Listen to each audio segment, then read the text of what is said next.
Welcome to Light Novel Audiobook. Reborn in Mha. Chapter 1, Prelude to Rebirth. Who I was is not important. The name that I once bore is now meaningless, but it is important that one does not forget his origins. Therefore, I shall tell you a tale that will help you understand my origin. I was born on a world called Terra at the beginning of the second millennia of the Common Era. I grew up in a modest household with a loving family. I had no brothers or sisters and my parents had long since cut ties with their own parents, so I had no grandparents. It did not bother me at all. Ever since I was able to think for myself, I knew that I was different. I saw things differently, I experienced the world at a different pace than the others of my age. By the time I was enrolled in a kindergarten, I was far beyond the mental level of my so-called peers. At first, I tried to integrate with them, to put up a false front for the sake of my loving parents, but it turned out to be too much and it blew up after only a year. It was an unfortunate accident involving a kindergarten teacher and her annoying voice as she tried to make me sing one of those stupid songs. It was difficult to convince my parents and my teachers that I was truly that smart. My parents, bless them, were normal people with normal jobs. Initially they thought that I was just a bit smarter than my peers and not the genius that I turned out to be. Still, it was worth it, if only to escape that annoying place. By the time I was 10, I finished middle school and the whole academic world knew about me and touted me as the next great man of science of the world, and honestly, why wouldn't they? I made it no secret that I was fascinated with science, and even at 10 years old I had the knowledge and understanding of people twice my age when it came to mathematics and chemistry. After middle school I decided to spend a few years at home with tutors to teach me more esoteric subjects such as engineering and computer programming and hardware creation. It was during that time that I fell in love with the world of anime and the main series of that time, Naruto. At first it was only to indulge in a more childish side of mine, but as time passed and I grew up alongside it, I began to wonder more and more about the fundamental mechanics of chakra and all its uses. The way it was used and what limitations would be placed upon it if it were real. I asked questions such as how and why, all the while trying to research with my imperfect understanding of the world if such an energy could exist, and if it did, where I would find it. By the time I was 16 I finished high school and was accepted into MIT. I pushed forward in my research and propelled human understanding of the universe to new heights. All in all, I wasn't all that special. Sure, I could see answers and get ideas faster than most other scientists, but most of my early work was more about building on the work that others have left for me. I continued like this until I was 25. Sure, I had some patents and inventions, but those were more for the money than anything else.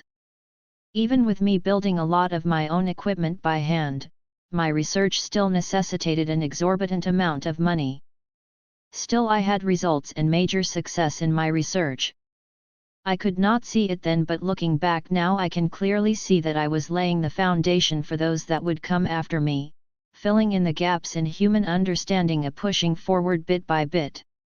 New materials for buildings, new fabrics for clothes, stronger alloys that could better resist the stresses they were subjected to.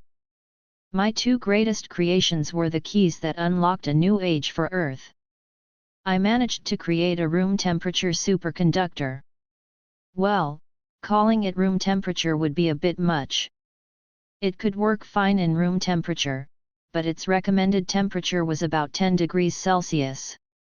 Still, it was a vast improvement upon previous superconductors that had to be submerged in liquid nitrogen to properly function. With this technology it allowed scientists to finally realize a stable fusion generator that would generate power instead of eating it up. My other great creation stemmed from my annoyance at the slow processing power of handheld computers. I felt that it was a hassle to use giant supercomputers even if it was necessary. In my annoyance created the fist photonic computer processor. Just like that, the world of electronics had a revolution on their hands.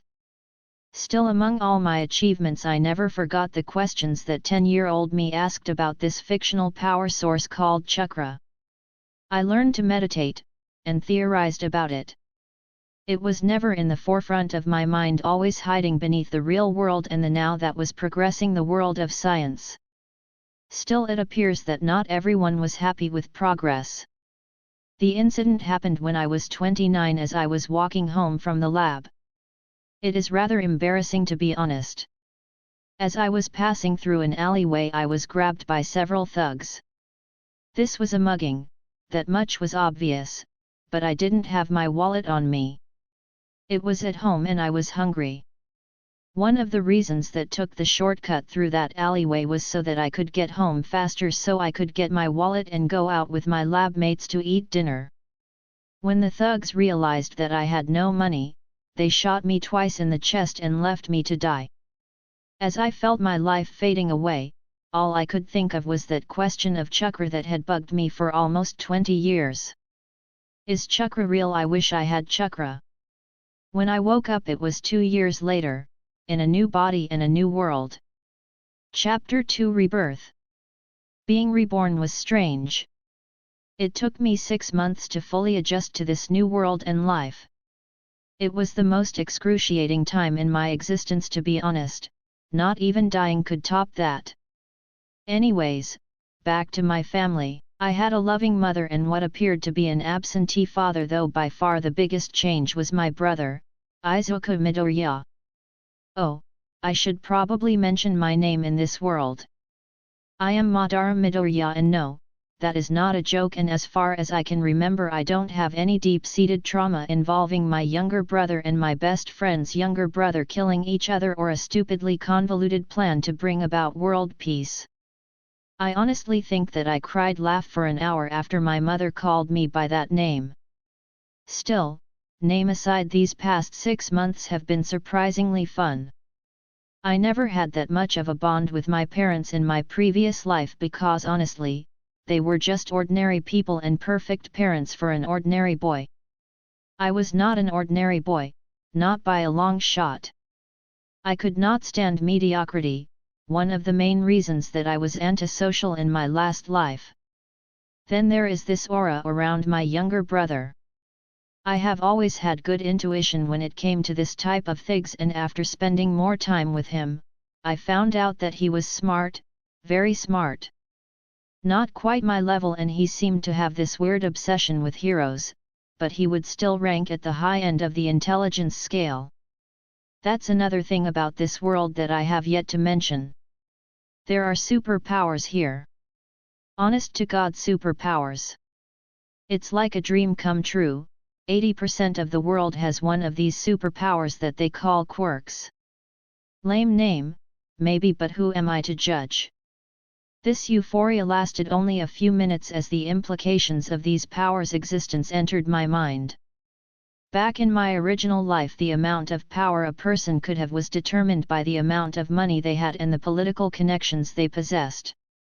Here there was the added factor of their quirk, which seemed to vary from something as mundane as changing one's hair color at will to being able to punch away entire city blocks.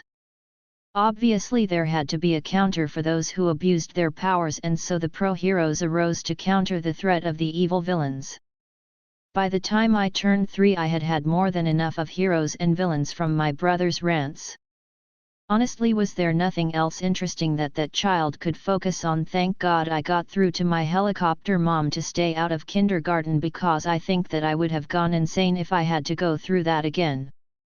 After I proved to my mom that I wouldn't kill myself by staying at home all day, and that, no, I really didn't need to interact with my peers in order to ensure my full and complete mental development, I was finally able to get some peace.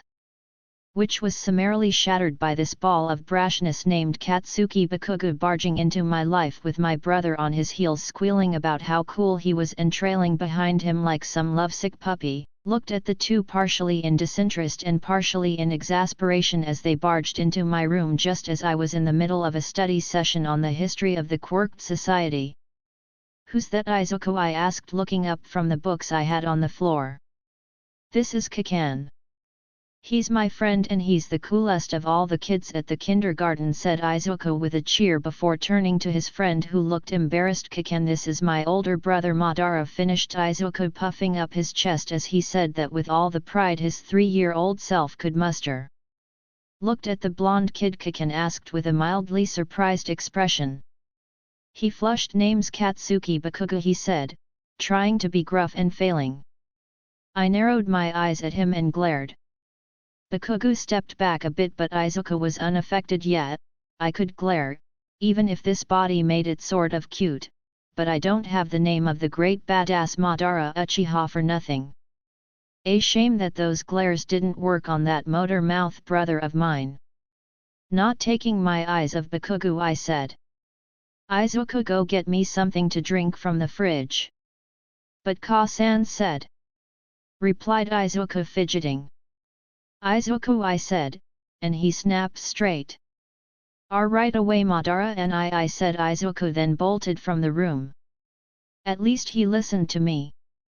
I continued my staring contest with Bakugo as I asserted my dominance over him. "Now, Bakugo, what did you want to say?" I asked sweetly. It's nice to meet you," he finished lamely. "That's good. You're learning. Now be a good boy and take care of my brother, won't you?" I said. Bakugo had broken eye contact and simply nodded his head. He was shaking slightly. "I'm here, Madara, and I brought you juice just like you asked," said Izuku as he bounced in the room smiling. "Tanks, little brother. Now go outside with your friend and play until mom comes back." "Okay," I said, returning the smile. He nodded and dragged Katsuki out of the room. Still I could hear their conversation. "You never told me that your brother was this scary," said Katsuki. "He's not. He just makes some funny faces at people. There's nothing scary about that," replied Izuku. "Oh, you poor child, you have no idea what kind of man I am. True, I won't go to the villain's side anytime soon, but let's just say that my morality isn't that which you would find in a hero. Even so, I had to find out something that has been bugging me this last year. Ever since my awakening I have felt strange, as if there was something else in my body that have yet to uncover. I am hoping that whatever it is can be discovered with the meditation techniques I learned in my previous life." It was thusly that one day I left the house and went to a secluded area in the nearby park and began meditating. I continued this process for 3 days, each day searching for this elusive feeling. On the 4th day I allowed my mind to wander to the question I had in my previous life. Is chakra real? It was then that something clicked inside of me and I gasped as I felt power unlike any other flow through my veins. No, not veins, but something else. It took me another hour to get a good grip on this power, but once I did, I could clearly feel it and laughed. I had unlocked my chakra, without any training or previous knowledge.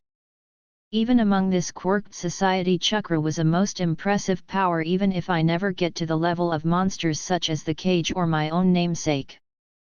After half an hour of playing around with chakra, I began to feel tired and went back home with a grin on my face. I spent the next year studying and training my chakra and growing my reserves. I honestly have no idea where I scale in the amount of chakra, but I'm going to wait until I'm at least 4.5 before doing anything more strenuous than meditation and chakra control exercises. I was happy. After some time, I was able to walk up walls with my chakra and I showed off to my family. After all, I had to do something with this power, as I had no intention on hiding it, and having a power in this world was viewed as normal. My little family celebrated my quirk, and I have to say that it brought me closer to my brother than I had been with anyone in either life. I suppose that it was to be expected. We were twins after all, and we would always be close. However, this happiness would not last long. I showed off my power a few months before turning 4, the age at which most kids get their quirks. When mine and Izuku's 4th birthday came, my brother was still without power. I wasn't worried originally, since I knew that my brother was never one to be average. However, as time passed my brother still hadn't gained his quirk and I was getting worried. If statistically speaking the average person got their quirks at 4, then it was understandable to have around about a 6-month buffer around that age in which most quirks would manifest. There were those that manifested at birth or earlier than the majority, but the more you aged the less likely it would be that you would awaken a quirk. Our family happiness was finally shattered shortly after our 5th birthday when Mom took Izuku to the doctor and came back in several hours later with a catatonic Izuku and the dreaded result. My little brother was quirkless. My little brother that had smiles which could light up the room with his contagious happiness was no longer smiling. Was I wrong? I knew that my little brother wasn't destined to be normal from the moment I first laid eyes on him. Was I wrong about his prospects? Is he destined to be a quirkless loser, or is he destined for greatness that even I cannot comprehend? No, I can't think like that. Izuku needs me to be there and I will do my duty as his brother. Left my room, where I had retreated after our mom said the devastating news, in order to think. I headed for Izuku's room and I stopped at the door as heard Izuku's question. Can I be a hero like him too, Mom? I was ready to console him and say that he could be a hero and not to give up his hope. I'm sorry, Izuku, I'm so sorry, said my mom as she hugged him all the while crying. It was then that for the first time I felt rage, anger, and hatred aimed at the person who brought me to life in this world. How dare she destroy my little brother's hope? How dare she crush his dreams so easily with her faithlessness? How dare she? I felt my vision clear and the hallway that lit up in the dim light of the computer screen suddenly appeared as if the sun itself was shining from that screen. I could see every crevice and nook in the wooden floor, every imperfection on the wall, and I just knew that the image I was seeing in the mirror I had been glaring at would remain imprinted perfectly into my memory for eternity. Tobirama Senju said it first. The Sharingan is an expression of one's very soul and the tragedy and trauma it had within. The greater the darkness and trauma of the soul, the greater the Sharingan's power would become. This is what I thought as I stared at my own reflection in the mirror. I had the same build as my brother and usually I had green eyes just a shade darker than his. Now the same eyes were glowing blood red with a single tome spinning around my pupil. I cut off the flow of chakra to my eyes and the world fell out of phase, became less sharp, and I couldn't help but think about the power that I had brought in this world. I always knew that I was not an ordinary person, but the power I had the potential of possessing was both awe-inspiring and terrifying. I cannot coast through life as I have been doing. I knew in the rational part of my brain that I should probably stop my brother from doing something as foolish as attempting to be a hero, but my heart wouldn't let me do it. This left me just one option. Hey, little bro, I called out from the doorway, making both my brother and my mother look at me as I smiled at them. You can be a hero, with or without a quirk, and I too be there to help you, every step of the way. I would do whatever I can to support my brother and his dream, and if that meant I had to turn my eyes of power upon the world to do it, then so be it. I will not let our bond break, even if I must go against the whole world to make it so. Chapter 3: Ascension to Power. It began with segregation. Children refused to play with him, they teased him and made fun of the fact that he was quirkless. The adults were even worse, as they insisted on treating Izuku like some china doll or as an invalid. They say that 20% of the world's population is quirkless, but if you were to account for only the children our age, that percentage would go down to about 3%. That meant that a quirkless person could go his entire life without meeting another like him. Worse were the suppressed reports about the devastating consequences of bullying and discrimination on the quirkless. One scientist specializing in statistics published a paper on the deep web saying that less than 60% of quirkless children make it past their 10th birthday, dying either due to suicide, some misguided prank, or attempt on their part to gain a quirk by putting themselves in danger, and even straight-up murder, most often than not perpetrated by their relatives. It's said that 70% of homicides within a family were the result of a mother or father smothering their quirkless child. More worryingly, only half of those that made it past their 10th birthday survived past their 15th birthday, with most suicides happening a few days after the last high school offering a hero course in the country had finished giving out their admission test results, as there were laws against prohibiting the quirkless from applying, but it was obvious that no school would ever waste a spot on a quirkless person. After that they were lucky if they could get a job, and most bit the dust one way or another by the time they turned 30. It's been a little under 200 years since quirks first appeared in the world, and most of the quirkless population was aging and dying out. It was a tragedy to face such discrimination, but this is human nature. I have no doubt that when quirks first appeared, they were viewed as some satanic curse by some people, and quirk users were experimented on. Now the quirkless are facing the same, only that they are considered useless by society, and so they are shunned.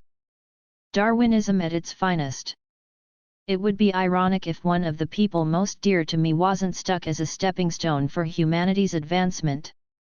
I don't want to have to go to my brother's funeral. At first, I tried to stem the tide of aggression against my brother. I walked with him to the kindergarten, and I followed him everywhere, beating up kids that were foolish enough to pick on him. It really did wonders for my chakra control, as I figured out a way to enhance my physical abilities with chakra and boost my perception to the point that I could easily doge even some teenagers and adults. I had yet to show my Sharingan to the world. My brother resented my actions, that much was clear. At first, he said nothing. Izuku knew that I was doing this only to protect him, and it was that desire that fueled my will and ambition to grow more powerful. For that to happen, I needed to, ironically, become a hero in this society. I took it too far one time, and that night, after I got a half-hearted scolding from mother, he came into my room and asked me to stop. He said that I was becoming a villain, that I was going too far. As much as I hate to admit it, he was right. Flashback. What do you mean, stop? Didn't you see that they were about to hurt you? I asked desperately. Izuku looked at me with teary eyes. No. It's just you went too far, Ni-san, they were really hurt. A hero should only fight to protect others, that's what All Might said Izuku. But I was protecting you. I cried out, hoping to make him understand.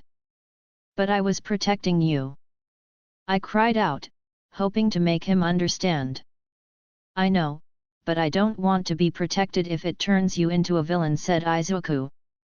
I stopped breathing for a moment and looked down at my fists. There were still traces of that kid's blood on my knuckles. I heave a sob. God damn these jeans, this is so unbecoming. Ni-san, asked Izuku, reaching out towards me.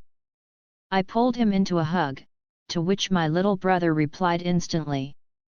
I'm sorry, I whispered, won't fight again, but promise me something, little brother.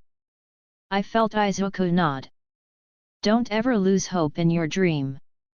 Whatever anyone tells you, whatever the heroes tell you, never lose hope.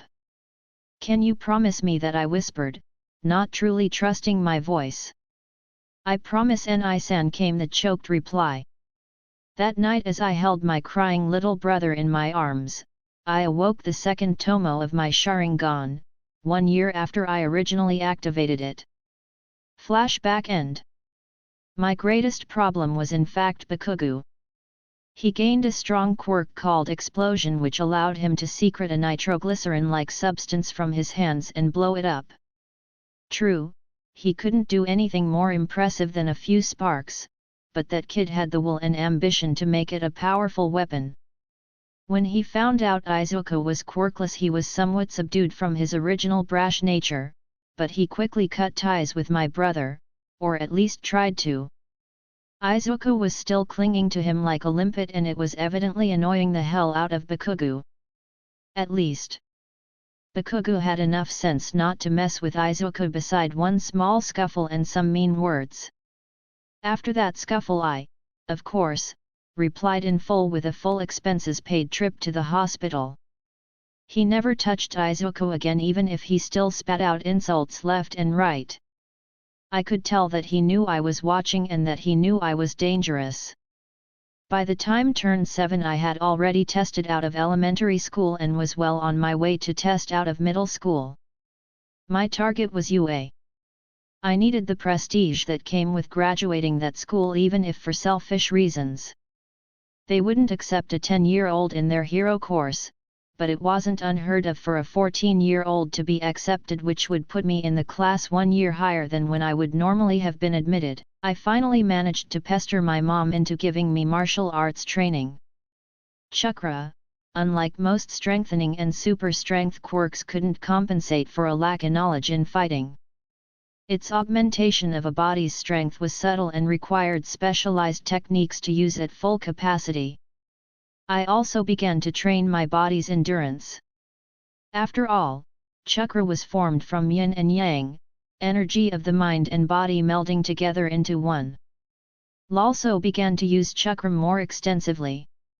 I figured I could leave high-risk techniques like the 8 gates and chakra-intensive techniques like the Raise Nan and Shadow clones for later, so I dedicated my time to recreating the work of Indra Otsutsuki in developing hand seals and ninjutsu. With the Sharingan at my disposal, I have access to its Eye of Insight and Eye of Hypnotism, and thusly I had access to visual genjutsu. Once I grow a bit, I could attempt to recreate Tsunade's famous super strength that could put me on par with the likes of All Might in terms of raw punching power, but my chakra control was probably not yet refined enough. Furthermore, I would need to have a comprehensive knowledge of the body in order to handle the recoil of such a technique. Truly, even at this early stage, the Sharingan was a blessing. It may not have had the same visual acuity as the Byakugan when it came to seeing chakra, but I was able to see enough to recreate the full 12 hand seals by the time turned 8, and was able to recreate the substitution and transformation techniques as well as develop a sensing technique based on the same scientific understanding that gave humanity radar and sonar by the time I was 9. Still, even with my growing prowess in the martial arts, I was far from being able to contest with people who had had more time to grow and develop their abilities. Next on, I moved to elemental manipulation, which I first delved into when I was 7. First off, I decided to go with fire release. It was a flashy power that made a big bang and was perfect for beginners. It helped that I seemed to have an almost supernatural awareness of chakra inside me, especially now that I had been practicing with it for the better part of 6 years. It was easy enough to get my chakra to burn stuff up, meaning that I probably have a natural affinity for fire. Lucky me. Still, I could only work on fire release so many hours in a day, since I had to get to a lake deep in the forest surrounding the town, and I could only stay there for a maximum of 6 hours each day. I may have skipped normal education through my genius, but I was already planning to take university courses on stuff I hadn't in my past life, such as law, social science, economics, and management. Incredibly important stuff if you want to be a successful pro hero. Even so, by the time I was 11, leaders already had several jutsu under my belt and a complete mastery of fire release. Was working on earth release next, and then water release. I had managed to recreate, or better said create, the following fire style: fire wall, which was relatively low level and low in chakra cost, perfect for area denial. Fire style: explosive mist, which was a rather surprising discovery, and it worked by unleashing a cloud of embers which could be used as a smokescreen similarly to the hidden mist technique, but could also be remotely detonated, making it perfect for setting traps. Fire style: Great Fireball is pretty much self-explanatory, as well as its bigger cousin Fire style, Fire Dragon Bullet. These were my kill the enemy techniques, or they could be used for demolition purposes. I also developed an offshoot from the Great Fireball which I call Fire style, Flamethrower. I also learned to coat my hands in fire-natured chakra to aid in close combat. I have also developed other techniques such as a variation of the body flicker which I call Flash Step. It propels me to quite insane speeds, and because I can use it in any limb I wish instead of only in my legs, it grants me a degree of mobility that few in this world possess. I'm still working on some jutsu for my earth style, but I do have some ready. I'm now 13 years old and I'm beginning to ponder greater aspect of my existence in this world as I look over the city from one of its tallest skyscrapers. The view was beautiful as the sun climbed over the horizon. It was early in the morning and quite chilly, but I enjoyed being up here, above the world as it were. Over the years Lve kept my hair relatively short, unlike the mess my brother calls hair. Surprisingly enough, it didn't retain the green tint that my brother's hair has. I had dark pants and shoes with a dark green shirt and a black overcoat. I sensed the person coming before I heard their light footsteps on the roof. Eraserhead, I greeted the underground hero. Problem child, what are you doing up here at this hour? Asked the hero. I met Eraserhead a few months back when I found him bleeding after a fight with one villain or another on the roof I used to frequent to watch the sunset. I took him to the hospital and left. A week later we ran into each other again on another rooftop. My talks with him weren't very deep or enlightening, but they were entertaining, and I think he enjoyed my company somewhat. The man was difficult to read. Unsurprisingly, considering this was only the 10th time we were meeting like this. Watching the sunrise. It's beautiful up here, you know, I replied. He said nothing as he approached me. I noticed that he shifted into a combat stance. My face remained impassive, but I minutely shifted into my own combat stance. You're good, who trained you? Asked the hero. I turned to half face him, not dropping my stance. He looked at me approvingly. What's it to you? Couldn't help but ask. It's a reasonable question to start a conversation, he replied. I eyed him a bit, flashing my two Tomo Sharingan beneath the genjutsu I used to hide them. He didn't seem like he was in an attacking stance, and he was far enough away that I could make a break for it if he tried anything. Here and there. Honestly, I just took what suited me best from a number of different styles and made my own, I replied with a shrug. He seemed surprised. That's impressive for a 12-year-old. I'm 13, you jackass. Don't act like you haven't read everything the government already had on me, I replied.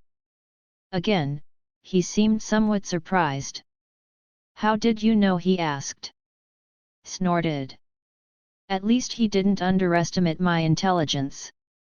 Not that big of a find, honestly, especially with how you seemed to be fishing for information in our previous meetings. And should I also mention your terrible stalking tendencies now as you know my name? I believe that it's only reasonable that I know your, I replied. He grinned and laughed. I suppose that it was to be expected from one such as yourself. Amadara Midoriya, I'm Aizawa Shota, but call me Eraserhead when we're in public, he said. He looked like he wanted to ask something but held himself back. Well, get on with it, I said. What do you want to be when you grow up? You've already destroyed the normal academic system, what's next on your list? He asked. I took my eyes off him and looked down at the school that was next to this building. It was early morning and there he was, I thought with a smile. I sensed Aizawa come up beside me. Getting a pro hero license, I said. Why, you could do much more with that brain of yours in any other field, such as science or engineering. I bet that support companies would be willing to go to war over you, said Aizawa, who appeared to be surprised by my declaration. I want to be able to use my power freely. Being a pro hero is the best course of action to take. Besides, look over there, I said as I pointed to the green-haired boy that was running on the sidewalk. A kid? He asked. Not just any kid, my brother.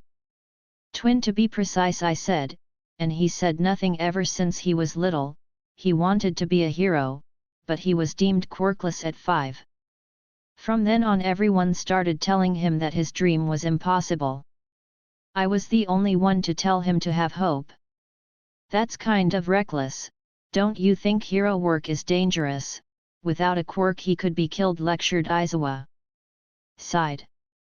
Aizawa was just laying out the facts logically. I couldn't afford to get angry over the truth. I know, I replied. I stayed silent for a moment. Do you know the statistics for hate crimes and discrimination against quirkless people? The unedited version, not the shit the government and media keep trying to sell us, I said. He winced and nodded.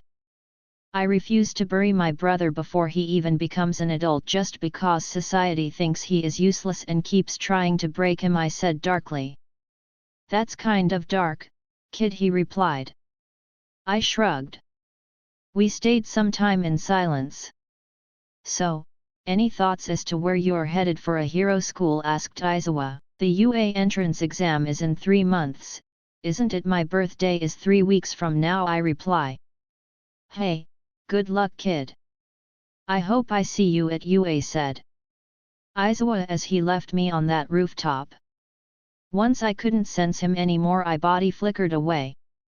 The notoriety that comes with being a pro hero could be useful down the line when I begin my research into the depths of science and chakra in order to secure funding.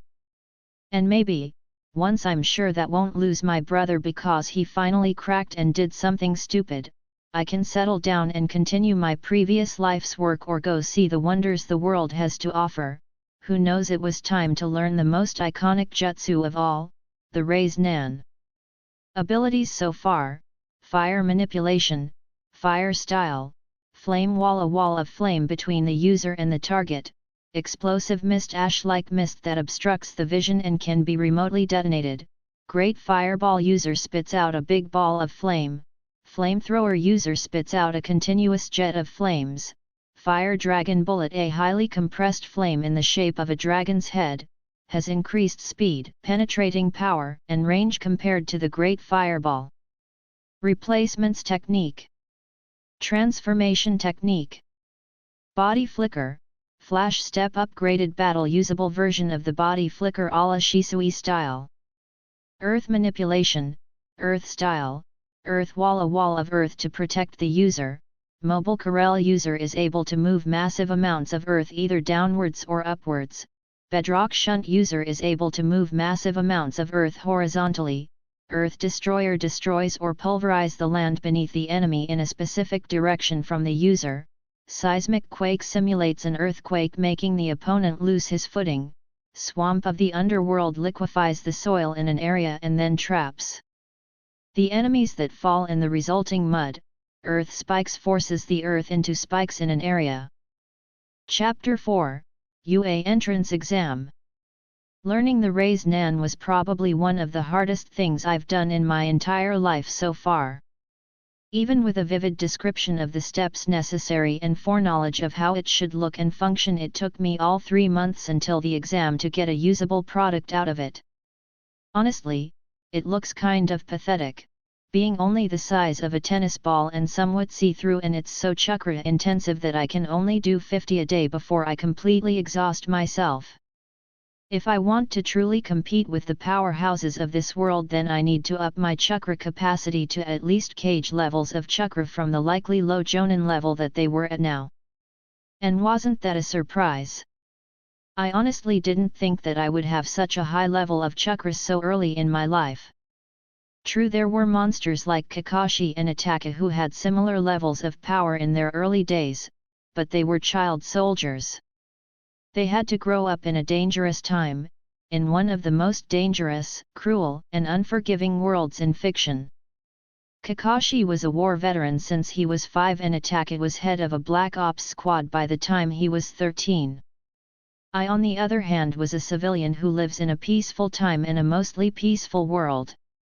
Which I believe is the reason why my Sharingan has yet to evolve to its 3-tomo stage despite the training that I put myself through. Daily. Today was the day of the UA entrance exam. I felt a bit strange to walk among all these happy kids up the hill to the UA campus. Still, it's not too bad. The written part of the exam was laughably easy, and now all I must do is make a good showing in the practical portion and I'm in. Apparently, the practical test involved fighting robots. Predictable, but understandable. The school had to differentiate between each student's battle capabilities, even if I sensed that something was off about the test when they explained the reason for the 10 pointers. It was a robot bigger and stronger than the rest, which would put him as a priority target for those with powerful quirks. This meant that a lot of the powerful quirked students, and especially those that have had their ego pumped up by those around them since they got their quirk cough bakugo cough, will be going after them with little to no regard for the other students or the other villains. This put a lot of pressure on those with weaker quirks to deal with the lower rabble and protect the flank and rear of the ones attacking the bigger villains. It wasn't that difficult to see that UA wanted something other than raw power in their students, such as a brain or common sense and actual heroic talent, not just mindless destruction. However, have my doubts if it will actually work. The moment the horn sounded, I was off through the gate in a flash step, leaving behind me a stunned crowd, an afterimage, and the screaming maniac of a radio presenter. I didn't bother with the genjutsu covering my Sharingan this time. My file said I had a quirk named energy manipulation. It was true, somewhat, but I was still unsure if my chakra was a quirk or if it was something else. Hopefully it was something else. Quirks were too well researched for there to have not been someone with an idea about how to shut them off, or even worse, take use of them away. I was somewhat surprised at how little effort I had to put in to dispose of a robot that was touted as being the strongest of the regulars. I continued my rampage through the training ground as I kept on destroying more and more robots and saving a few people from being caught by a lucky robot or two. In the observation room upstairs, the faculty of UA was looking on in wonder at the black-clothed boy who seemed to be teleporting around the training ground, destroying robots and rescuing people without as much as a second thought. There seems to be some good students this year, mused Nizu. Yeah, no kidding. Who is this kid? Asked present Mike. A pain in the ass, that's who, replied Eraserhead. You know him? Asked Mike, surprised. Aizawa grunted a nod but stayed silent. So, what's he like? Man, Aizawa, we're all dying to know, said Midnight. Yes, we all would like to know about this wonderful student, said Nizu. Just then the door opened and through it came the gaunt form of All Might, the symbol of peace. Hi everyone, sorry for the wait. So, what did I miss? Asked All Might. Nothing much, we were just talking about this kid, said Mike as he pointed at the screen where Madara was currently rescuing a student who had gotten in over his head while simultaneously smashing apart 2 one-pointers. All Might looked at the video and was impressed with the tenacity and battle prowess the boy showed. If he hadn't just arrived from an incident in which he discovered his successor, that kid would have been on the list. So, who is he? Asked All Might. Everyone looked at Aizawa, who groaned. Fine, fine. Does anyone know the name Madara Midoriya? Asked Aizawa. Midoriya, is he related to young Izuka? Thought All Might, surprised. Yeah, I do, admitted Power Loader. He's an up-and-coming star in the scientific world. Never went to school, too smart for that. He finished high school at 10 and went on to get 5 doctorates in different fields. Economics, physics, engineering, quirkology, and sociology. On top of that, I heard he was certified as a doctor a few months ago. He's already published several articles on physics that have most experts stumped. It's surprising that the kid would even want to be a hero. With that brain of his, he could be hailed as the next Einstein.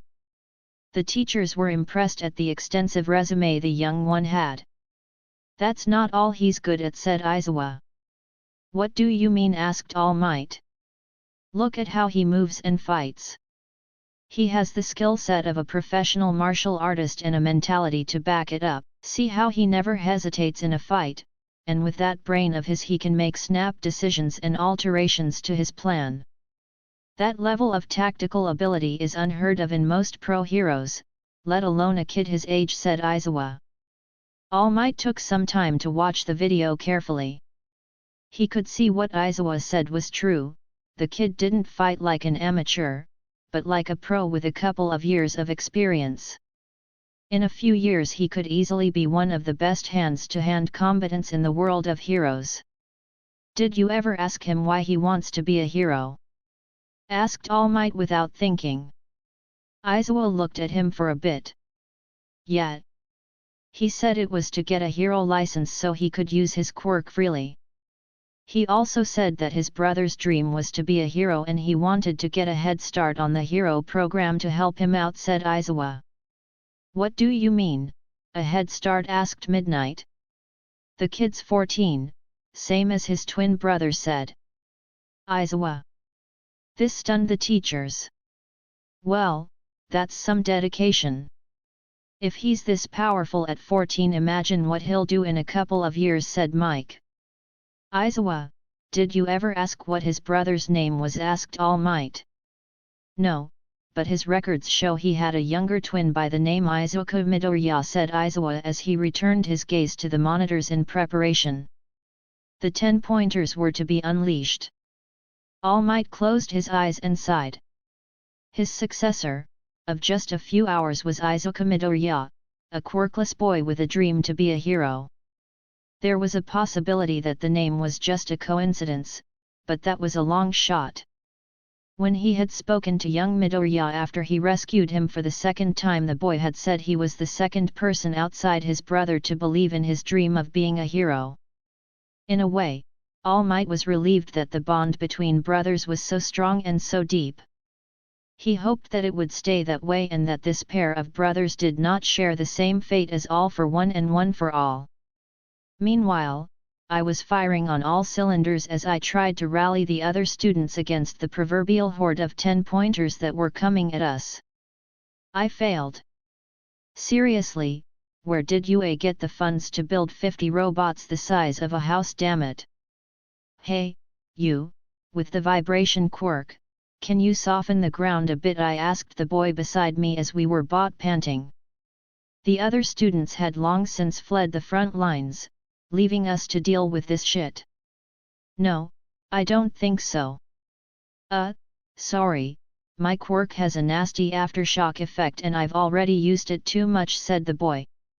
I cursed in my head. Luckily all the robots were converging on the bigger threat, aka me. It seems that would have no choice but to use jutsu. I've managed to get by so far relying only on taijutsu and chakra augmentation along with liberal use of flash step. Look out! I heard a yell. I turned instantly to look to my left as time slowed for me. A piece of debris was speeding towards me at impossible speed, but somehow, I could keep track of it. In fact, my sight was even better than before. No time to think, if I use a substitution, the debris risk hitting the boy behind me and I'm sure he's not as durable as I am. Without thinking I charged up a raised nan in my hand and intercepted the debris in a flash step. I panted as I felt the drain on my reserves.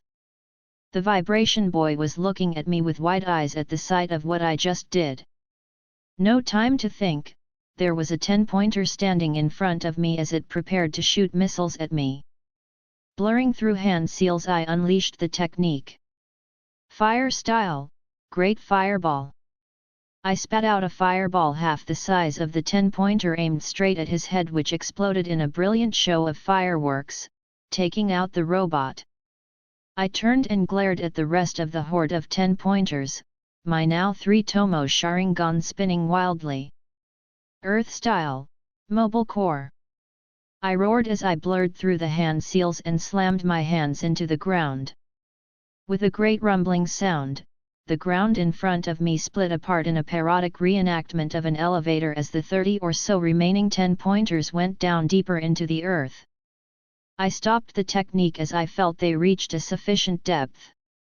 Blurring through hand seals again, I slapped my palms once again on the ground and called out. Earth style, Bedrock Shunt. The wide gap I had just formed was getting smaller as I moved the earth to crush the robots. I released the technique after I heard a satisfying thump signifying that the earthen walls have met one another. A few moments later, the horn sounded to let us know that the test was finished. I fell to my knees in exhaustion, mostly mental, even if there was clear physical exhaustion on me. I still had about a third of my normal chakra reserves, so I was good on that front. I looked behind me at the shocked kid with the vibration quirk. "Hey, you okay?" I asked. He snapped out and looked at me and nodded. "Can you walk?" I asked. "I think so," he said. He tried to stand but apparently his balance got screwed up. Luckily enough I was near enough to him to help him stand straight. We walked in silence away from the devastation I had just caused. I dropped him off at the infirmary and after a small checkup from recovery girl I was free to go and wait for my acceptance letter. As I walked back home, I turned on my phone and looked at the news feed. All Might was seen in town. A sludge villain attacked and was defeated by All Might but not before. Looked at the picture with the defeated sludge villain and there, covered in gunk, was my little brother looking at All Might with a starry-eyed expression. What the fuck? Meanwhile, at the Midoriya household, Inko was humming along as she prepared katsundan for her two boys. Honestly, she couldn't be prouder of her boys. It was true that Madara was the star of the family, but that didn't mean that she didn't love Izuku just as much or maybe a tiny bit more than his brother. It wasn't that she didn't love Madara, but he had always been an independent child and so unlike his brother in temperament, always so serious and mature. It was funny until she started feeling like an idiot in the presence of a 7-year-old.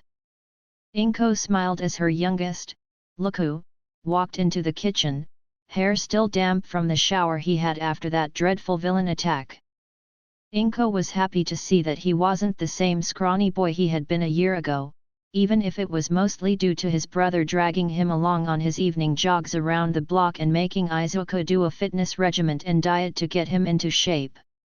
"Oh, Izuku dear, can you please set the table for your brother when he comes home?" said Inko. "Ni-san is coming home?" asked Izuku with wide eyes and a big smile. It was somewhat unfortunate, but Madara wasn't usually home lately since he had been invited half a year ago to enter a research group at Tokyo University and commuting to and from their house and the university would have been very difficult, so he was given a small apartment on the university campus to during the weekdays and the weekends when he is busy. "Yes, dear. In fact, he should be here just about," said Inko as a cash was heard from the door and said door flew off its hinges and slammed on the wall at the end of the hallway. "Now," said Izuku with a giggle. "Izuku!" They heard Madara roar and practically tackle his younger brother who squeaked and stammered a greeting. After Madara was satisfied that his brother was in one piece and apologies for the door, he grabbed Izuku in a hug which was instinctually returned. "Don't ever do something so reckless, little brother," I said after having finally calmed down and gotten the full story of the villain attack out of Izuku. "Sorry," said Izuku, but I could tell he wasn't sorry. "So, how was it, hero?" I asked with a grin. Izuku blushed but returned the grin with that megawatt smile of his. As I looked at him, I could tell that he was happier than the last time I saw him. "Something has happened." As if reading my mind, Izuku replied.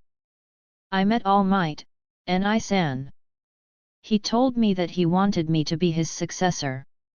He told me that I could be a hero," said Izuku smiling. I was at a loss for words. And so, I did the only thing I could do in this situation. I hugged the life out of my little brother. "Damn it, Izuku, here I wanted to surprise you and you have to go ahead and pull this sort of shit on me." I could feel tears in my eyes. "I'm so proud of you, my little brother, the hero." I could hear Izuku crying now. I didn't really care, I was so happy. Finally, after all this time I would have my little brother back the way he was before he was deemed quirkless. I would no longer have to be worried about his mental state or the damage it sustained from all the bullying. After dinner we spent the whole night talking, just like we used to when we were little, just the two of us. Izuku told me all about One for All, the quirk that would be passed down to him by All Might and how he would meet All Might tomorrow on the dumpster beach. I told him about my UA admission exam and how it happened. At the end of it all we ended up falling asleep in the same bed, something that we hadn't done in quite a while.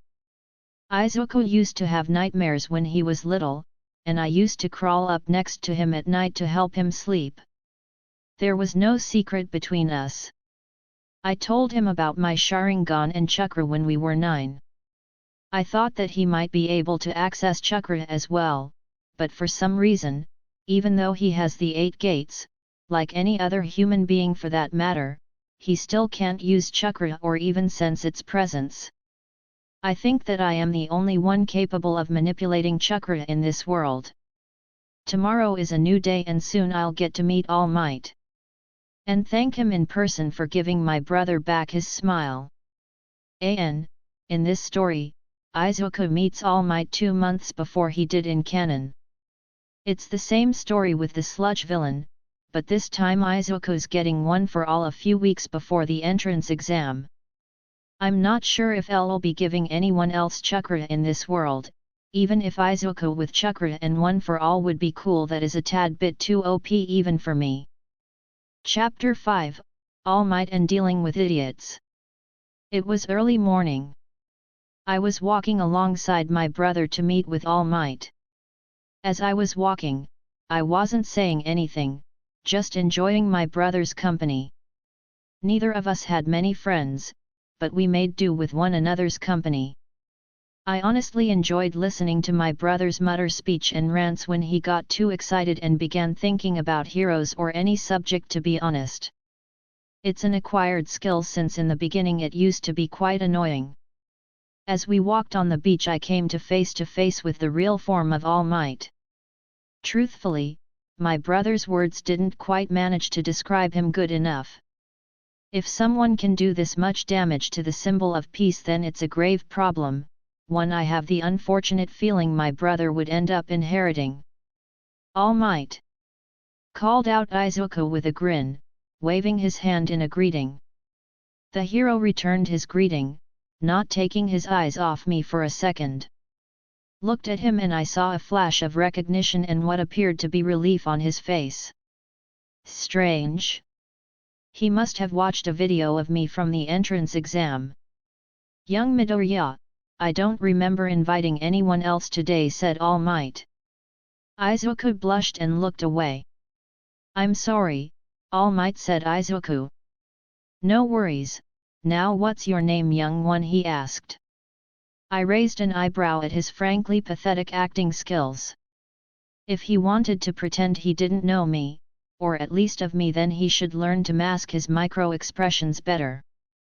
Also, is he seriously not scolding Izuku for sharing his secret with me, though then again, he may have understood that it was inevitable for it to happen from yesterday's discussion with Izuku. My Sharingan flashed, displaying all 3 tomo proudly as they spun around my pupil. I observed his body and I was quite surprised he was still walking with that kind of damage, let alone doing hero work. Turned off my eyes and gave a slight smile. I'm Madara Midoriya, but you already know that, didn't you, Toshinori-san, I said. He seemed surprised but quickly deduced how I could have figured that out and smiled as well. I turned to my brother. Zuku, why don't you go and warm yourself up for training, I said. Okay, said Izuku and went off to the parking lot to begin his warm-up. He was shaping up to be such an obedient little brother. I dread the day he discovered his rebellious side. Young Midoriya, I began All Might before I interrupted him. Please call me Madara, and before you say anything else I bowed before him. I want to thank you.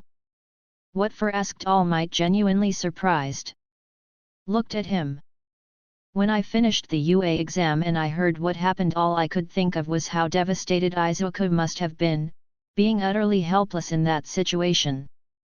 I saw from the footage that he wasn't injured, but still, he rushed into a situation trying to save someone's life, trying to be a hero. I rushed home as fast as I could, and the first thing I see when I walk into the house is my brother, smiling. I could feel my eyes growing moist.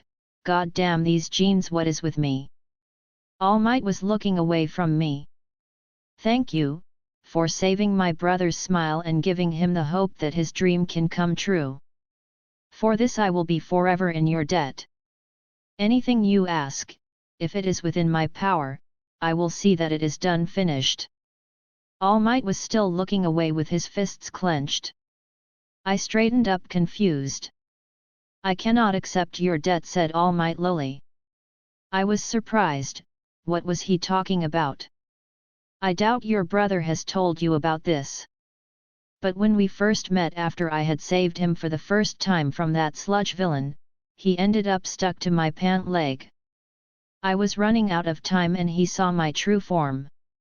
When he asked if he could become a hero without a quirk, I told him that he cannot and that he should look for another dream, said All Might with clear shame written on his face. Remained impassive. So even All Might himself is not immune to the growing anti-quirkless sentiment of society. I was there, when the villain captured young Bakugo, standing in the crowd waiting for a real hero to arrive. It was your brother's reckless actions during that day, his body moving on its own, that rekindled that dying spark in my soul and reminded me that a hero should always try to save people, no matter what. It was that action that made me take him on as my successor, said All Might. I am unworthy of your thanks, let alone your debt. I was honestly at a loss for words, but I knew what I needed to say. All Might, I called his attention. He lifted his gaunt eyes and I smiled at him. We all make mistakes, after all we are only human. I understand where you are coming from, but you recognized your mistake and fixed it. You gave my brother hope. For that at least you have my thanks, I said as I held out my hand. All Might seemed so surprised and more than a little relieved. He rasped my outstretched hand and shook. Leave my brother in your care, All Might, I said. You will not regret it, young Madara replied All Might. 1 weeks later. The letter from UA arrived and I was admitted with a most impressive score of 358 villain points and 65 rescue points, the highest score in Indiana UA history. Izuku was ecstatic, but I could see a somewhat pinched expression on All Might's face when I told him. Apparently, he held the previous record and I just shattered it so hard it wasn't even funny anymore. I sometimes came to watch Izuku's training even if I wasn't slaking on my own. These next few weeks before the start of school would be put to good use, especially now that I have recreated one of the most OP hacks jutsu of all time, shadow clones. True, I could only produce 3 and that ate up most of my chakra reserves, but man oh man was it worth it. I had 5 weeks until school started and by the time my first class began, I already had water release almost fully mastered. What at one time would have taken me 4 months or more, as was the case with fire release, I could do in a month. I hadn't yet had the time to create any water jutsu, but that was surprisingly quite easy after the first few I created. Once I know how the elemental chakra felt and how it reacted to the various hand seals, it was only a matter of finding the right combination to achieve the desired result with minimal wastage of chakra. I walked into my Class 1A and as I saw the mayhem that was unfolding before me, I began to wonder if I made a mistake. The acceptance letter said that I was in Class 1A under Aizawa Shota aka Eraserhead. I find it difficult to imagine the man being patient enough to deal with this rowdy bunch. Oi, you get in your seat. You're stealing my spotlight, yelled out a guy from behind me. I moved simply because I was too stunned by his arrogance to be able to come up with a reply that wouldn't have him blowing up at me. Stunned into silence my presence, I see. Well, no matter, I am sure I could always find a spot at my agency for a sidekick like yourself, said the guy. The fuck. Just then from the corner of my eye I saw what appeared to be a human caterpillar with Aizawa's face. The actual fuck. The man gave me a tired smile as if he could somehow understand my pain. I doubt it. The jackass was probably cracking himself up on the inside with laughter. How the hell did a class like this get into UA? How it took the class 10 minutes to notice the yellow human caterpillar at our door and quiet down. Good morning, I'm your homeroom teacher Shota Aizawa.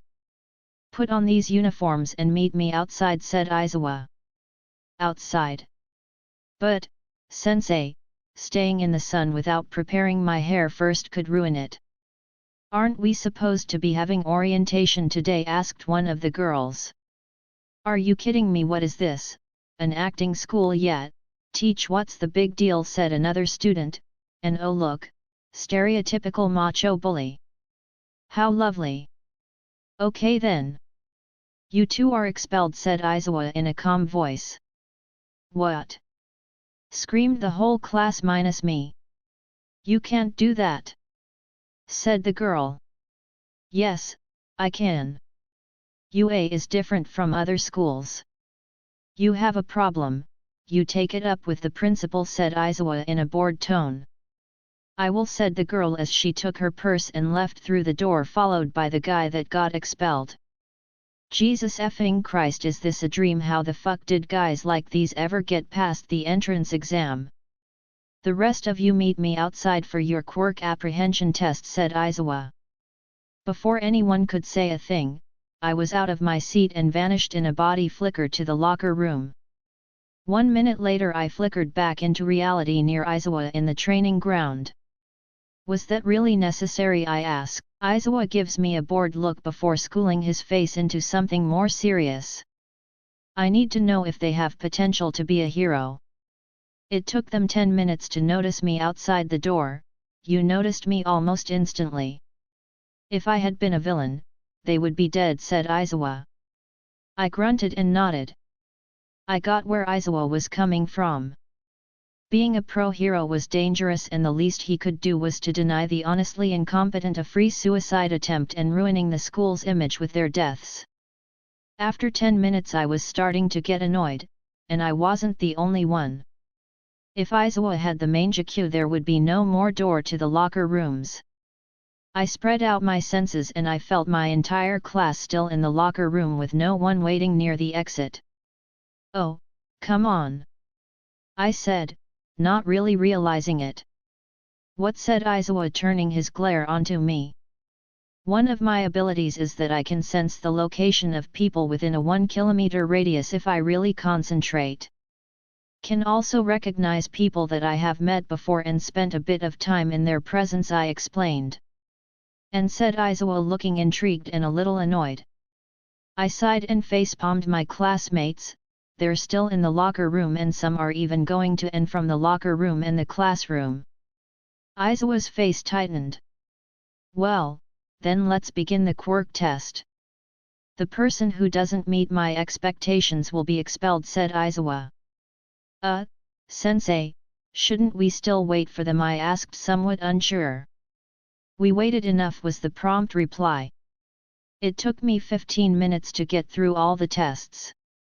Aizawa just wrote down the results and called it a day. I was the only one who took the test. I went home that day feeling more than a little awkward. The next morning's headline was the mass expulsion of 19 students from Class 1A and my existence as the sole student that got to be mentored by all the pros. How lovely! Chapter 5, All Might and Dealing with Idiots. It was early morning. I was walking alongside my brother to meet with All Might. As I was walking, I wasn't saying anything, just enjoying my brother's company. Neither of us had many friends, but we made do with one another's company. I honestly enjoyed listening to my brother's mutter speech and rants when he got too excited and began thinking about heroes or any subject, to be honest. It's an acquired skill since in the beginning it used to be quite annoying. As we walked on the beach I came to face with the real form of All Might. Truthfully, my brother's words didn't quite manage to describe him good enough. If someone can do this much damage to the symbol of peace, then it's a grave problem, one I have the unfortunate feeling my brother would end up inheriting. All Might! Called out Izuku with a grin, waving his hand in a greeting. The hero returned his greeting, not taking his eyes off me for a second. Looked at him and I saw a flash of recognition and what appeared to be relief on his face. Strange. He must have watched a video of me from the entrance exam. Young Midoriya, I don't remember inviting anyone else today, said All Might. Izuku blushed and looked away. I'm sorry, All Might, said Izuku. No worries, now what's your name, young one, he asked. I raised an eyebrow at his frankly pathetic acting skills. If he wanted to pretend he didn't know me, or at least of me, then he should learn to mask his micro-expressions better. Also, is he seriously not scolding Izuku for sharing his secret with me, though then again, he may have understood that it was inevitable for it to happen from yesterday's discussion with Izuku. My Sharingan flashed, displaying all three tomo proudly as they spun around my pupil. I observed his body and I was quite surprised he was still walking with that kind of damage, let alone doing hero work. Turned off my eyes and gave a slight smile. I'm Madara Midoriya, but you already know that, didn't you, Toshinori-san, I said. He seemed surprised but quickly deduced how I could have figured that out and smiled as well. I turned to my brother. Zuku, why don't you go and warm yourself up for training, I said. Okay, said Izuku and went off to the parking lot to begin his warm-up. He was shaping up to be such an obedient little brother. I dread the day he discovered his rebellious side. Young Midoriya, I began All Might before I interrupted him. Please call me Madara, and before you say anything else I bowed before him. I want to thank you. What for? Asked All Might, genuinely surprised. Looked at him. When I finished the UA exam and I heard what happened, all I could think of was how devastated Izuku must have been, being utterly helpless in that situation. I saw from the footage that he wasn't injured, but still, he rushed into a situation trying to save someone's life, trying to be a hero. I rushed home as fast as I could, and the first thing I see when I walk into the house is my brother, smiling. I could feel my eyes growing moist. God damn these genes, what is with me? All Might was looking away from me. Thank you, for saving my brother's smile and giving him the hope that his dream can come true. For this I will be forever in your debt. Anything you ask, if it is within my power, I will see that it is done. Finished. All Might was still looking away with his fists clenched. I straightened up, confused. I cannot accept your debt, said All Might lowly. I was surprised. What was he talking about? I doubt your brother has told you about this. But when we first met, after I had saved him for the first time from that sludge villain, he ended up stuck to my pant leg. I was running out of time and he saw my true form. When he asked if he could become a hero without a quirk, I told him that he cannot and that he should look for another dream, said All Might with clear shame written on his face. Remained impassive. So even All Might himself is not immune to the growing anti-quirkless sentiment of society. I was there, when the villain captured young Bakugo, standing in the crowd waiting for a real hero to arrive. It was your brother's reckless actions during that day, his body moving on its own, that rekindled that dying spark in my soul and reminded me that a hero should always try to save people, no matter what. It was that action that made me take him on as my successor, said All Might. I am unworthy of your thanks, let alone your debt. I was honestly at a loss for words, but I knew what I needed to say. All Might, I called his attention. He lifted his gaunt eyes and I smiled at him. We all make mistakes, after all we are only human. I understand where you are coming from, but you recognized your mistake and fixed it. You gave my brother hope. For that at least you have my thanks, I said as I held out my hand. All Might seemed so surprised and more than a little relieved. He rasped my outstretched hand and shook. Leave my brother in your care, All Might, I said. You will not regret it, young Madara, replied All Might. 1 weeks later. The letter from UA arrived and I was admitted with a most impressive score of 358 villain points and 65 rescue points, the highest score Indiana UA history. Izuku was ecstatic, but I could see a somewhat pinched expression on All Might's face when I told him. Apparently, he held the previous record and I just shattered it so hard it wasn't even funny anymore. I sometimes came to watch Izuku's training even if I wasn't slaking on my own. These next few weeks before the start of school would be put to good use, especially now that I have recreated one of the most OP hacks jutsu of all time, shadow clones. True, I could only produce 3 and that ate up most of my chakra reserves, but man oh man was it worth it. I had 5 weeks until school started and by the time my first class began, I already had water release almost fully mastered. What at one time would have taken me 4 months or more, as was the case with fire release, I could do in a month. I hadn't yet had the time to create any water jutsu, but that was surprisingly quite easy after the first few I created. Once I know how the elemental chakra felt and how it reacted to the various hand seals, it was only a matter of finding the right combination to achieve the desired result with minimal wastage of chakra. I walked into my Class 1A and as I saw the mayhem that was unfolding before me, I began to wonder if I made a mistake. The acceptance letter said that I was in Class 1A under Aizawa Shota aka Eraserhead.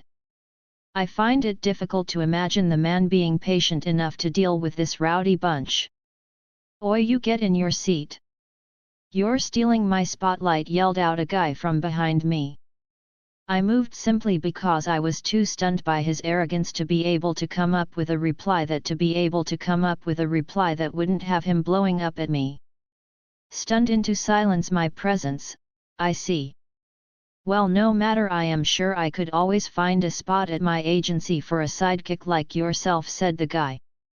The fuck, just then from the corner of my eye I saw what appeared to be a human caterpillar with Aizawa's face. The actual fuck, the man gave me a tired smile as if he could somehow understand my pain. I doubt it. The jackass was probably cracking himself up on the inside with laughter. How the hell did a class like this get into UA? How it took the class 10 minutes to notice the yellow human caterpillar at our door and quiet down. Good morning. I'm your homeroom teacher Shota Aizawa. Put on these uniforms and meet me outside, said Aizawa. Outside? But, sensei, staying in the sun without preparing my hair first could ruin it. Aren't we supposed to be having orientation today? Asked one of the girls. Are you kidding me? What is this, an acting school yet? Teach, what's the big deal? Said another student, and oh look, stereotypical macho bully. How lovely. Okay then. You two are expelled, said Aizawa in a calm voice. What? Screamed the whole class minus me. You can't do that, said the girl. Yes, I can. UA is different from other schools.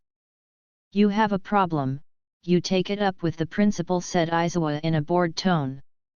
I will, said the girl as she took her purse and left through the door followed by the guy that got expelled.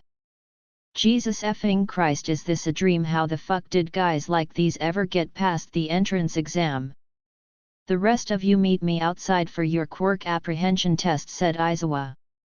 Before anyone could say a thing, I was out of my seat and vanished in a body flicker to the locker room. 1 minute later I flickered back into reality near Aizawa in the training ground. Was that really necessary? I asked. Aizawa gives me a bored look before schooling his face into something more serious. I need to know if they have potential to be a hero. It took them 10 minutes to notice me outside the door. You noticed me almost instantly. If I had been a villain, they would be dead, said Aizawa. I grunted and nodded. I got where Aizawa was coming from. Being a pro-hero was dangerous and the least he could do was to deny the honestly incompetent a free suicide attempt and ruining the school's image with their deaths. After 10 minutes I was starting to get annoyed, and I wasn't the only one. If Aizawa had the mangekyou there would be no more door to the locker rooms. I spread out my senses and I felt my entire class still in the locker room with no one waiting near the exit.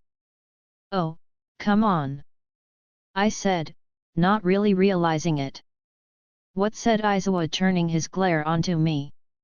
"One of my abilities is that I can sense the location of people within a 1 kilometer radius if I really concentrate. Can also recognize people that I have met before and spent a bit of time in their presence," I explained. "And," said Aizawa, looking intrigued and a little annoyed. I sighed and facepalmed. "My classmates, they're still in the locker room and some are even going to and from the locker room and the classroom." Aizawa's face tightened. "Well, then let's begin the quirk test. The person who doesn't meet my expectations will be expelled," said Aizawa. Sensei, shouldn't we still wait for them?" I asked, somewhat unsure. "We waited enough," was the prompt reply. "It took me 15 minutes to get through all the tests." Aizawa just wrote down the results and called it a day. I was the only one who took the test. I went home that day feeling more than a little awkward. The next morning's headline was the mass expulsion of 19 students from Class 1A and my existence as the sole student that got to be mentored by all the pros. How lovely! Chapter 7, First Day, or How Madaram Made Heroes Shit Themselves. Being in school after you spent the better part of 2 lives dodging it was somewhat surreal. Especially since I was the only student in Class 1A. In a way this was better than being in a class with students my age, or close to it, especially given that I've already graduated high school and I get bored easily. That's why I spent the entire morning bouncing from class to class and letting my teachers evaluate my skills. At the end of each class the teachers looked somewhat constipated and some of them looked at me with an unreadable expression on their face. What did you expect me to go easy on them? I'm a certified genius with multiple diplomas, I don't need to be taught English, I'm already fluent in 7 languages. Thankfully it was time for hero basic training with Aizawa since the man became my unofficial mentor. I came into the training ground dressed in my new battle armor. I spent a lot of time arguing over my costume design with the people from the support department. Thankfully I won the argument. Now most kids would order some flashy costume with a few support items on the side to amp up their quirks in battle. I needed no such amp. Chakra is the undisputed ultimate tool for war in this superpowered world. My costume, if you could call it that, was simply armor. It was good looking, not overly flashy, and most importantly of all, functional. That a 2-part costume made from Kevlar reinforced materials. Tear-proof and somewhat bulletproof. Alongside that were specially designed flexible plastic ceramic plates weaved into my suit. These were designed to stop bullets and shrapnel from penetrating through the cloth layer. I also had shin guards, a chest and back plate and shoulder guards with a high collar to protect my neck. All these were made from thin and highly resistant composites and, while they offered protection, were mostly there to serve as anchor points for any other weapons and items I might add in the future. I also had full gloves with metal inserts for increased punching power and reinforced armored boots for the same reason. The suit was black with the overlaying armor a dark gray, but having patterns of red lines over them. Say what you will, the armor had to look good so that my hero image is marketable. Is that shallow? Maybe, but it was an undisputed truth in the hero industry, and with my original plans for UA utterly destroyed, I might as well become the best hero I can be. I always disliked doing things halfway anyways. Aizawa looked at me impressed. I suppose it should have expected it, problem child, said Aizawa in a bored tone. Again, with that nickname, what on earth is he talking about? I am a perfect model student. Though by his smirk I can probably deduce that he is amused by my reaction to the nickname. What did you honestly expect me to just order up a piece of brightly colored spandex and some padded gloves? I asked. That's what most kids would do if they had a quirk like yours, said Aizawa. Well, most kids are idiots, I replied. The man huffed and put his hands in his pockets. Okay then, welcome to Hero Basics. For today I want to test the full extent of your combat power and try to see how it applies to situations you might have to face in the future, said Aizawa. So basically, today is show and tell, I said. Aizawa looked distinctively unimpressed. I sighed. Okay, what do you want to know? I asked. What is your quirk, and please tell me the truth, not that half-assed bullshit you wrote down in the official paperwork, asked Aizawa. I sat and thought for a moment. I could lie and tell him some bullshit story, but I felt I could trust this guy and it would be better in the long term if I tell him the truth. Plus, I get to mess with him. Had. Don't know, I said. Aizawa looked annoyed. You don't know, he repeated slowly, trying to see if he understood me correctly. Yes, I don't know if I have a quirk, I replied. Now Aizawa looked confused, annoyed, and lost at the same time. Your quirk can shut down other emitter quirks, the area of quirks that my abilities would fall under, correct? I said. He nodded, not truly seeing where I was going with this. Use your quirk on me, I said. Aizawa waits a bit before his eyes turn red and his hair stands up. I bring up right hand and form a raise nan in my palm. Aizawa looks at me, then at the raise nan. He blinks and turns on his power again, but nothing happens. After a minute he shuts off his power and I dispel the raise nan. Hey, so I am quirkless then, I said nonchalantly. Good to know. This means that my value just skyrocketed and I'm in no danger of losing my power to quirk suppressants or other dangers. Problem child, what the fuck is wrong with you? Asked Aizawa. Don't know, I'm just that awesome, I said. How can you be quirkless? I saw you split the earth apart and spit out a fireball in the entrance exam. How the fuck is that not a quirk? Yelled Aizawa, looking like he was just about to have a meltdown. That is chakra, I said. Says Aizawa, completely lost. The power I used is called chakra. I was always sensitive to its existence and originally, I just assumed it was a quirk, but as I grew, I began to develop more and more facets to it. For example, chakra boosts my physical strength, speed, endurance, perception, and durability as a passive effect of having it inside my body. If I mold it in the correct way, those boosts become more pronounced to the point that I can compete with people like All Might. I can also mold chakra in techniques such as the fireball and earth techniques you saw me use in the exam, I said. So, it's just like an enhancement quirk with some added bonuses? Asked Aizawa. Not quite. As far as I understand it, chakra is formed by combining a person's physical and mental energies, in the form of yin and yang. By manipulating these specific energies, a chakra wielder can form yin release or yang release, which when combined gives yin-yang release, which is a way to assert absolute control over one's own self, mind and body, and thusly you can affect the world in ways quirks will never be able to. I don't know why I can use chakra, but I do know that every human being on this planet had the theoretical potential to use chakra, I said. Everyone? Asked Aizawa, surprised. Yes, everyone. However, when I tried to teach my brother chakra, he couldn't unlock it and connect his mental and physical energies like I could, I said. But you could, in theory, teach anyone about chakra and how to use it, said Aizawa. In theory, if I find out how to get past the natural block against chakra, I could, but I don't think that's a good idea, I said. Why? Asked Aizawa. Looked at him. Had to make him understand that the level of power a chakra wielder was able of disking out was far beyond what this world could manage.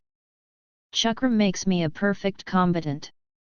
With enough chakra and skill, anyone, and I mean anyone, could bring down mountains and destroy cities.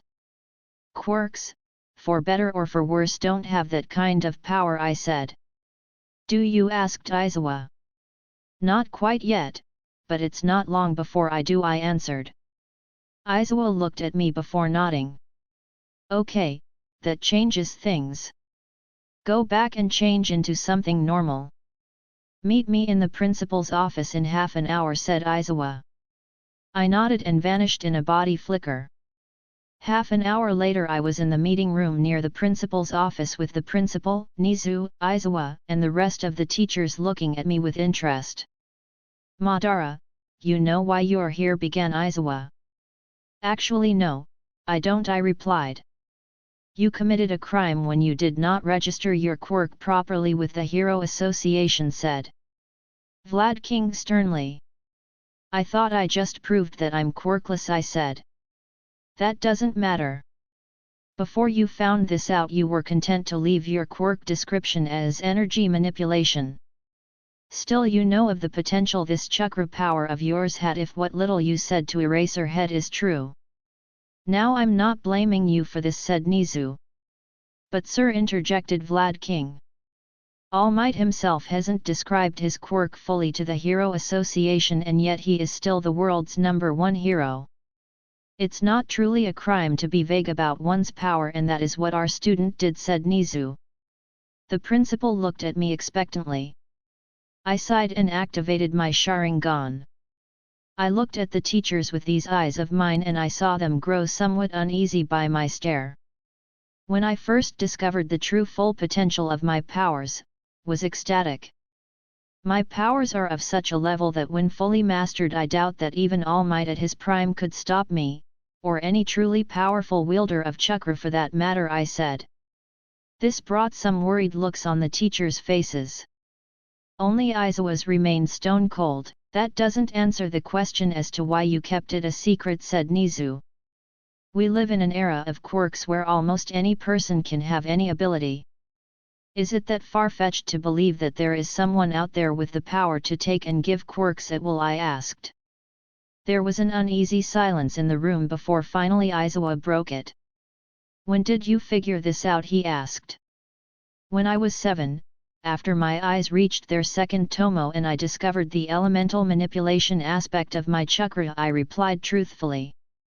Well, it's not so much discovered as it was foreknowledge and finally having a chakra pool of enough quantity and the freedom to be alone for long periods of time so I could start my elemental manipulation training. Elemental manipulation, asked Present Mike, surprised. I wanted to reply to him, but Nizu cut me off. That's not important now. Now, Madara, you are correct in your assumption. There was once a person with this quirk. He was known as All for One, said Nizu. It took me only a moment to see the connection. You have got to be shitting me, I said as I looked at Nizu in horror. He nodded, the smile leaving his face. God damn it, All Might. I want my brother to be a hero, but that doesn't mean he has to be on the front lines against a quirk-stealing madman that is more than likely over 100 years old. I see you put the gist of the story together, but don't worry, All Might killed him 5 years ago, said Nizu. Well, that's a relief. Somewhat. At least I now know who did that much damage to All Might. Remained silent as I mulled the problem in my head. Okay, so I get why the kid did it, but we still can't teach him all he needs to know about being a hero if he insists on hiding his true abilities from us, said Vlad. I don't think that's the case, said Nizu, smiling. If he wanted to hide, he wouldn't have told Eraserhead about his theory or asked him to help test it. I looked at Aizawa, who just gave a bored shrug.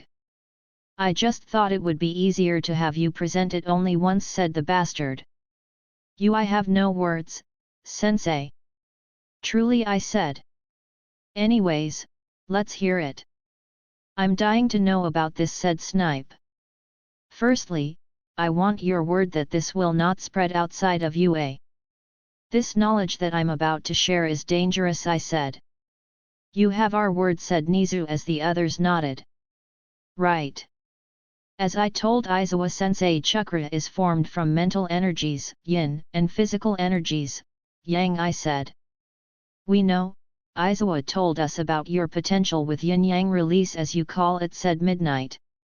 I snorted. You know nothing of the amount of power a user of yin-yang release has. Just as an example, one of the techniques I theorize might be possible is called creation of all things, I said. That and truth-seeking orbs and six paths sage mode and other crazy bullshit that come as a package with it. The teachers felt chills down their spines at their students' words. Anyways, I split up the abilities of chakra in three main categories: taijutsu, ninjutsu, and genjutsu, said. I noticed that Nizu looked very interested and that ectoplasm had a clone with a pen in hand taking notes. Taijutsu is the art of augmenting one's body with chakra to boost one's power and speed. You saw me use taijutsu for most of the entrance exam.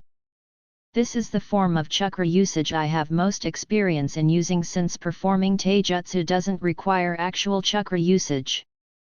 I managed to create a style of combat separate from the one which you saw me use in the exam, which I call Gentle Fist, I said. How is it different, asked Midnight. Gentle Fist relies on precise strikes on an opponent's body to inject chakras so that it would do damage to his muscles, nerves, and internal organs without actually harming the skin. Useful against hardening type quirk users and others that rely on their skin as a form of protection. In contrast, the Strong Fist, which you saw me use in the exam, focuses on dealing external damage using chakra to augment my own body's strength, speed, and durability, I said. Stealing the style of the Hyuga clan was a pain, but there were martial artists that taught me the precision required for the Gentle Fist, and since it doesn't need to shut down chakra nodes, a Sharingan has sufficient visual acuity to use it. The rest was me practicing on stumps in the forest and wild animals that I had hunted. Guken aka Strong Fist was easier since that was just punching the shit out of people, and there were plenty of styles that did that and worked wonderfully when I added chakra to them. That is impressive, said Vlad King. Having two distinct fighting styles almost mastered by 14 was a feat no one truly expected of a student. Thank you, but I'm not finished. Through the careful use of chakra to coat my fist or foot and its explosive release from a compressed state, a single punch from me using Strong Fist is able to do damage close to that of one of All Might's punches if I want it to, I said. What? Seriously, asked Mike.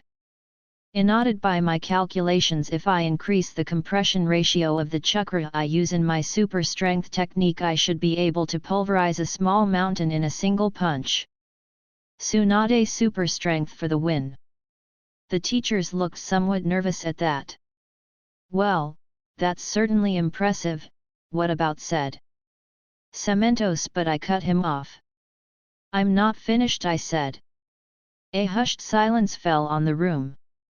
The final technique I have for taijutsu is one I have yet to try to develop because of the inherent danger it poses, not only to those around me but to myself as well, I said. I call it the 8 inner gates. What does it do, asked Recovery Girl. At any given time, I use at most 20% of my full power. The 8 gates are limiters my body has in place to ensure this limit is kept, I said. Don't tell me, began Aizawa, dreading the answer. I nodded. This technique allows me to open these gates and bring out the full power of my body. However, it comes at the cost of incredible pain and ligament damage if overused, I said. Het, plus ultra, am I right, said Mike, trying and failing to dispel the gloomy atmosphere. Each gate is named for a specific thing it unlocks. The gate of opening allows the use of 100% of a person's muscle, the gate of healing re-energizes the body, allowing you to fight through exhaustion. The gate of life brings your cardiovascular system to full capacity to ensure proper nutrition and oxygenation of the body. The gate of pain disables the body's normal pain receptors and boosts pain tolerance to inhuman levels, but it begins to damage the muscles, the gate of limit boosts all abilities, including those that fall under the category of ninjutsu, but it can cause stress fractures in the bones. The sixth gate of view is a further boost added onto the gate of limit as the user begins to emit an aura of chakra. I theorize that anyone who achieves this level or at least the previous one will be able to physically contend with All Might as he is now one-on-one, I said. I let that sink in. The room was silent, and I was looked at in reserved awe while Aizawa looked slightly terrified. The seventh gate of wonder will cause the body to start overheating, the user gaining a blue aura as their own seat begins to evaporate. At this level the user can create air blasts powerful enough to destroy entire cities, I said. The Hirudora comes to mind in this situation. The teachers looked shocked. I don't think I even want to know about the last one, mumbled a sweating present Mike. I don't think I even want to know about the last one, mumbled a sweating present Mike. The 8th gate grants one power tens of times stronger than the 7th. It is the ultimate power an average human being can wield, but it comes at the greatest of all costs, I said. Dear Lord, don't tell me, said a trembling recovery girl. Death is the price of using the final stage of the 8th gate formation by unlocking the full power of the 8th gate of death. It grants one the power to enact their dying will, their final resolution when all is lost and there is no other way than to sacrifice oneself for the greater good. When opened, the user will be cloaked in a shroud of blood-red vapor formed from his own boiling blood. The full use of the 8 gates will last anywhere from 5 minutes to half an hour, depending on how fast the user burns through his chakra reserves, said. This was the technique that Might Guy used to deal an almost deadly blow to Six Paths Madara. Nothing in this world can match such power, not yet at least. By this point even the principal was sweating. What you described right now, that's a suicide technique, said Ectoplasm with mild horror in his voice. Bear in mind, this is only theoretical, but I haven't been wrong before and I know I'm not wrong now. The 8 gates can only be used to their fullest if one dedicates their entire lives to mastering and studying the strong fist taijutsu style. Not something I plan on doing when I have other options, I said. There is more shit, kid. What kind of monster are you? Asked Mike, looking at me with scared eyes. The good kind. Now can I continue, I asked. Yes, go on, said Nizu. Ninjutsu is any kind of technique that involves using chakra to make alteration to the physical world. Firstly, you must understand that mastering chakra comes with certain requirements such as being able to control it. By increasing my control over chakra, I can modulate the power, area of effect and size of my ninjutsu while also boosting taijutsu. I have pretty good chakra control, which allows me to use chakra to stick myself to any vertical or horizontal surface and walk on water, I said. Come on. That's seriously unfair. You can walk on water, yelled out Mike as he threw his hands in the air. Calm down, Mike, said Aizawa. Kmen Shota, how can you be so calm? The kid's already a monster in hand-to-hand combat and now he tells me there's more than shooting fireballs. He can walk on water for fuck's sake. At this rate we might as well call the kid a god and be done with it, yelled Mike. I hummed, well actually. Don't you dare answer that, problem child. Snapped Aizawa at me while the rest of the teachers looked horrified at me. Can I go on? There's still much more to cover, I said. Aizawa glared at Mike, who wisely shut up and returned to his seat from where he had shot up on 2 feet. Continue please, said Nizu. Right, that's chakra control. It also helps boost my chakra capacity since chakra's like a muscle. Based on my chakra capacity I have a finite number of techniques I can use before I need to rest and eat to replenish it. Moving on is chakra shape manipulation, I said. The teachers looked at me as I raised my hand and on it a raised nan bloomed to life with a whirl. I saw everyone in the room in awe at the small rotating ball of power. This is the raise nan and it's a technique I originally designed to help me better understand chakra shape manipulation. However, it can be used to strike at an opponent and get the one's defense since it shreds whatever it touches. I said, utter bullshit for the first part, but the truth for the second. The teachers leaned back from the dangerous little ball as if it was about to bite them.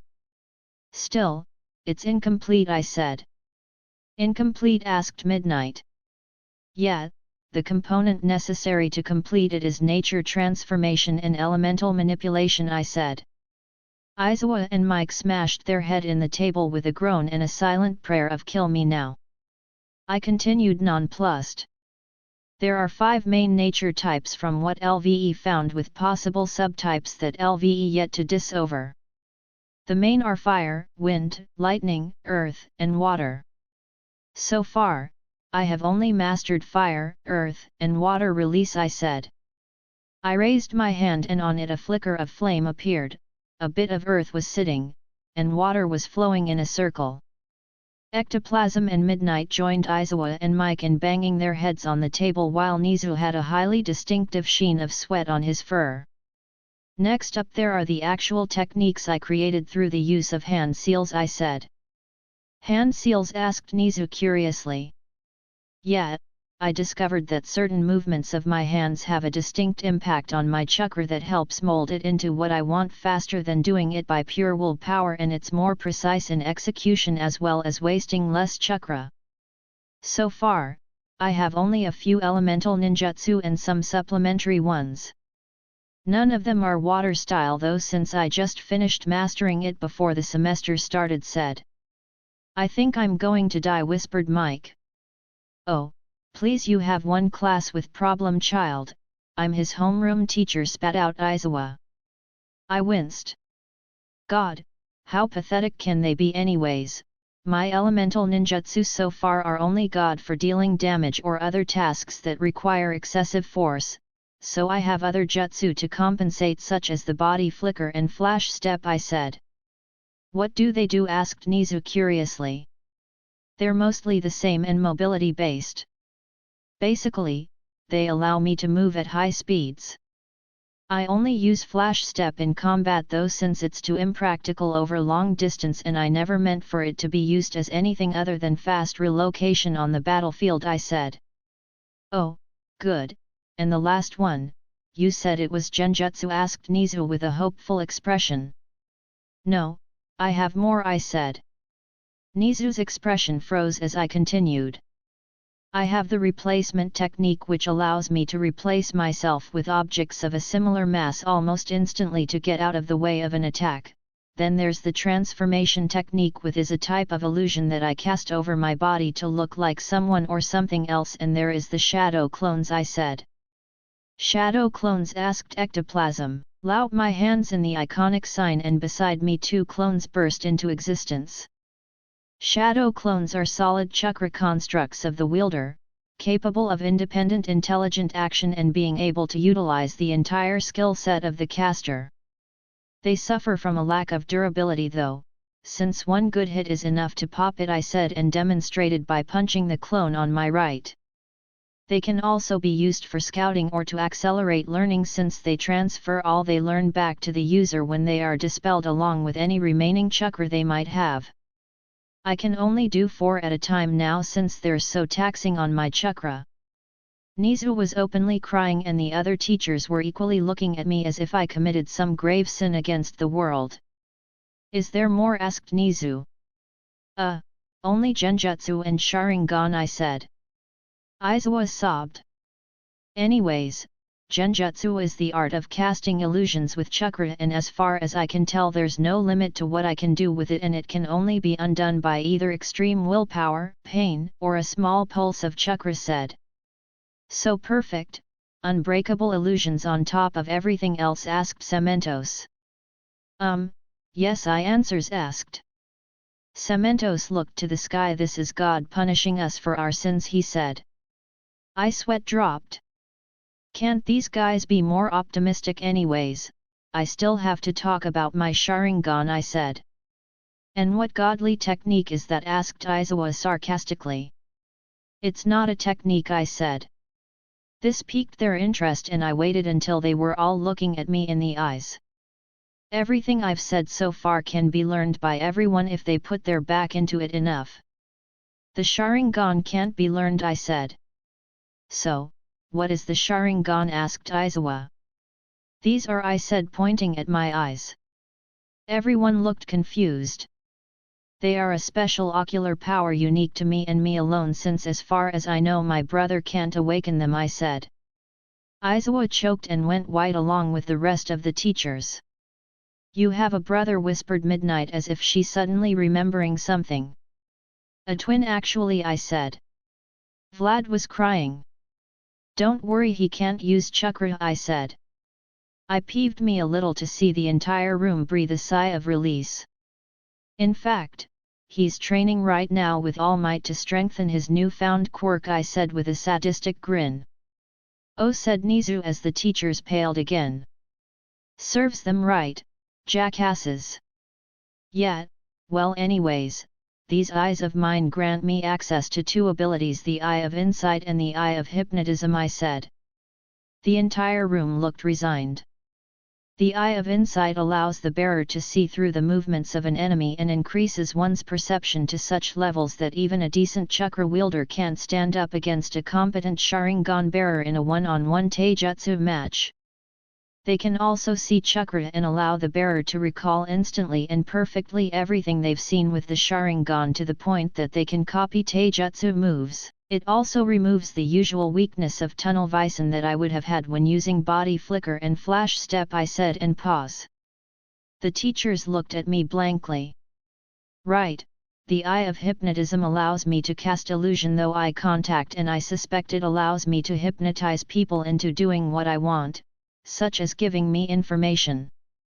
I haven't tried it yet, but I think I can use them to cast illusions on my opponent mid-battle and get him to mess up to gain an opening, I said. Anything else? Asked Nizu, who was still crying. Not really. Oh yes.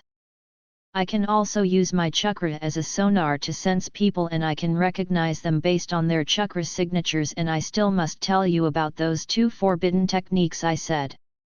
Forbidden techniques? Asked Recovery Girl with a noticeable amount of dread. I nodded. Izanami and Izanagi, two techniques that are only available to Sharingan users, and I call them forbidden because they have the same relative cost as the 8 gates, I said. The teachers shivered. The first one is Izanagi.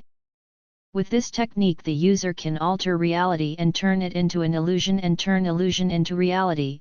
It's a jutsu that has the power to decide fate, and it can even restore the dead, I said. The teachers looked like they've been slapped as they looked at me with horror. Such power, whispered Midnight. Izanagi is a technique based in yin-yang release. This should give you an idea of just how powerful chakra is, I said. But still, to rewrite reality in such a way that you can bring back the dead, whispered Aizawa. The cost of using this technique is the loss of sight within one eye. I suspect that if I ever use this technique would be because I died, I said. The teachers shivered at my words. And Izanami honestly, Madara, I'm afraid to ask, said Nizu.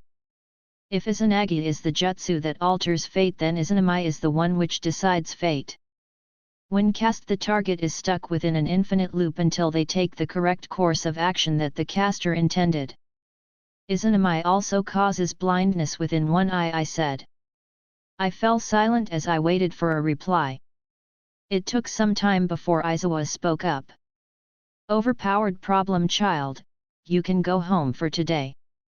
We need to have a talk, so come back tomorrow, okay? Asked Aizawa. Okay, I said and vanished in a body flicker. Returned to normal speed outside UA and grinned with a murder face that had almost every student in the vicinity running away screaming, and my namesake probably feeling very satisfied with himself wherever he was. Messing with the teachers was fun. Furthermore, I needed them to realize just how powerful Lam-en could be. Still, if they reacted like this to the snippets of information about Izanami and Izanagi, I don't think that their hearts would survive if told them about the Mangekyo Sharingan or Rinnegan and their broken OP abilities. Ever since the day that I met All Might at the beach, I've been thinking, and because my plan to coast though UA is mostly shot to hell and back, I might as well do something relatively out of the ordinary for me. I'm going to take All Might's place as the pillar that supports society. The man is at the end of his time anyways, and Izuku won't be ready to take on the burden anytime soon. I need to think about the new information I gained about the so-called king of the underworld. All for one, your time is done and I will see your legacy shattered. This is the Raise Nan, and it's a technique I originally designed to help me better understand chakra shape manipulation. However, it can be used to strike at an opponent and get the one's defense since it shreds whatever it touches. I said, utter bullshit for the first part, but the truth for the second. The teachers leaned back from the dangerous little ball as if it was about to bite them. Still, it's incomplete, I said.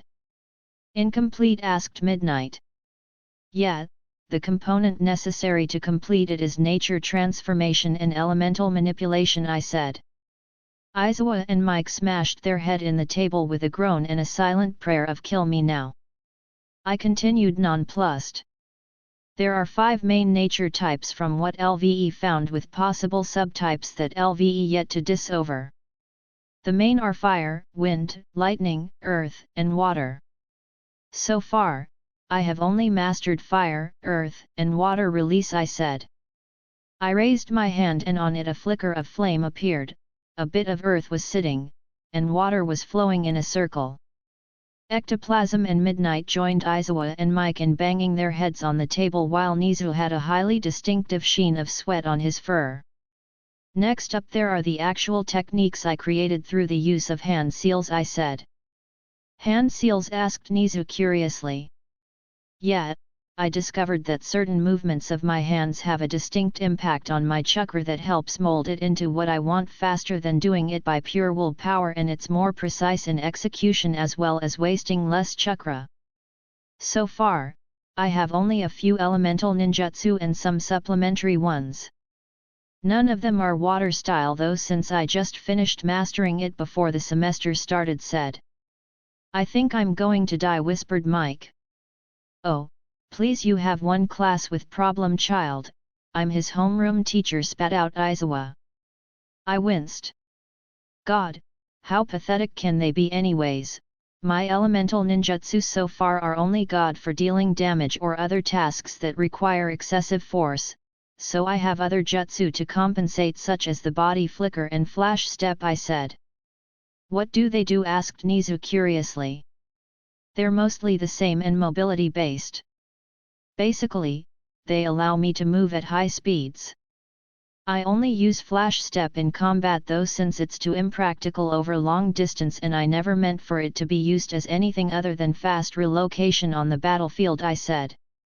Oh, good, and the last one, you said it was genjutsu? Asked Nizu with a hopeful expression. No, I have more, I said. Nizu's expression froze as I continued.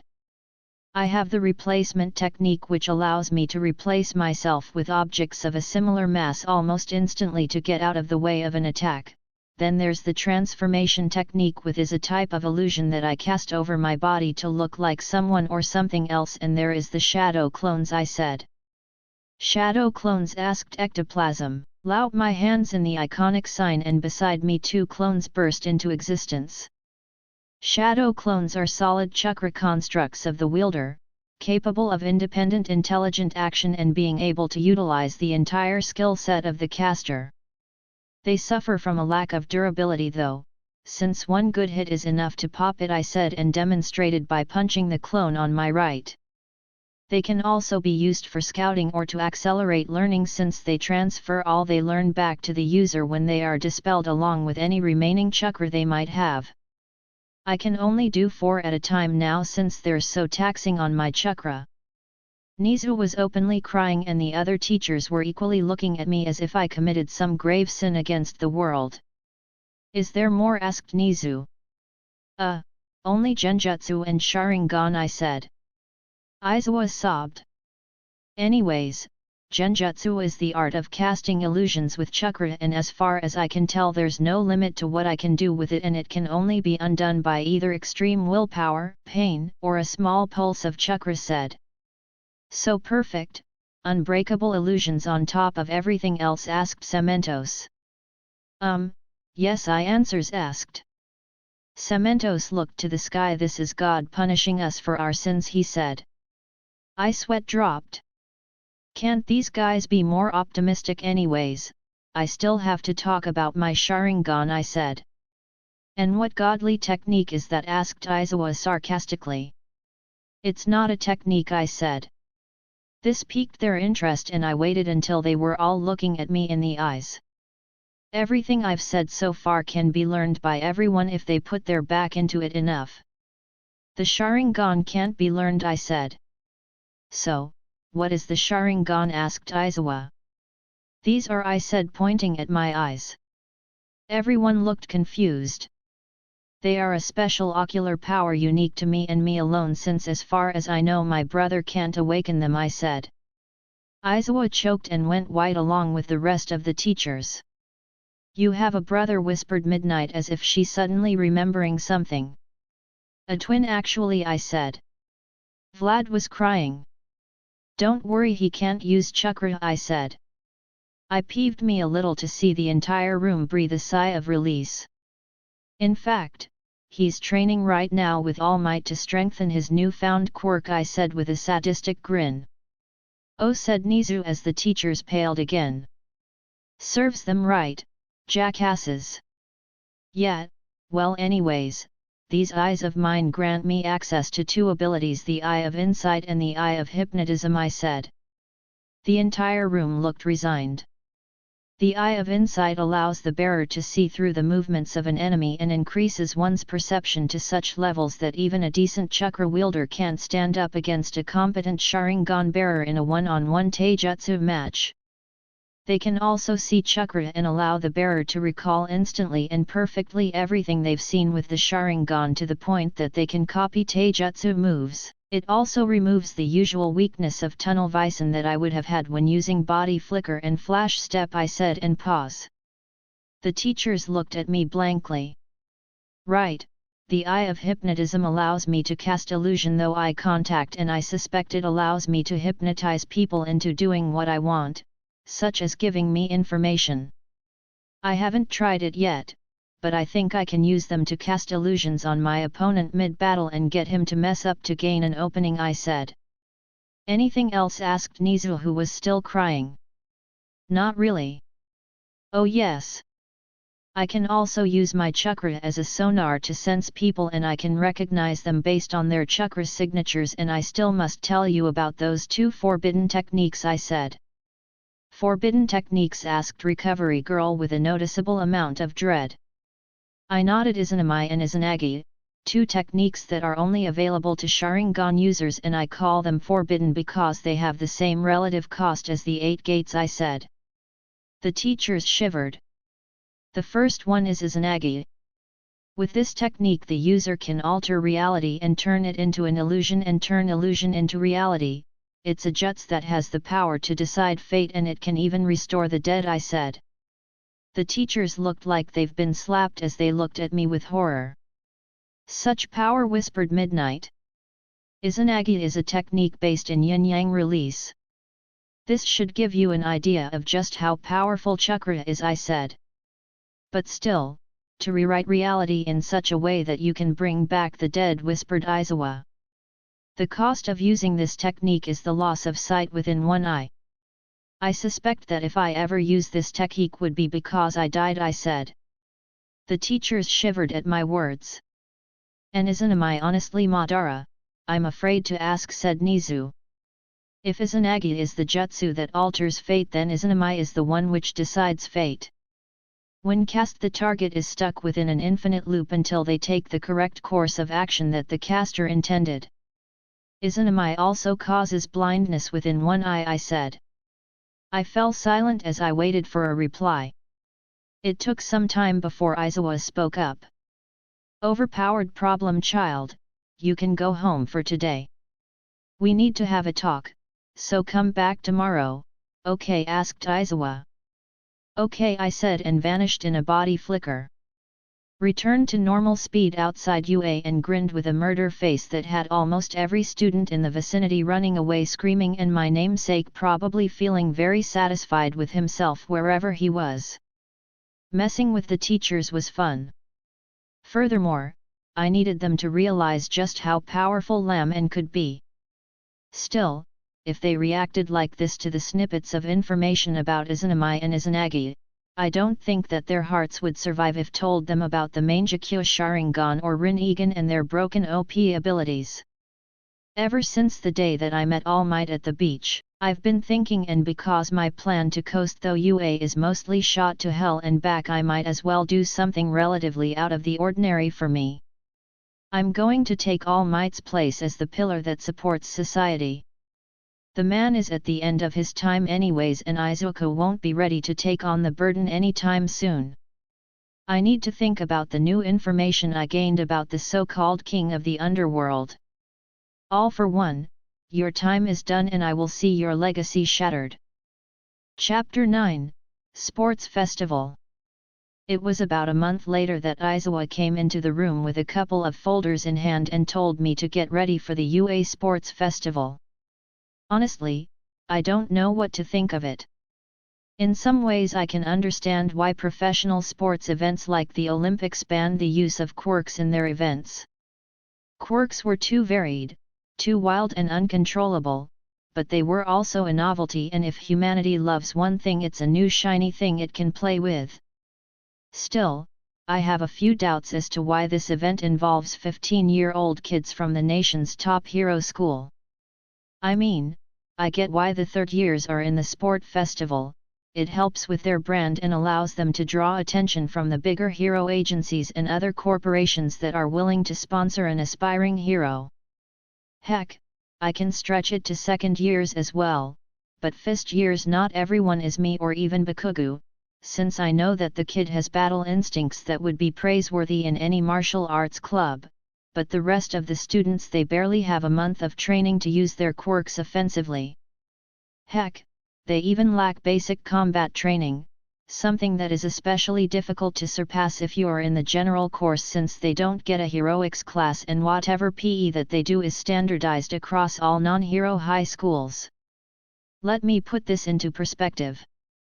I scored well over 300 points in the exam, and the majority of those were villain points. This was not very surprising since I trained my butt off and abused the hell out of my Sharingan for years to get to this level of martial ability. Not everyone began their training at 6 years old. In fact, the next score after I was a measly 67 points, out of which only about 40 were villain points. Heck, the lowest score that was admitted into heroics was 30 points, out of which 22 were villain point and 8 were rescue points. Talk about being overpowered. And to be honest, their quirks would most likely get stronger with age, but so again will my chakra. Right now, I'm just entering puberty. In about 2 to 3 years, I would have expanded my reserves of chakra exponentially from their already relatively massive size, and alongside quantity, the quality will also be improved. My chakra will be denser, making my jutsu that much more powerful. Anyways, enough about my moaning. In this month I have managed to get the school to let me do my own thing. They really don't have anything other than hero law to teach me, and even that is most often than not something that I already know. I did train in PR and combat, and otherwise I mostly developed new jutsu for my water style, fire style, and earth style. I also sparred with All Might once and managed to hold my own, though to be fair he was holding back quite a bit, while I was doing my very best to beat him. Still, I managed to push him in a way no one before All for One really did. That fills me with hope. I may not be on the level of monsters like All Might or All for One, but at least I'm capable enough to take down and beat several of the more high-ranking heroes and villains. At least that's what Aizawa-sensei and Nizu tell me, and was confirmed by All Might.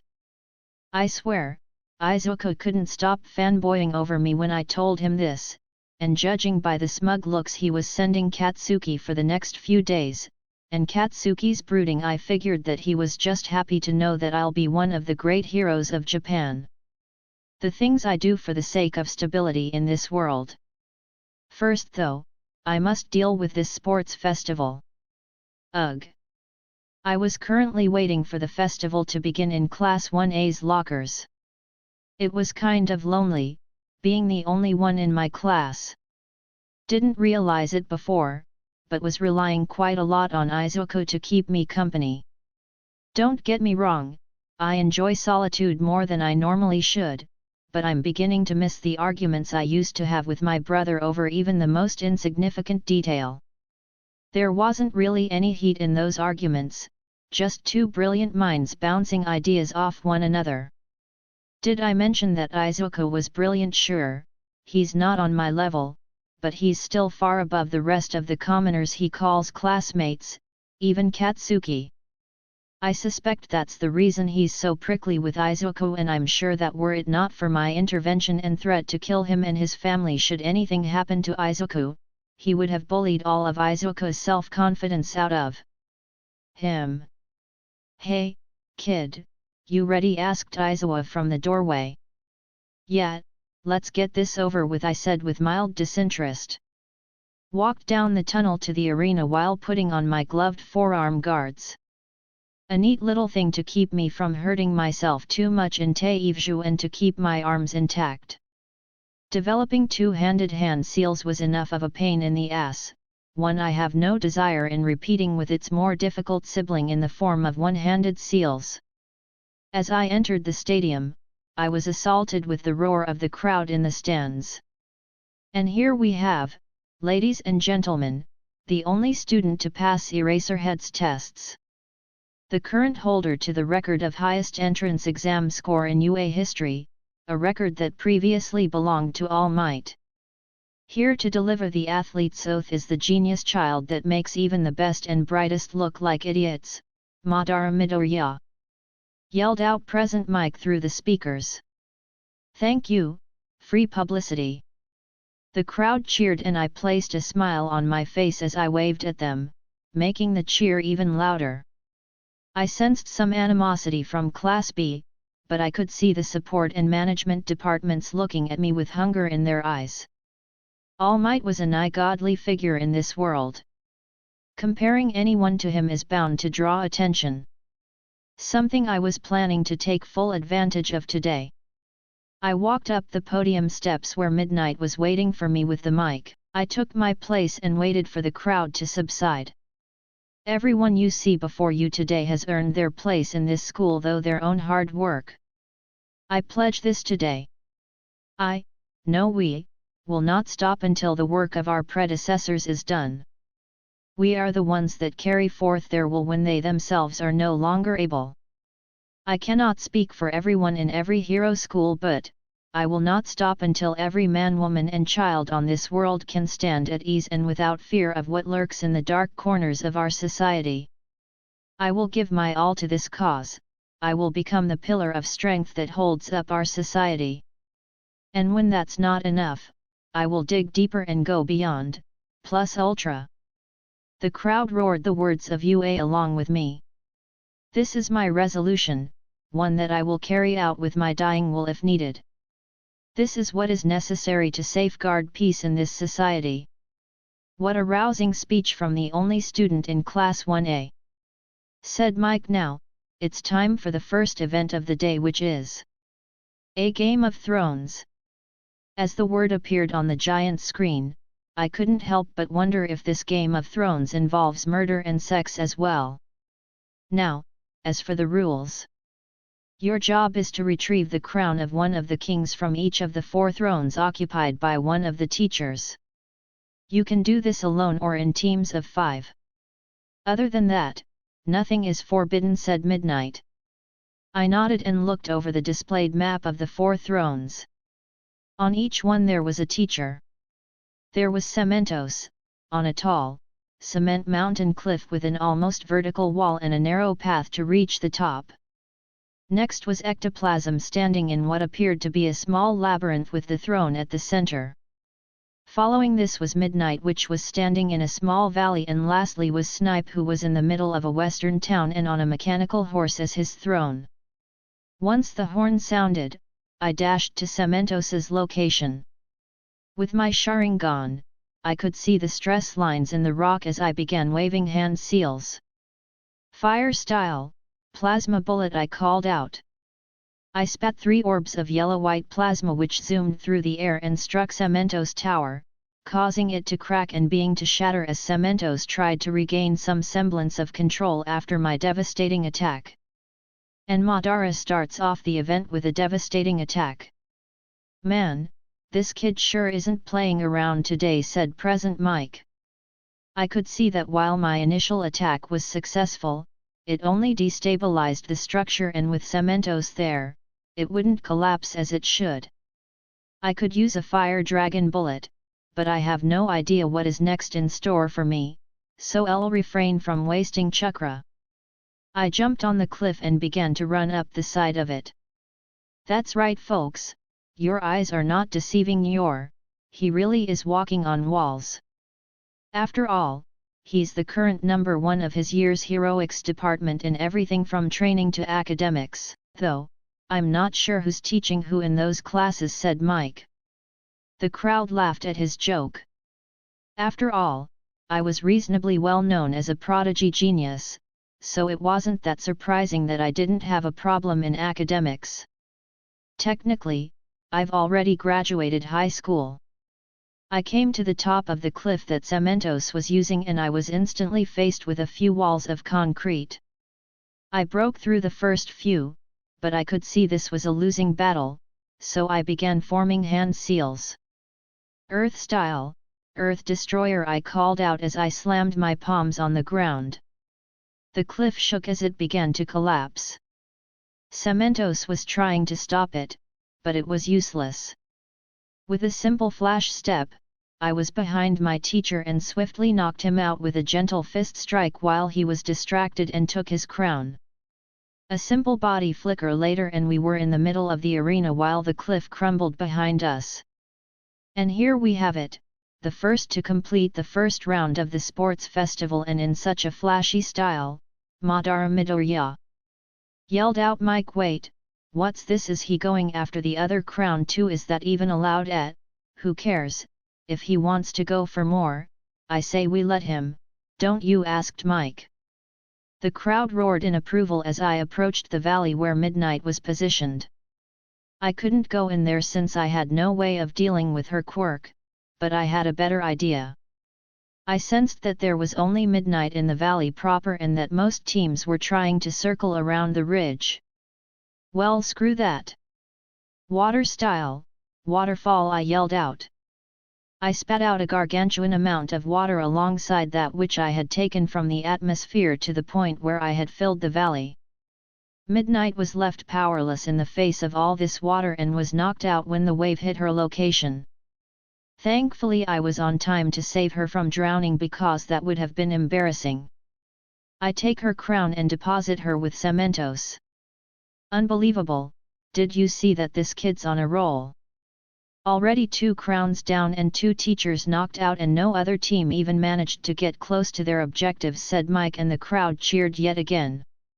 I can almost feel the interested stares of the crowd of pro heroes that are watching the sport festival.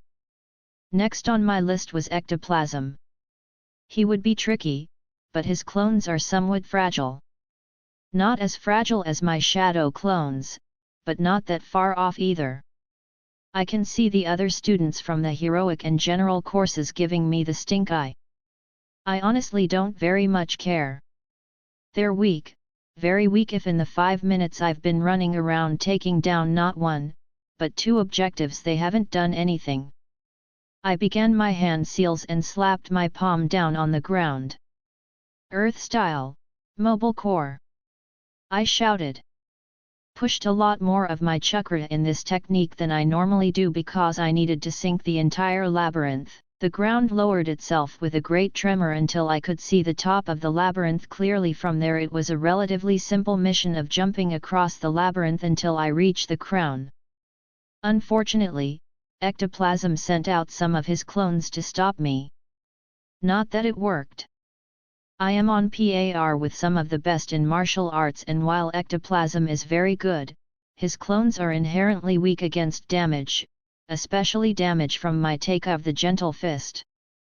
Eventually I reached the original and engaged him as a brutal display of martial prowess before shooting his crown off with a water-style pistol and getting the hell out of Doge.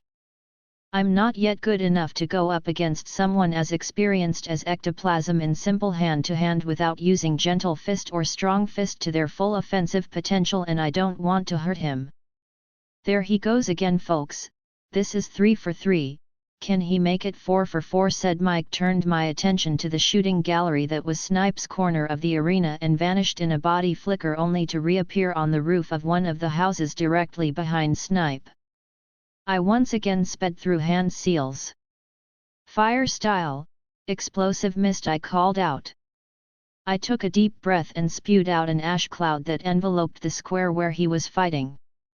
I moved to take his crown when my danger sense went off, and I used a quick seal-less replacement with a nearby barrel, only for the barrel to be shredded with rubber bullets.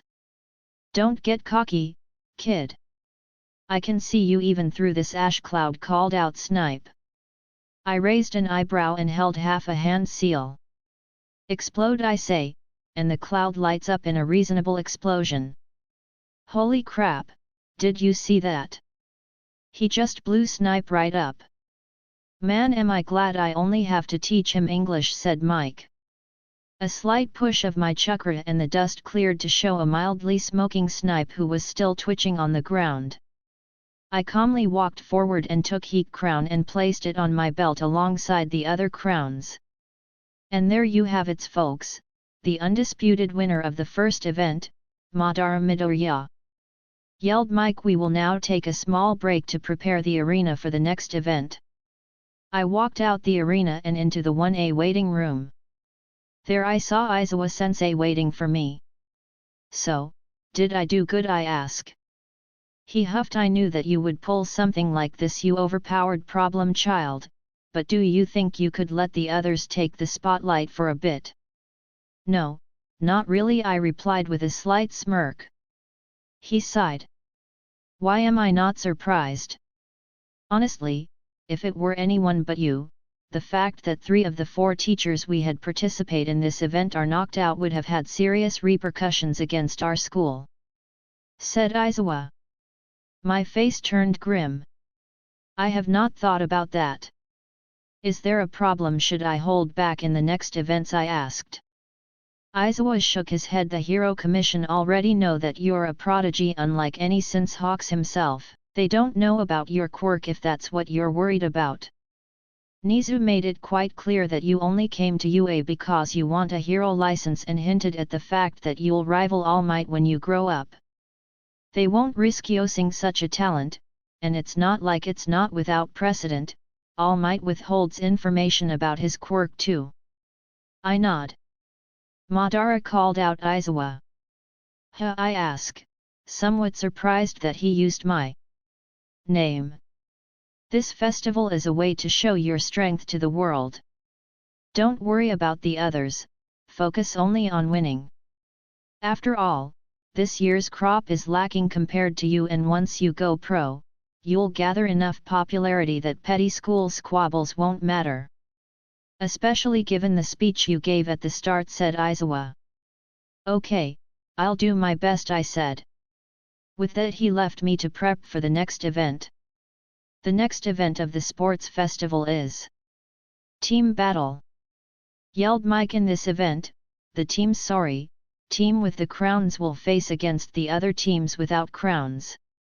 The teams that end up with one of the 4 crowns at the end of the 20-minute event will go on to the final round. I nodded to myself. For ease of use, the crowns have been replaced with headbands, and because of the stunt I pulled in the last event, I will have to go no against some 80 students from the heroics and general education departments and another 120 from support and management. This will be my ultimate test. On one side we have Madara Midoriya, the genius whose power know no bounds, and on the other side, the rest of his year in UA. Who will win and who will lose, said Mike. Across the nation people stopped what they were doing and looked at their TV screens, smartphones, and tablets. This year's sport festival had attracted a lot more attention than usual. Even the villains were watching with care. In one house, a mother and son pair were watching the TV. For Izuku, this was one of the most exciting days of his life, second only to that one when he met All Might. Finally, after so many years he would see his brother's full power unleashed. Meanwhile, on the stadium, I was standing on one end of it with the rest of the students waiting for me in the other. I closed my eyes as I began to tune my breathing. All around me I could sense the chakra flowing through every human being and creature in the world. I could sense its mystical connection through all of us. I delved deeper into myself, into that pool of chakra that was normally so calm. All it took was one thought, one nudge, and the chains that held my power bound broke loose. There was a gasp from the audience as chakra exploded from my being, cracking the very ground itself. The entire stadium could feel the level of my power. Man, what presence, just looking at him gives me the chills, said Mike. I cared not for useless talk. I rigged my chakra back, feeding it into my very muscles in a way I have done only in practice. I could sense the growing unease of my opponents and the excitement of the audience. Start! Yelled Mike. My eyes snapped open, showing a glowing blood-red Sharingan to the world. I began walking towards the other group as they let out battle cries and ran towards me. I too took to running. At the middle of the stadium we met in combat. I jumped over the first few lines. I had no wish to confront the brawlers just now. Handed in the middle of a pack of Gen Ed students. Two well-placed kicks and they were out. Twisted in midair as I vanished in a flash step only to reappear a moment later next to one big-looking student that was preparing to ambush me. I instantly charged a Raise Nan and used it to launch him clear across the stadium. In the next instant I vanished again in a flash step and reappeared in the midst of a group of Gen Ed students that I took out in a brutal display of martial prowess. From the corners of my eye I could see a mass of students approaching, and so I vanished again. I reappeared in the middle of the mass of approaching students. Before they could react, I grabbed two of them and flung them out at the group. My makeshift bat managed to clip a few students, but I quickly began to engage them in traditional hand-to-hand combat. Not that any of them had anything that could even faze me. Sharingan plus chakra enhanced speed and reflexes are an absolutely deadly combination that ensured no one could beat me. Punch. Kick. Dodge. Jump. Repeat. This was the dance I wove as I mowed down the ranks of children that were against me. Most couldn't even use their quirks in the chaos that ensued, and some were already running for the exit. Dodging another pitiful attempt at a punch from a 1B student, I saw a couple of students further back preparing to unleash their quirks. My Sharingan sought them out and they made the mistake of looking into my eyes. Sharingan, Genjutsu, I whispered as they froze. I needed space. I already took out a good chunk of the students, now I needed to break them up before they can regroup. Earth style, seismic quake. Roared over the sounds of battle. The entire stadium shook as a seismic pulse expanded from my location, making all the students in the arena fell to the ground. Time to end this farce of a battle. Earth style, swamp of the underworld, I called out. The ground liquefied as a good number of students sank into the mud, though a few managed to survive. I cut off the jutsu and jumped back to assess the situation. Most of the students were out of commission, either by way of my taijutsu attacks or by being stuck in the now hardened ground. I need to develop more earth-style jutsu. They are unexpectedly useful when dealing with many opponents. Only 8 remained from what was once 200 students. Amazing, did you see that? He just blew the others right away like they weren't even there," yelled Mike.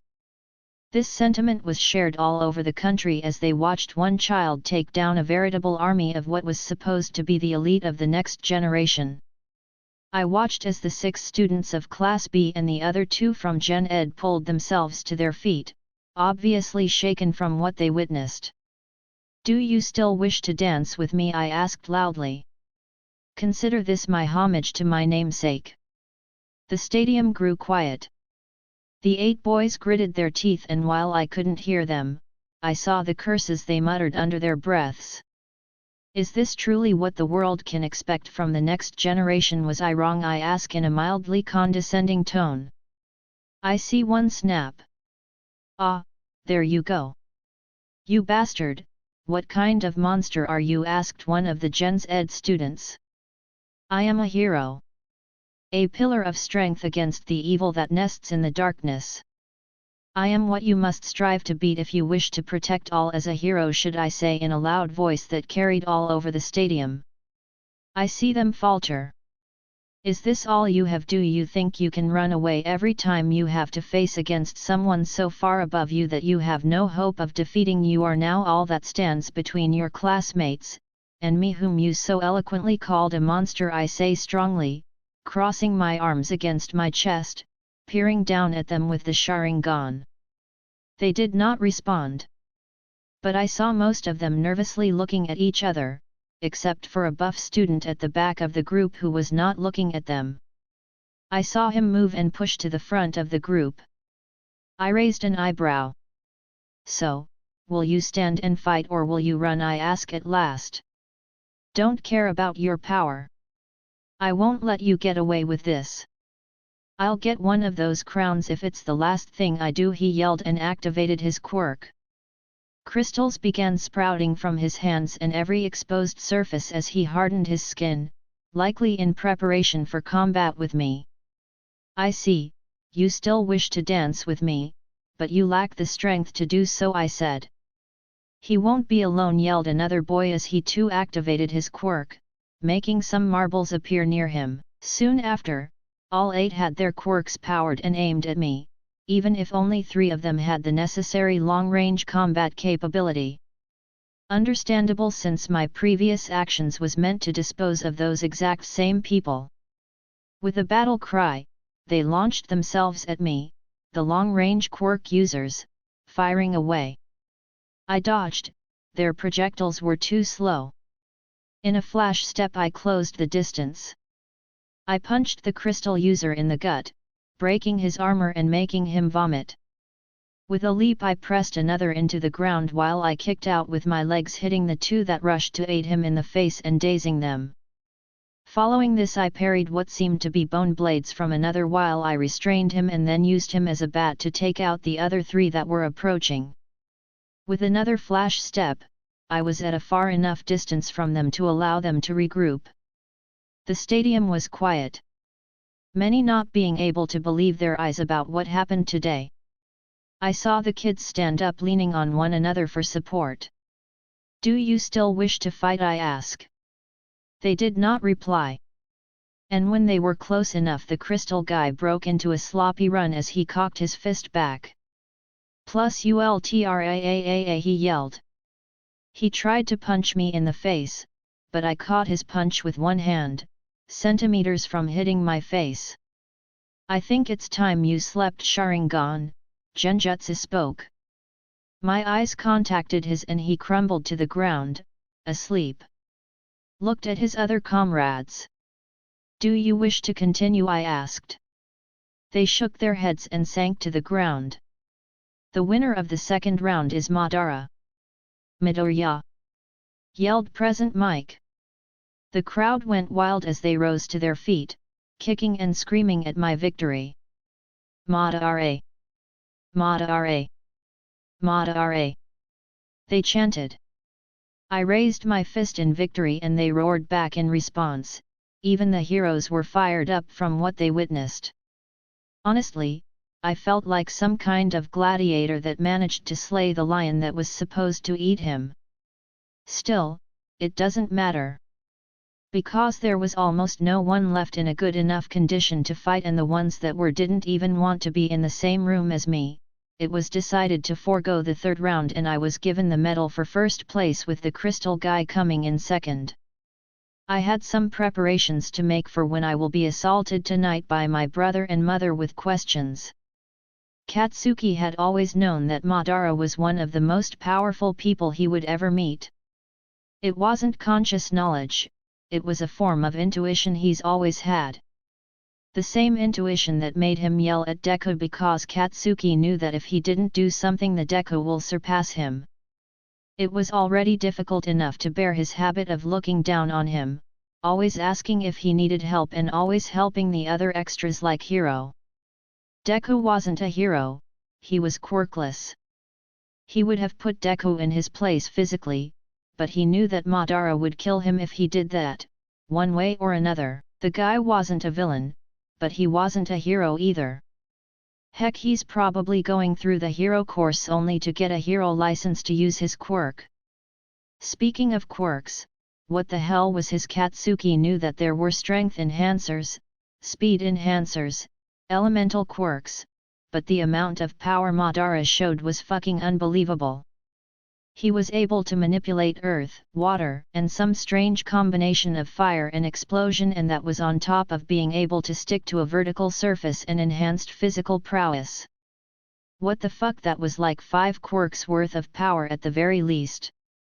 And that's not even considering the slaughter of the rest of his year. 1 student against 200 ended with the last 7 students still conscious and able to move, surrendering, while Madara looked like he didn't even sweat after the event. Katsuki respected him for this.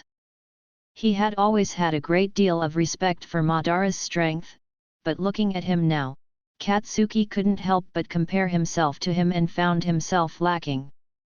That made him angry. There were less than 10 months until the entrance exam, and he would be damned if he didn't try his best to close the gap with Madara. In all his years as a hero, All Might, or as we were now known in his emaciated state, Yagi Toshinori, couldn't have predicted that a child could have such power. He had of course watched the sport festival for first years to see how young Madara was doing. He was of course expecting him to do great. After all, in their little spar, All Might recognized that it was the first time since his fight with All For One that he had faced such a versatile power. All Might was not expecting what happened to happen. Never in the history of UA had the sport festival been cut short because all the students had been defeated. It was unthinkable for a student to even do such a thing. Madara did it.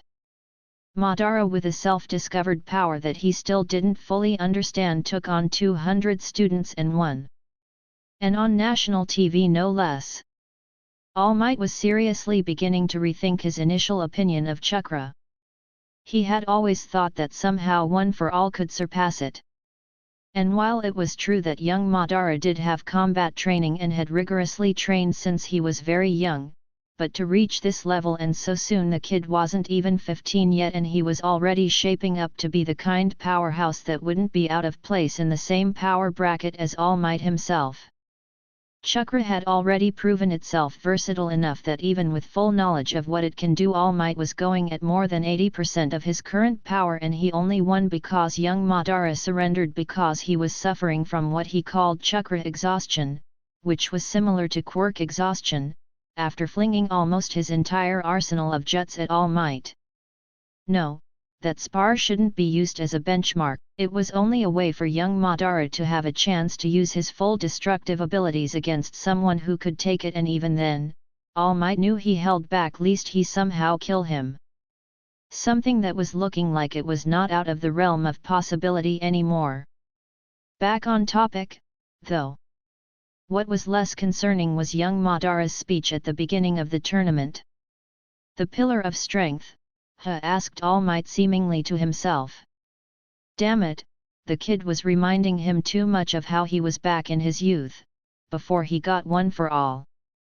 Well, maybe not his casual disregard for life, but his stated wish to stand against evil. All Might.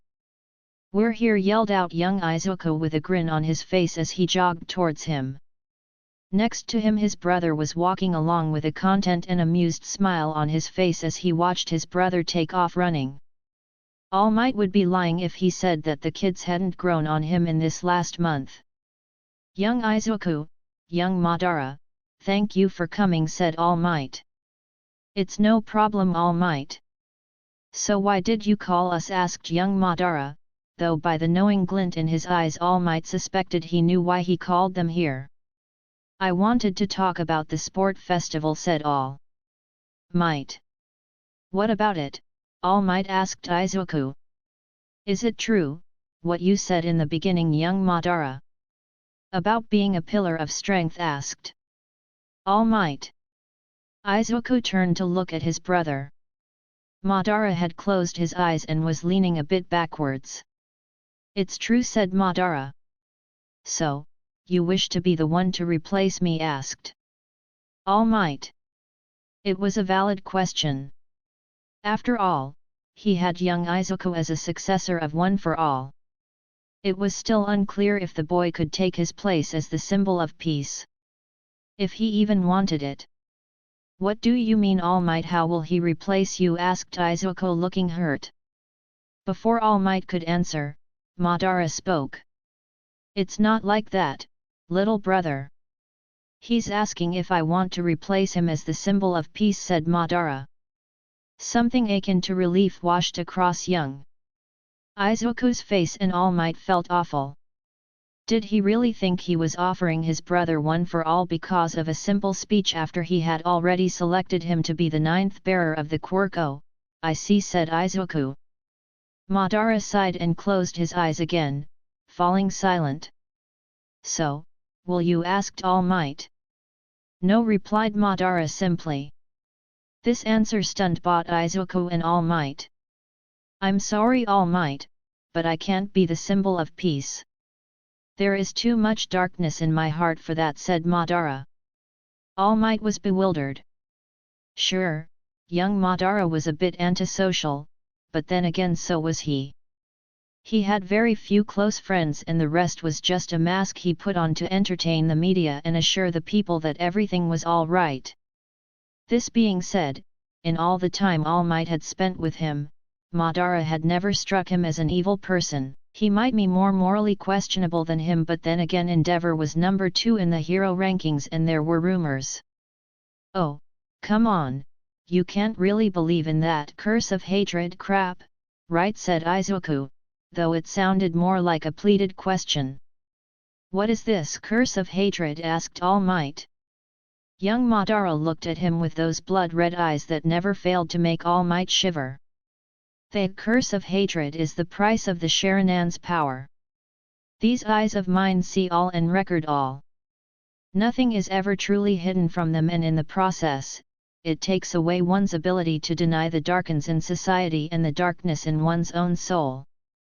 Also, I don't really know this, but I have a feeling that the greater the darkness within me grows, the greater the Sharingan's powers become," said young Madara. That was truly something terrifying. If young Madara ever slipped, or his sanity was compromised, All Might was not sure that the Hero Society could survive his fall to villainy. "Then what did you mean when you said that you wanted to be the pillar of strength?" asked All Might. "I want to be someone who can stand against the darkness. Someone who society could rely on in their darkest moments until a new light emerges, and when that light finally shines bright, I want to be the pillar that helps support society," said Madara. He then turned his head and gave his brother a smile and ruffled his hair, making the other boy whine. "I already have my light right here. If I've got Izuku, I don't fear the darkness within me, nor the Sharingan's curse of hatred," said Madara. "Ni-san," said young Izuku, who was blushing but had tears in his eyes. "I won't be the symbol of peace because my brother is the one that will inherit that title. Instead, I will be the pillar of strength that will help the world transition between eras," said Madara. "And once that is done, I will remain as a failsafe just in case a new threat emerges and someone is needed to eliminate it." All Might stared at the boy and couldn't help but marvel at his convictions. All Might knew what he had to do. Young Madara, will you accept an internship with me at my agency? Asked All Might. Young Izuku stopped crying as they both turned to him with equally confused faces. Normally after the sport festival, the students receive internship offers from different hero agencies, and you are right. It really is the end of my era as symbol of peace, said All Might. Don't say that, All Might. Began Izuku. No, young Izuku, this must be said, and you as my successor to my quirk and title must know. My body is already failing me, as you both know, and soon enough it won't even be able to support my quirk. After I pass it to you, young Izuku, all that I will have left are some embers of One for All, and when those are gone, I will remain quirkless, said All Might. It will be the death of All Might, said young Madara. What, All Might's going to die? Said Izuku, looking worried, but he was calmed by his brother. No, it will be the death of All Might, the symbol of peace, not Yagi Toshinori, and it will throw society in chaos, said Madara. Unfortunately, you are correct, young Madara. That is why I wish to formally take you under my wing and help you become the pillar of strength, so that you will be able to keep the torch alive until the next symbol of peace is able to take it back up again, said All Might. The boys stayed silent as they absorbed this new information. After a few minutes of silence, All Might broke it. Okay, I think that's enough for today. Go home and think it over. Don't forget, young Izuku, to be on time tomorrow, said All Might. Okay, I will, said Izuku as he dragged his brother off the beach. Hey, Enai-san, asked Izuku. I turned my head to look at my little brother. Did you really mean what you said, about me being the symbol of peace? Asked Izuku in a small voice, looking at the ground, not even trying to meet my eyes. Of course, Izuku. I meant every single word. You were always there to pull me back from the edge, and I know that you always will be, whether I want you to or not, I said. Izuku was crying again. I hugged him and he hugged me in return. I believe in you, Izuku. Never forget that I will never leave your side. After all, I'm your brother and that's what brothers do, I said softly. Izuku just cried harder. My dear brother is a crybaby, but I wouldn't trade him for the world. Now I just have to figure out how to move on from here, now that the very thing I wanted has fallen, quite literally, into my lap. Chapter 10, Aftermath of the Sport Festival. I must admit, I wasn't expecting this. I mean, yes, I was expecting headlines in newspapers and the occasional reporter trying to accost me on my way to school, but I wasn't expecting to see the literal horde of people standing in front of my apartment block. Shit, I said. Nil-san, what's happening? Asked Izuku as he came out of his room in his workout clothes. We usually woke up together 2 hours before school started to go for a jog in the morning. It looks like that won't be happening today. Wow, what's with all these reporters here? Asked Izuku as he pulled back the curtain a bit to get a better look outside. No, don't, I said as I yanked him back by his shirt. He yelped and crashed into me, but thankfully I was ready, and we didn't fall. Those are reporters, also known as land sharks. Stay here and get breakfast going. I must make a few phone calls, I said. Okay, so what do you want? Asked Izuku. Just the usual. And try not to burn the kitchen down this time, I said. Izuku blushed at that. I may love him to bits, but he's still useless in the kitchen and has an unusual propensity for turning his food into science experiments, and not the good kind, but the kind that will probably make even rats vomit. I first called my mom. Hi, darling, what do you need? Did something happen? Asked Inko. Yeah, it seems that my stunt yesterday got me more attention than usual. Can you not come home today? You'll probably get mobbed by reporters, I said. Oh, dear, is it that bad? She asked. Yeah, I'm calling Aizawa-sensei now. Hopefully I can get him to take me and Izuku to school or something, I said. Okay, honey. I'll talk to Mitsuki. Stay safe, said Inko. We will. Bye, Mom, I said. I immediately called up Aizawa afterwards. He picked up after a few rings. What do you want? Asked Aizawa. I cringed a bit. From the sound of his voice I could tell that he was wishing me to be gone so he could go back to sleep. Sorry to bother you, sensei, but I have the paparazzi on my front doorstep, and I don't think that confronting them would be a good idea, I said. I heard some shuffling before I heard his voice again. Run that by me again. You have what on your doorstep? Asked Aizawa, sounding more awake. The media, I replied. He groaned. Shit. How bad is it, kid? Asked Aizawa. Bad. I can't see a normal exit route and there are some media vans parked in the street that belong to some major news agencies and talk shows, I said. Can't you ninja your way around them? Asked Aizawa. Can, Izuku can't, I said. There was silence from the other end of the line. There was silence from the other end of the line. Okay. Stay put, I'll come to get you, said Aizawa. Okay, thanks Teach, I said and ended the call. I came back to the kitchen to find my brother on his phone. I looked over his shoulders to see a news site and the front page. It was a picture of me from the sport festival in a battle stance and grinning while looking over at someone off camera with narrowed Sharingan eyes, while behind me was a pile of unconscious students. The photo was taken slightly from the side. Next to it was a picture of All Might in an almost exact stance with a pile of villains at his back and looking off screen at another villain with his trademark smile on his face. Honestly, the similarities between the two pictures were eerie. What was worse was the title, The Next All Might. In a way, this was exactly what I wanted to happen, but somehow, I felt oddly uncomfortable calling myself All Might's heir. Izuku, I began, but was cut off. Don't worry, Ni-san. I know that this is just a face for the media, said Izuku with a smile. I sighed and hugged him, all the while messing up his hair, making him whine.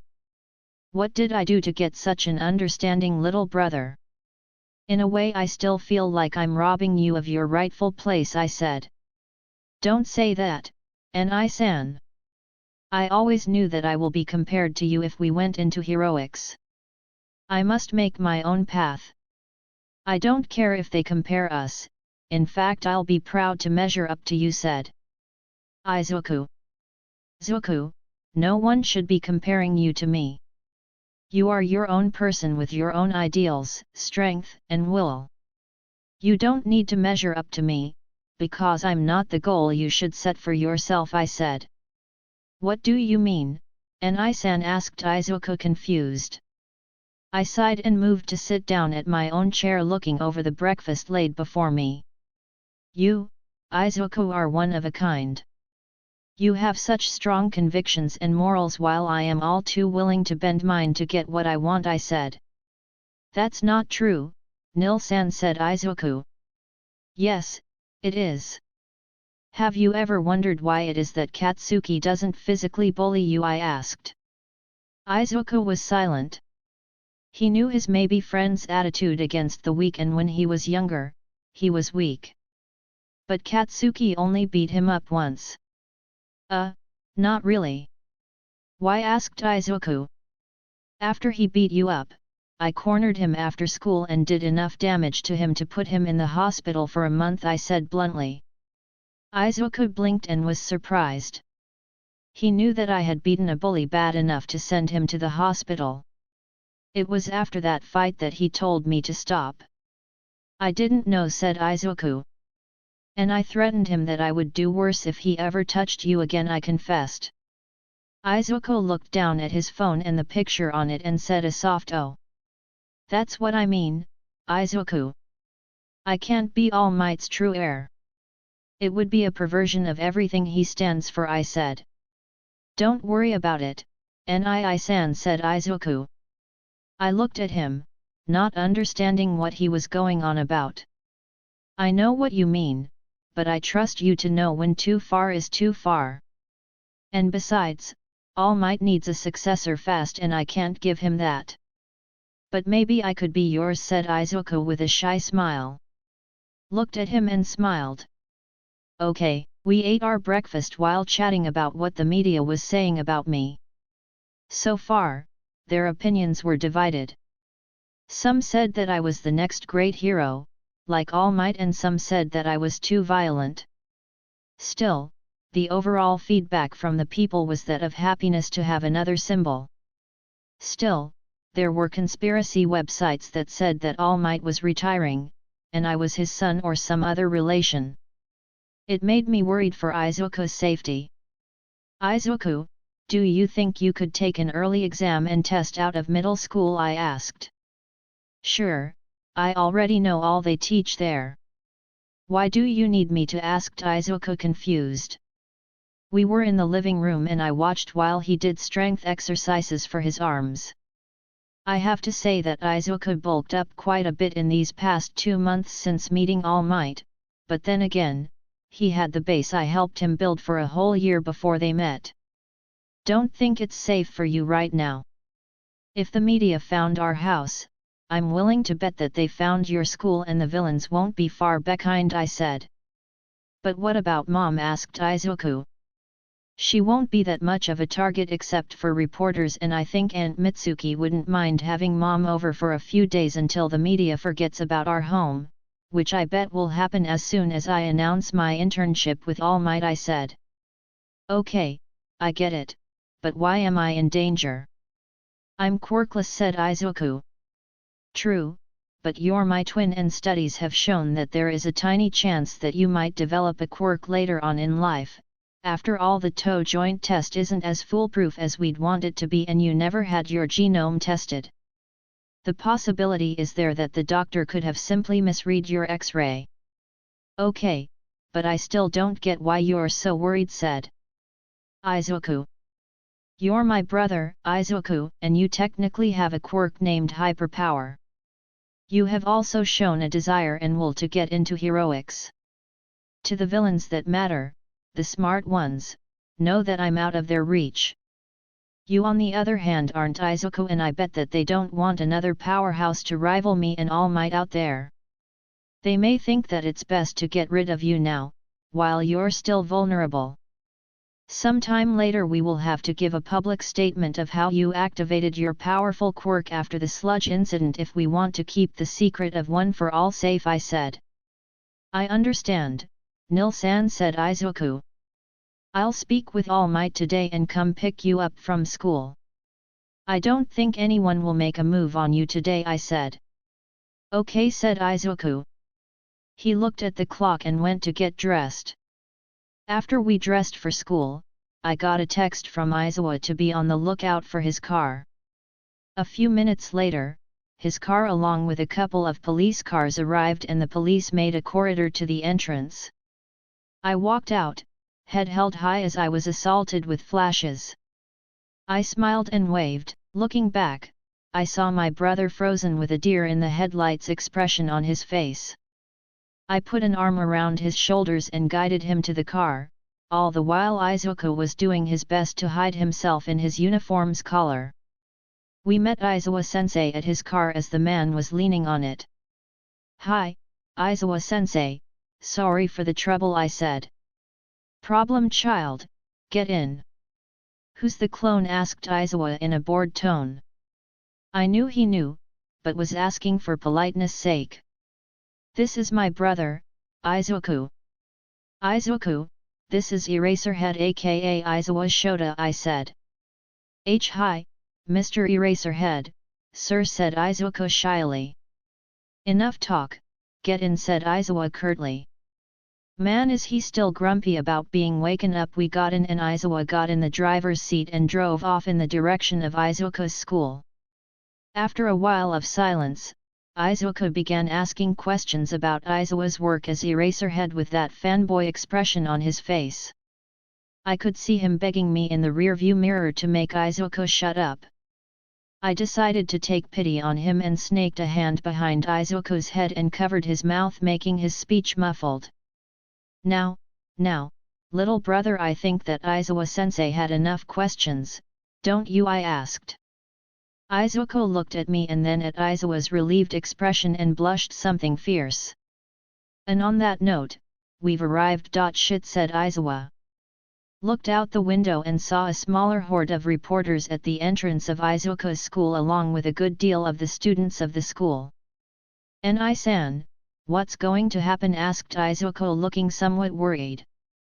I'm not sending you out to deal with that mess.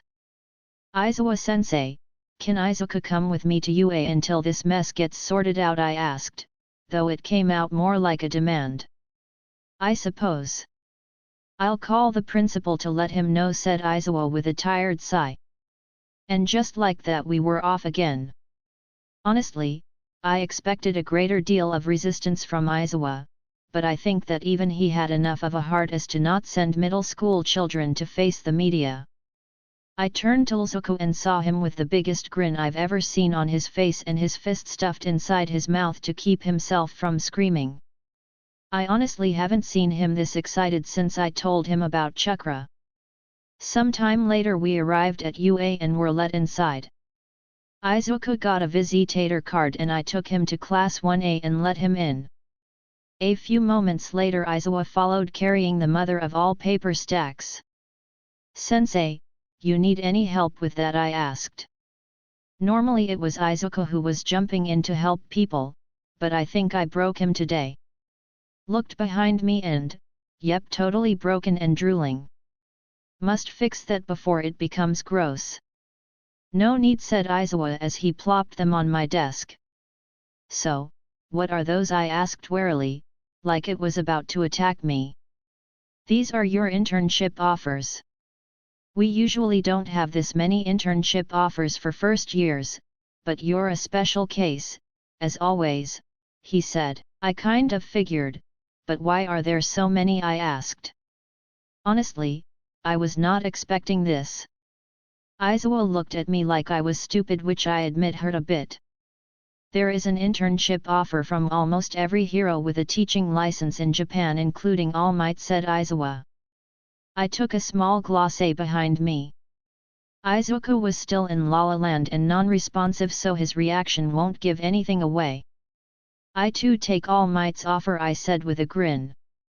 Aizawa huffed. I figured. Now this part is usually done by midnight, but considering that you already know your way around public relations, at least somewhat, I'll say this. It's time to choose your hero name.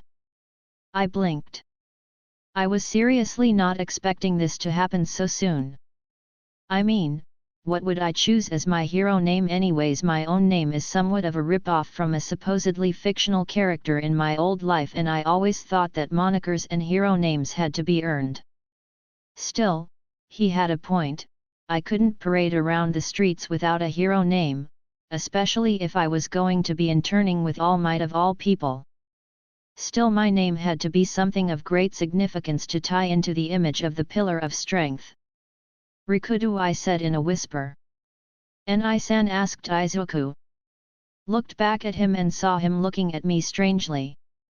In all these years he had gone through hundreds of hero names, almost all some variation of All Might's. I never spoke about what mine will be.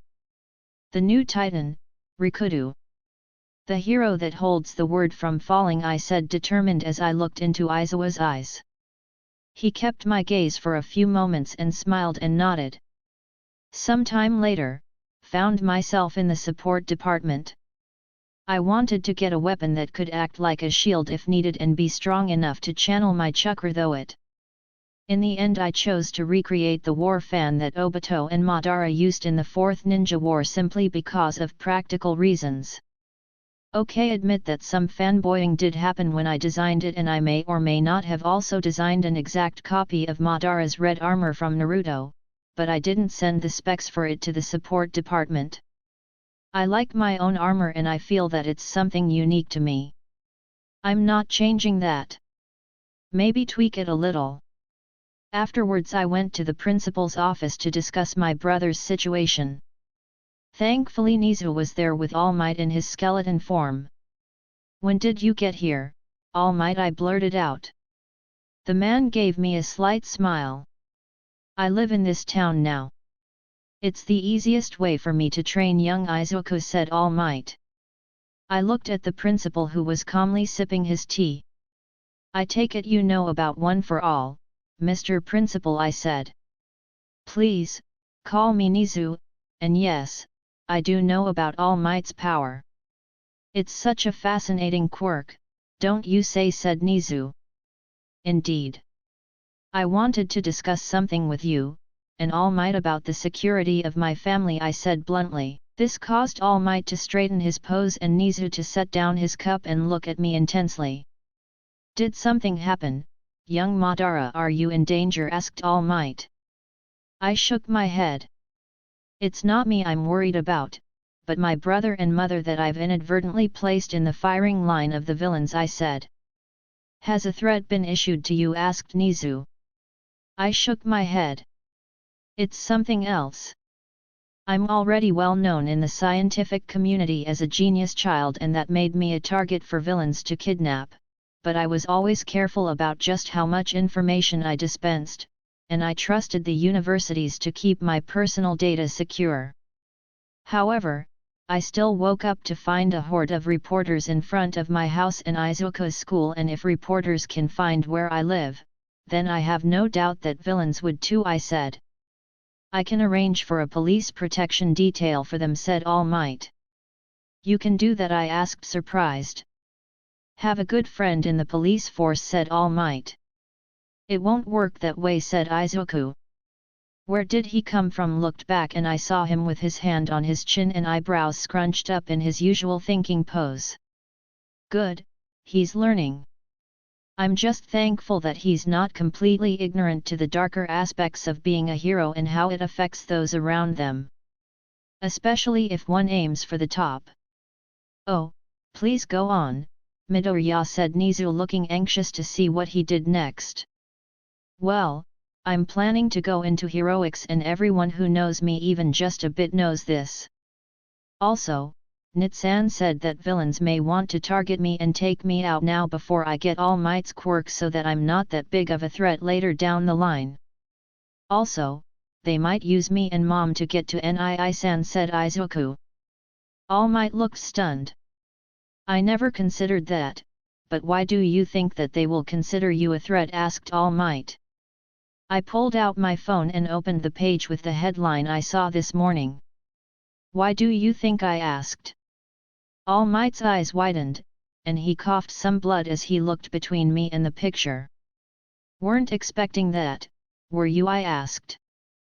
No, this is too fast, even I didn't get this popular until well after I became a pro hero, said All Might. It's not that surprising, All Might, said Izuku, with what Nii-san said at the sports festival and his unprecedented feat of winning the entire sports festival by himself, one event early added to your precedent. Many think that he's working to become the next you. I nodded. If you still want me as an intern, all the theories that are floating around nowadays about you taking me under your wing to train me as a successor will be all but confirmed, I said. It's a perfect cover for you to retire from active duty, All Might, and a perfect screen for young Midoriya, said Nizu. What about you, young Izuku? What do you have to say about this? asked All Might. Izuku fidgeted a bit. Well, I may be your successor to One for All, but I can't be your successor to the title of the Symbol of Peace yet. I'm not even ready to receive your quirk, All Might, and even if I do, I still have almost another year before I enter UA.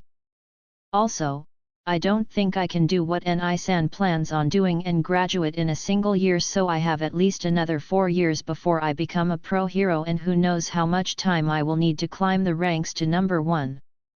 By that time, you would already be retired, All Might, and I can't see the world keeping itself stable without a symbol to protect it, said Izuku, looking at me as he said the last part. So, you want me to build up young Madara to be my successor in the public? I asked All Might. Izuku nodded. We talked about it a bit more this morning, and Botmi and Ni-san think it's the best way to go about it. I wouldn't mind not being your successor, All Might. I'm happy being Ni-san, said Izuku with a slight smile. And I too be glad for it, I said. Oh, do tell, said Nizu. Looked at the hybrid. Well, originally being a hero was supposed to be a side job for me. A way to get a hero license and be able to help Izuku while I focus on my science and further insight into chakra. It wouldn't have hurt to have the prestige that comes with being a hero, or the money one can get from beating up villains, I said.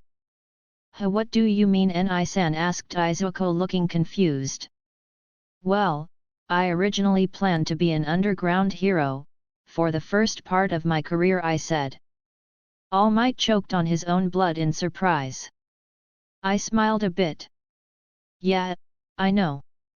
Surprising, isn't it? I intended this plan to come about if I couldn't teach Izuku chakra, I said. What plan was that? asked Nizu. Well, I planned to enroll early, obviously, but I wouldn't have told you about chakra and restricted myself to only taijutsu and earth manipulation along with fire manipulation, claiming it to be a dual elemental quirk. I probably would have toned it down a bit for the sports festival and kept a reasonable high rank for all 3 years. After the first year it all depends on Izuku. If I managed to teach him chakra well enough to enter UA Hero course, I would have probably told you about chakra, but if not, then I intended to help him get into either support or general courses and make his way into the hero course through the sports festival, I said. You can do that? asked Izuku, surprised. Of course, that's how Eraserhead became a hero. And it's the reason why I had you take that course on engineering, I said. You can build support items? Young Izuku asked. All Might surprised. Izuku blushed.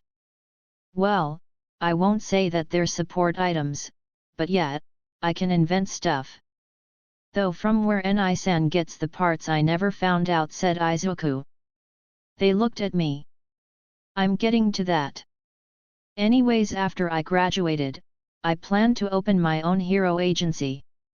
I've been using underground brokers since I was 12 to build up a small side business to fund my monetary needs, and that money would have gone into the agency and as a starter fund for my fully legitimate business side once I graduated, and not the murky gray area that I'm in now, I said. All Might and Izuku looked at me bewildered while Nizu had a slight grin on his face and his eyes were twinkling something unholy. After Izuku graduated, I planned to leave most of the agency stuff to him, and depending on whether or not he had chakra, I'd figured we'd either decide to either stay underground or go mainstream. Either way, I would have retired after 5 years and gone off to continue my research, I said. There was silence. Madara, how would you like to work as an intern for my agency? asked Nizu. I blinked. Sorry, but I need the public exposure that comes from being All Might's intern, I said. When there's always the work-study program, said Nizu. I blinked. Sorry, but I need the public exposure that comes from being All Might's intern, I said. Well, there's always the work-study program, said Nizu. I raise an eyebrow. Why is he trying to get me to work for him so hard? We'll see. Anyways, I wanted to ask if there's any way to provide security for Izuku that would withstand villain attacks, I said. There is, but there is the matter of his school, said All Might. Don't worry, All Might. I'm taking a test to graduate early, said Izuku. All Might blinked. That's actually a very good idea. I'll come back to you with an updated schedule. If we keep it low-key, I think I should be able to act as your bodyguard until the year stars, said All Might. Really? Said Izuku. I could see the stars in his eyes. I rolled my eyes. Dao, boy. We still need to discuss my internship details, I said. That can wait until tomorrow. For now, do you have anywhere where to stay for the night, asked Nizu. I have a few safe houses, I said. They all looked at me weirdly. What, I asked. Most 14-year-olds don't have safe houses, said All Might. Most 14-year-olds aren't me, I said back. He nodded, as if conceding the point. Regardless, I have more than enough space in my apartment for the two of you. We could go later to buy you some clothes, said All Might. I don't think we need to. All we need to do is show our faces on the other side of town in full hero gear and pose for a few pictures while announcing my internship. That'll have every reporter in a 10 kilometers radius on us faster than a hungry shark, I said. All Might shuddered and looked at me in what seemed to be awe and pity before he bowed. You truly are courageous, young Madara. To purposely draw the hordes to you is a most noble sacrifice, said All Might. In the background I could hear Izuku laughing. Brat. Chapter 11, Internship with All Might. We didn't end up playing bait for the reporters since the police thankfully removed the media from the street because they were blocking traffic, so we managed to return home without much trouble. Still, I had Izuku pack up and I prepared a change of clothes for Mom as well. Apparently Mitsuki was delighted to have her friend live with her. It took a bit of tears to make Mom let Izuku go, at least until this entire mess with relocating our home is sorted out, but I had the secret weapon called All Might. That night Izuku, me and All Might went to the Bakugo household to meet with Mom. Thankfully, Katsuki was out training so I didn't have to deal with that situation. Then explained the whole situation to Mom, sort of. I told her that All Might's time as the symbol of peace was up and that he needed to retire soon. All Might even showed her his injury and I doubled down of the fact that the world needs a symbol and that I was the only one who could do it. A bit pretentious, but she only knew that Izuku's quirk hurts him since we told her he developed it during the sludge incident and that he was currently training with All Might in his spare time in order to harness it. In a way, it was true. I was the only one strong enough to compete with All Might and that made me the only one capable of taking on the likes of All for One, and Izuku was chosen by All Might to be the next bearer of One for All. No matter what All Might says, I don't believe that All for One's dead. They never did recover the body, and a man that lived for over 100 years must have some sort of contingency plan, otherwise he wouldn't have survived this long. In the end, I gained my independence and was emancipated as a child, a necessity for implementing my contingency plans and establishing a sufficient financial reserve. Izuku went with me and All Might while Mom remained with Mitsuki and a police detachment would watch over them. After that it was relatively easy to pull Izuku out of school since he had to go into one of the Hero Association's protection service programs. Those were ways for the family members of high-ranking heroes to be hidden and protected from villains, something that was very much needed in the days when All for One still reigned over the underworld and was out and about prowling for powerful quirks to steal. Normally this wouldn't have been done for a UA student, but since All Might himself decided to take me up on my plan to succeed him, it was deemed a necessity. That's another thing I'm not so sure about. It seemed to me that All Might was all too willing to help me ascend to the title of Pillar of Strength. I honestly thought that he would be more reluctant, but instead All Might himself offered me this opportunity. Though this only means that the situation is even more serious than I originally thought. All Might needs to retire soon, and I need to build up my reputation so that whatever transition of power there is between us is done as smoothly as possible to prevent mass panic. It's been 2 days since that day and I'm finishing putting on my suit and mentally preparing myself for the first hero patrol of my life. I never imagined that it would happen like this. Whenever I imagined myself as a hero, I would always have in mind the image of Batman. Now I must take up the image of Superman. I just realized that All Might could be called discount Japanese Superman. That's sad. I'll top now. Had to do a few adjustments to my hero suit. My original design had a bit too much black and dark colors. If add to that the planned hood and mask, it would be a bit too scary to the usual citizen. Add a few pieces of white cloth to make me look less like an overly dark Batman and more like a normal hero. Young Madara, are you ready? Asked All Might. Nodded. Well then, let's go, he said. All Might buffed up and shot up in the air. I followed him by jumping from rooftop to rooftop with the aid of chakra. I really need to find a way to fly with chakra. It was early morning in Minato, the place where All Might had his agency, Might Tower.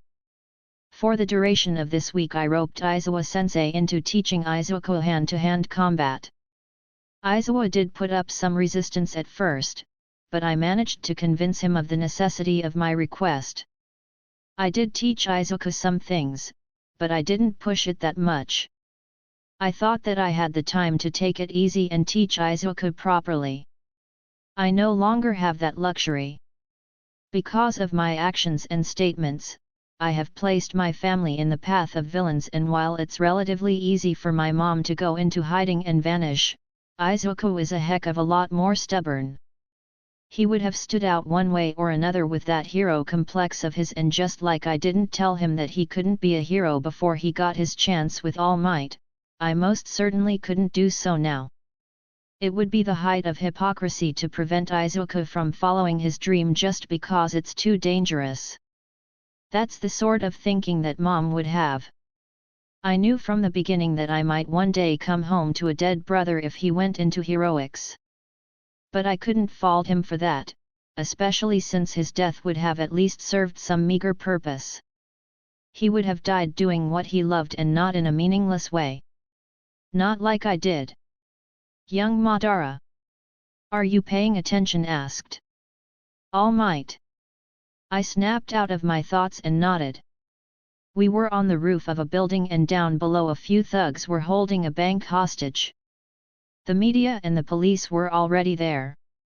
Yeah, I sense 6 hostiles and 10 hostages. 3 are in the front and 2 are in the back, presumably loading up on money. The last one is on the last floor. All the hostages are aligned in front of the windows, I said. My Sharingan was already on and busy dissecting the target environment. So, how do you wish to get on with your debut? Asked All Might, not taking his eyes off the situation for a moment. I'll go fist and use Earth style, underground walk to infiltrate the back of the bank and take out those 2 and the one on top. Wait a few minutes and drop down, I said. All Might nodded. Earth style, underground walk was a jutsu I developed as an infiltration technique. It allows me to pass through earth and concrete with relative ease and is especially useful for ambushes. Sadly, it's useless against high-grade steel or other metals. I body flickered to the roof of the bank. If these robbers were smart, then they would have taken over the security system and CCTV network. They didn't seem smart, but it's best to not underestimate them. I flashed through hand signs and fell through the rooftop like it was liquid. Using chakra, I stuck myself inside the ceiling and crawled over to the secondary power generator. The robbers were smart enough to post a guard next to it. Thankfully, the white fabric I had to add to my suit to cover up the armor beneath it came with a neat color shifting function. It wasn't anything fancy since it just shifted the color from white to black. Still, it was more than enough for me. I landed silently behind the guard. "Hey," I said in my most raspy voice. He turned around surprised, but he made a mistake as my blood-red Sharingan eyes locked onto his and the tomo begun to spin. The guy went slack and dropped his gun. Suddenly his radio crackled. "Hey, what's going on up there?" asked a voice over the radio. "Well, time to test this out. Sharingan, hypnosis." The guy brought the radio to his mouth with vacant eyes. "Nothing, boss, just dropped something," said the guy. Apparently, that was enough for his boss, and I saw no reason to keep him awake. "Sharingan, genjutsu, sleep." I caught the crumpling body and set him down gently on the floor. I tied him up and removed his weapons. A shame that I won't be able to disable the generator without giving away my position. Stealth is paramount in my situation. Still, there is something I can do. I reached into one of my pouches and removed a small EMP device I've built, or more specifically I designed. I had Power Loader build it, since only he had the necessary authorization to build support equipment, something that I hope to get for myself. I could remote trigger the EMP and I don't have to worry about damaging anything other than the generator and maybe the camera in the hallway. My equipment was EMP proofed anyways. Running through hand seals again, I disappeared in the floor. Thankfully this time it was thick enough for me to move through it relatively easily. I quickly arrived in the vault at the back of the bank and exited the roof. I could see the two crooks in there stuffing duffel bags with money. They were far enough apart that I couldn't take them down simultaneously. I dropped down near one of them and waited for a moment before triggering the EMP, making the light in the room flicker and die. "HWB, what's going on?" asked one of the guys. I quickly ducked out of cover and snatched him by the throat while muffling his voice. He still managed to let out a muffled yelp of surprise, but a quick look tightening of my arms around his throat and he was out like a light. "This is surprisingly easy." "Hey, man, are you okay?" asked the other on. He was shaking a bit. I let my clothes rustle as I ran around to get behind his back. He tried to train his gun on me, but he wasn't effective in doing it. I can see why Batman liked doing this. This is surprisingly fun. Now's not the time. Focus. "Is anyone there?" he asked. "Come out and I won't shoot you." He activated his quirk, making his hand glow with what appeared to be fire. "I'm here," I rasped. The guy jumped up and crashed into a table, trying to turn around and shoot me. He didn't manage to do that since he had the unfortunate luck of looking into my eyes, allowing me to cast genjutsu on him. I really need to up my genjutsu training. I never really understood just how limiting using only visual genjutsu really is, especially for taking down large numbers of people. I tied the two thugs up and went to the door only to find it locked. Lovely. Suddenly there was a tremor outside, and a booming voice proclaimed, "Have no fear. Because I am here. All Might.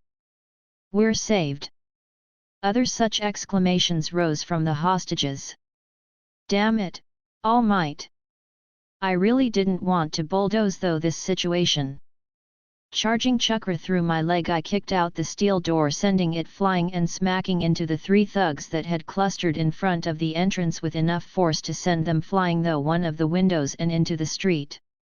I quickly body flickered on the window seal and locked down on then with my arms crossed and Sharingan blazing while manipulating chakra just enough to give the edges of the white over armor robe covering my legs a slight sway in the non-existent wind. What this is my debut, I had to look cool doing it. The entire street was looking at me, or I should say that they were also looking at me. All Might still took the spotlight. "Who the heck are you?" asked one of the thugs. "You can call me Rikudo and I'm the guy that captured your three friends," I said. This surprised them. I saw that only one of them looked human. The other ones were a wolf-human hybrid and a pink ball of something. Honestly, I can't even say he looked human anymore. He was bipedal. But that's about all I could say as far as him looking human. "So are you going to surrender?" or do we need to take more drastic actions? I said. I flashed my Sharingan with chakra, making my eyes illuminate an eerie red eye preparation to cast genjutsu on them. Speak up, villains, said All Might. They flinched as they finally recognized their situation and wisely surrendered. After they've been cuffed by the police, the media swarmed. All Might, is there any relation between you and Madara Midoriya? Is Rikudo, Madara? Is there any truth to the rumors about you? The same happened to me, and while intellectually I was prepared for this, and I have had previous experience with the media, I did not expect them to swarm like they did. Thankfully All Might took pity on my situation and placed a hand on my shoulder while asking for the media to quiet down. This is my new intern, Rikudo, whom you might have known from the UA Sports Festival as Madara Midoriya. Excuse us, there is still much to do today, said All Might. It was a bit degrading being picked up like a sack of potatoes and having to deal with the air pressure that All Might was creating as he leaped out of the crowd of reporters. Thank God that I decided to leave the gunbei at home. Speaking of which, I really need to up my training. I may be powerful, but this situation showed that I lacked true finesse in using that power. Sometimes, stealth isn't an option, and all my techniques have so far proven to be highly destructive to the point that I never actually used them outside of training. I can't roast people alive like Endeavor, because even with All Might endorsing me, that would turn popular opinion against me, and that is very much needed if I want to offer the world a stable alternative to the symbol of peace. We ended up on the rooftop of another building, and to my eternal shame I had to sit down. Are you okay, young Madara? Asked All Might. Yeah, just give me a moment, I said, panting. Jesus, I never expected the media to act like this. I honestly thought that they would attack me if I even so much as spoke a single thing. All Might looked at me with sympathy in his eyes. It's the price you pay for being famous, you'll get used to it, said All Might. So what did you think of your first case? It was interesting, I said. I just realized that I have very few non-lethal techniques at my disposal, and those that can be made non-lethal are just too damaging to the surroundings. All Might nodded, and I continued. I have to work more on my genjutsu. Being able to cast illusions with eye contact is all well and good, but I could have knocked out all the villains in one go if I had other types of genjutsu. Besides, using fire, earth or water styles in a confined environment is dangerous for the other people, and especially the civilians, and they would have been out to a much greater risk if I had engaged the villains in hand-to-hand combat, to say nothing of the fact that I don't know what their quirks are. I finished. Don't beat yourself up too much, young Madara. Nobody expects you to be perfect in every situation with barely a month of training, said All Might. True, but few had the expectations placed on them that I had. Even if I could bear it, was still frustrating. I've had chakra for close to 11 years now, and I still haven't managed to get all 5 nature transformations under my belt. True, this was an impressive skill even by Naruto world standard, but then again, I don't have repositories of jutsu and weapons to use. I don't have the almost 1,000 years of knowledge that the shinobi of the Narutoverse had. I also don't have access to Fuinjutsu or even the slightest idea on how to recreate it, and that makes my overall battle efficiency decrease even further.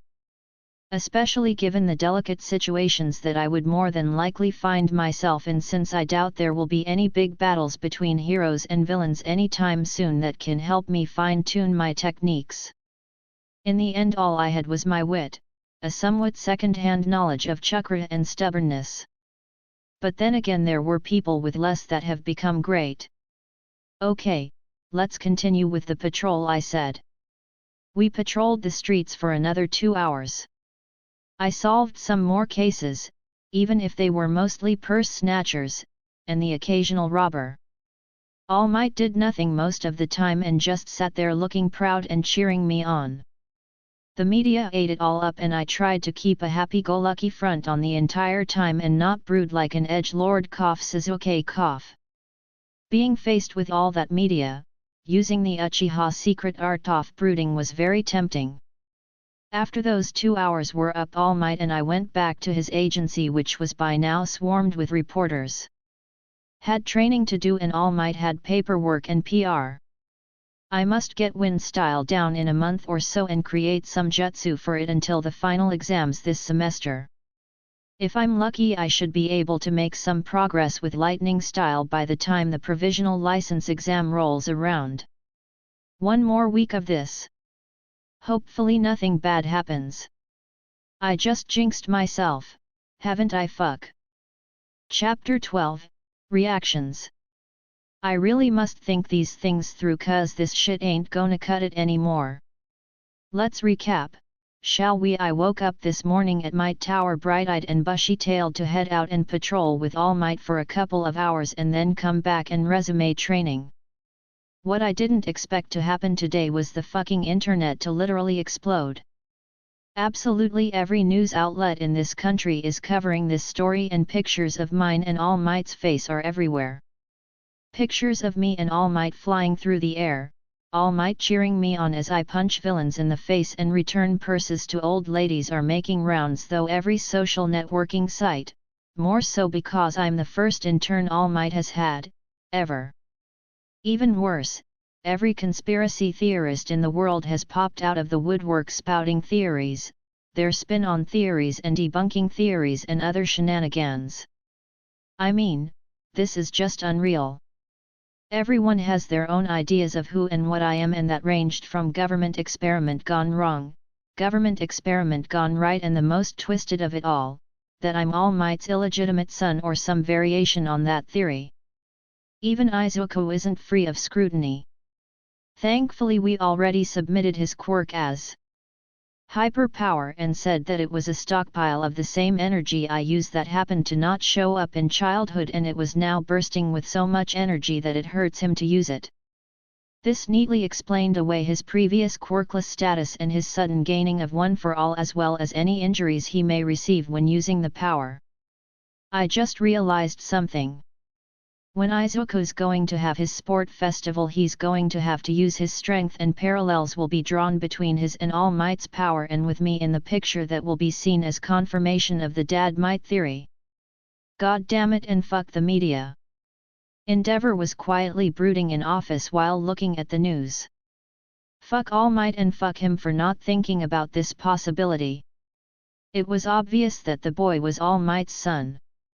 Sure, he may not look like it, but that power was too great to be anything but All Might's genes at work. Although it was somewhat odd for the boy to have so many abilities, but his quirk was registered as energy manipulation, and while it was deliberately vague, it did match what he knew about All Might's quirk. The elemental part of the quirk was a bit weird, but that might just be a mutation that occurred in him. As he thought more about it, Endeavor only grew angrier. The boy was powerful, no doubt, but he was also very smart, possibly taught by David Shield himself, and judging from his academic performances that was looking highly likely. He was the same age as his greatest creation, Shoto, but Madara completely eclipsed him in both power and intelligence, and that made Endeavor truly angry. The only consolation to this was that the younger twin brother of that boy was lacking compared to his sibling. Lower intelligence and dangerous defective power, he was just waste that they kept around for the sake of the media. Still, just how All Might managed to hide his spawn, Endeavor would never know, but he had to make Shoto use his power, and soon. That Madara was already a year ahead of him, and Endeavor knew he won't stop growing. Once more Endeavor cursed himself for not allowing Shoto to take the recommended exam this year. In a darkened room sat a man with tubes connecting to his face to keep him alive. He was watching the news with a pensive expression on his face. This was unexpected. Master, came a raspy voice from one of the screen's speakers. Yes, Tomura. Did you see the news, Master, that All Might, he's making a successor? The man wore a pensive expression on his face. This situation was truly unexpected. He supposed that All Might was truly making a successor, but one this skilled. Such display of martial prowess takes decades to learn, and that would mean that the boy had been in training since early his childhood. Training that would be particularly harsh. This did not fit All Might's style at all. We must strike now, Master, before he gains more rep points. No, Tamura. We must wait. The Nomu isn't yet ready and the heroes are cautious. That boy and his family will be protected. You will get your chance for revenge, Tamura. That seemed to mollify the other, and the conversation was terminated. The man stood in silence as he contemplated this new development. That child was special, no doubt about it, and for once in a long while the man known as All for One was surprised. Still, it won't be long before All Might passes on One for All to his true successor, and he can finally put his plan into action and bring down the man that destroyed him. He will have his revenge. In another dark room, a thin man in a light grey suit was replaying one of the videos caught during that day about All Might. On another screen was the first page of a news outlet with the title All Might's Heir, Pillar of Strength. For the first time in a long while, Mirai Sasaki, also known as Sir Nitai in the pro-hero community, was at a loss. A couple of months ago All Might had called him to tell him that he had found a successor in a quirkless middle school student. It was unthinkable to Sir Nitai that a middle schooler could possibly succeed All Might as the symbol of peace. Furthermore, he already had his eye on a UA student with a suitable quirk and the right kind of personality to succeed All Might. He even invited him to be his intern in order to teach him how to use his quirk better. Permeation was a valuable quirk that would have aided All Might in his fight with All for One. Then came another surprise. Madara Midoriya's speech at the sport festival. No one had ever announced their desire to be a symbol, or in his case a pillar. What's more, that boy had crushed all his competitors at the sport festival in an impressive display of power. Could he be the one All Might had spoken about? No, he couldn't be.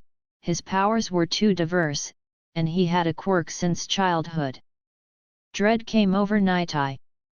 What if he's an offspring of All for One? But if that was the case, then why did All Might take him on as his first intern ever, giving rise to rumors about the two?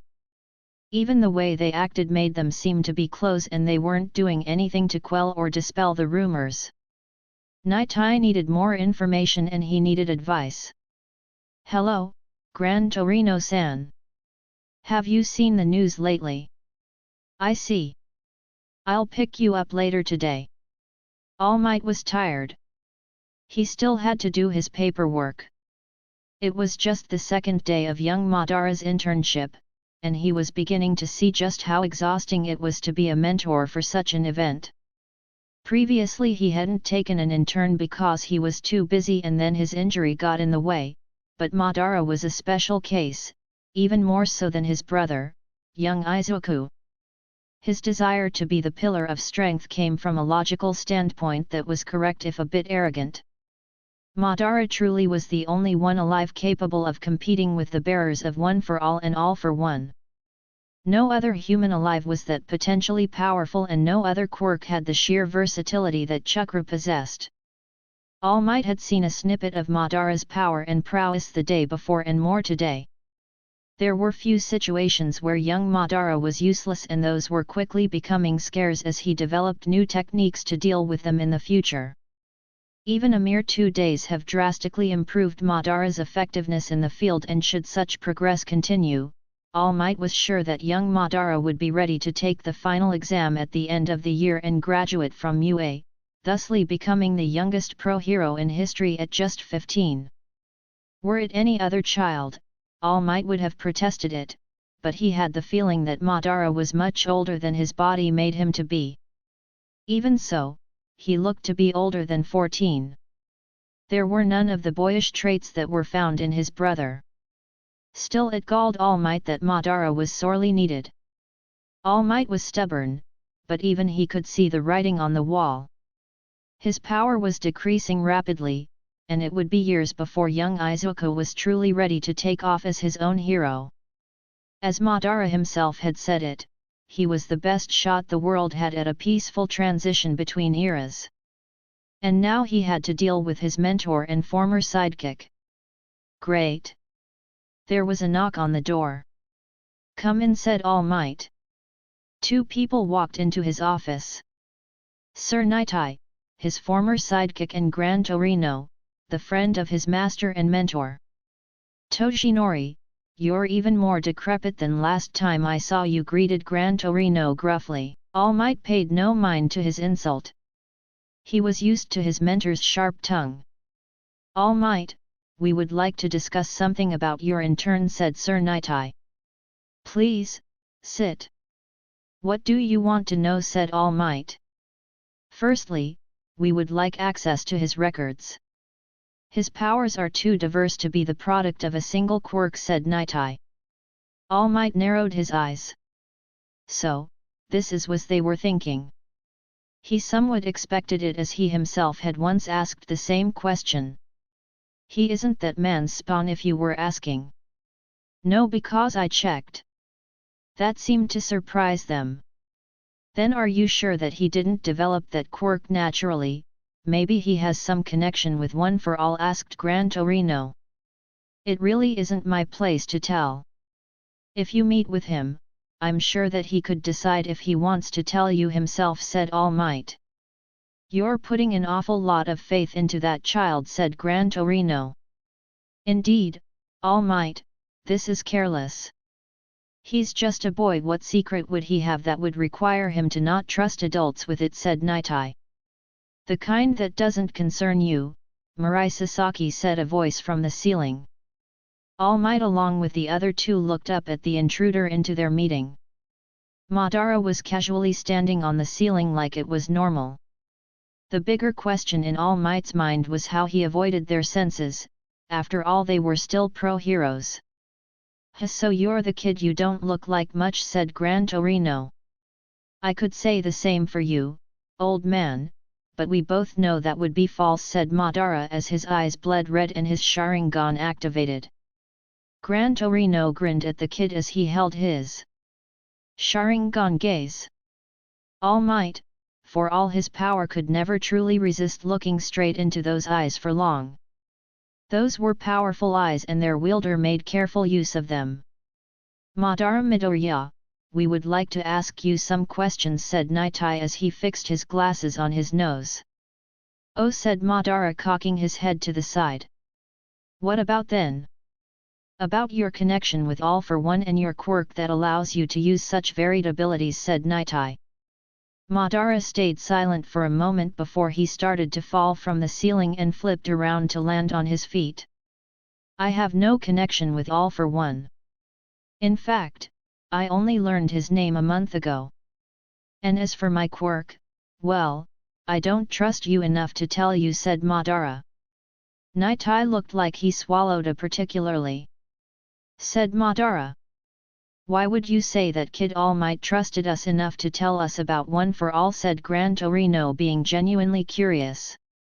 "You were best friends with the previous One for All, and Sir Nightai has been personally trained and fought by All Might's side for years." "I am not All Might," said Madara. "And yet you still want to replace him?" cut in Nightai. They fell silent. So, this was what they were getting at. All Might understood. For all his coldness, Nightai was a fanboy that could rival young Izuku in his fanaticism, and while he had advocated for All Might's retirement in the past, that was more so he could preserve the once great All Might. In a way, Nightai had taken to the same point of view as the world's civilians when he looked at All Might. Seeing All Might, the symbol of peace, being replaced by anything but a carbon copy was probably galling Nightai. Still, All Might understood his own folly in creating the symbol of peace. No one could be a god, and, in a way, that is exactly what All Might was in the eyes of the public, even if they did not realize it. Toshinori Yagi was just a man, and he couldn't keep up the image of the invincible symbol of peace anymore. That was why Madara was needed to take away the burden that rested upon All Might's shoulders and be the pillar that supported society. Even so, All Might knew that it was a stopgap measure, and he didn't doubt the fact that Madara knew it too. It was the best they could do until someone came up with a solution to their problem. I wouldn't call it replacing him, after all no man can truly replace All Might, said Madara, giving voice to his thoughts. They were all silent for a moment. You are different than Nana and Toshinori, said Gran Torino. Are you saying that as if it's a bad thing? Madara asked. Gran Torino laughed. Hell, no. I'm curious to see where you go from here. Y'all are getting 2 chapters today. Chapter 13, A Slight Return to Normalcy. The sound of combat was heard throughout one of the dedicated sparring gyms of UA. Along with that were the cries of a young boy as he was fighting and failing to beat his teacher. Still, the boy did not let up and used what could be considered pure determination to stand up. Aizawa was impressed with Izuku Midoriya.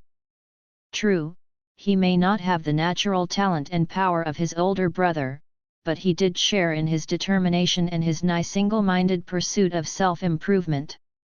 An admirable trait, really. Okay, that's enough, kid. Take a break and eat something, said Aizawa. Okay, sense, said Izuku as he flopped back down on the mat. As Aizawa watched the kid walk away from the training mat, he felt a hint of pride swell within him. That kid was truly something special.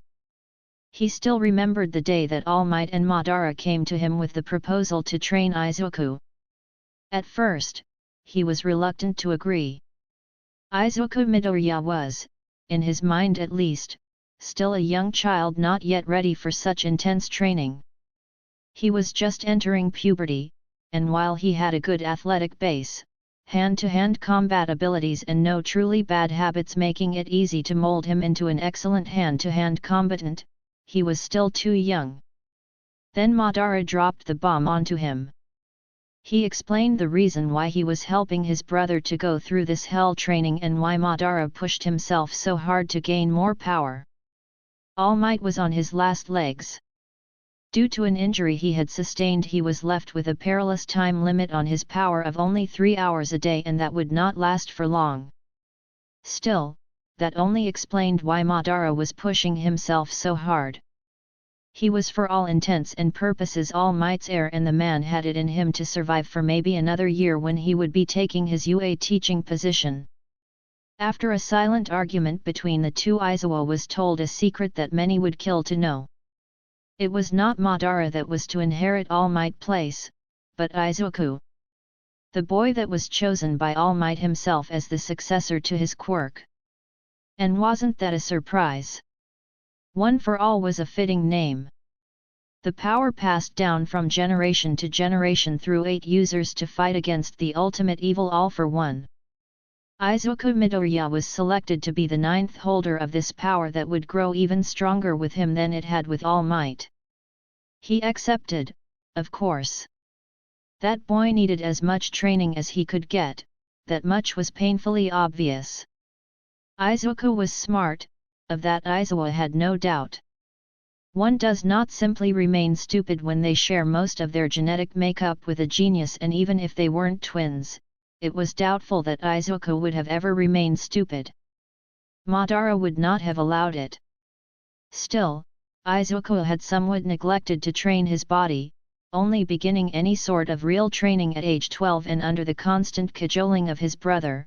Not that he blamed the kid too much, Madara was one of a kind. He was one of the few people that were capable of the sheer strength of will required to withstand the kind of self-training that he had put himself through from an age as young as 6. Izuku needed to make his body stronger to house and master the power that All Might possessed, and then work on increasing it for his own successor. In Aizawa's eyes, their original plan to clean the beach had some merit, but it was useless for what they truly wanted to accomplish. Oh sure, it would help build muscles, but it also came with risks when lifting heavy objects. Also, that training schedule was focused solely on muscle building and body strengthening, with a spattering of spars against Madara for hand-to-hand combat training, something that was woefully insufficient for what they were hoping to accomplish. Aizawa could see it from day one that Izuku would never become as physically strong as All Might. He would be able to punch with the same force, sure, but he was a speed fighter with a body better fitted for a precision martial artist than a brute of a boxer like All Might. Sheer brute force was not something that suited Izuku. It was something that Madara failed to truly see, but Aizawa couldn't blame him for that. Madara may be a highly skilled combatant, but he was still too young and inexperienced to be a teacher and thusly couldn't see that Izuku needed special mobility-enhancing conditioning meant for gymnasts and acrobats, much like his own style. It may even go so far as to require a completely different style of martial arts than what All Might uses. It was still too early to tell. Still, Madara had done more than anyone would ask of him and managed to beat into his brother the basics of Taekwondo, Krav Maga with a spattering of kickboxing and judo techniques to boot. Even as he was now, Aizawa was confident that Izuku could win against any first-year hero student without their quirks and even beat some with quirk usage allowed. It also helped that Izuku seemed to be close enough to his brother in intellect that he managed to devise plans and strategies in seconds. For once in his life, Aizawa was thankful that at least one of his promising students wouldn't end up a muscle-bound automaton media whore. Nobody really appreciated the strategists. This is, of course, excluding the overpowered problem child that was currently beating up villains under the supervision of Gran Torino. I felt drained. The entire internship week had been a public relations nightmare. Sure, I participated in a lot of low-level cases and All Might gave me as much exposure as possible. Heck, even Gran Torino pitched in to help with some drug busts and gang dismantling. Sir Nitai was a work in progress. It really pissed me off when he dismissed my brother as being someone unworthy of One for All, and I took a great deal of pleasure in reminding him that it wasn't his decision to whom One for All goes. He left quickly after that. Thankfully Gran Torino seemed a tad bit more understanding and I actually get along pretty well with the old man, though for some reason All Might has this overly frightened look when he saw us grinning at each other after a good spar. Gran Torino is exactly the kind of teacher I need to further my skill in using chakra. Heck, I even stopped wind-style training and focused entirely on what the old man had to offer. Don't get me wrong, All Might is a great teacher, but I don't need someone to teach me how to bring out the full power of my ability, I need someone to teach me how to refine its use into a sharp point. After all, what use is a fireball to take down a villain if you end up blowing up half the building you are in? I even managed to develop a few jutsu that should help later down the line. Coming back to school after that was something. Before we left, I had an argument with All Might about telling Aizawa-sensei about One for All. All Might was, of course, reluctant, but the thing is we can't afford to second-guess our allies like this. The UA staff is among the most trustworthy people I know of. I know this because I had background checks done on all of them before I even applied for the entrance exam. They don't know this, of course. What, it's not paranoia if they're truly out to get you. Still, if all goes well, I should be able to graduate at the end of the year, and that will put Aizawa-sensei in the perfect position to be the homeroom teacher of my brother's year. Honestly, after spending so much time with the man, I can say that he's one of the few people I would trust my brother's safety to. He needs to be aware of the dangers that Izuku will attract, even more so now that both he and my mom are in special protective programs. Somehow Mom has seen fit to rope All Might into having dinner at our house every night. I like this new change. The house seems livelier and Toshinori-sensei seems to truly smile more often nowadays. Even I've become livelier. Previously didn't spend that much time with my family. With Izuku, sure, I spent a lot of time with him, but I distanced myself from my mom a lot. Maybe it's some residual resentment from when I was little, or maybe she was just being overbearing and I couldn't handle it, but since I came back from the internship I've spent more time with my entire family than ever before. Still, I had to prepare myself for the first batch of exams. They will be relatively easy since my previous high school diploma waved away a good chunk of the tests I would have been required to take. Here's the thing with hero schools. In many regards they function as privatized military academies. Places like Shiketsu take it a step further than most, but all schools receive subsidies from the government based on the number of heroes they produce and their success rates. Looking at it like this, it is easy to see why UA has reigned as the undisputed king for hero schools. All Might and Endeavor, these are the top 2 heroes and their UA alumni as well as many top 100 heroes.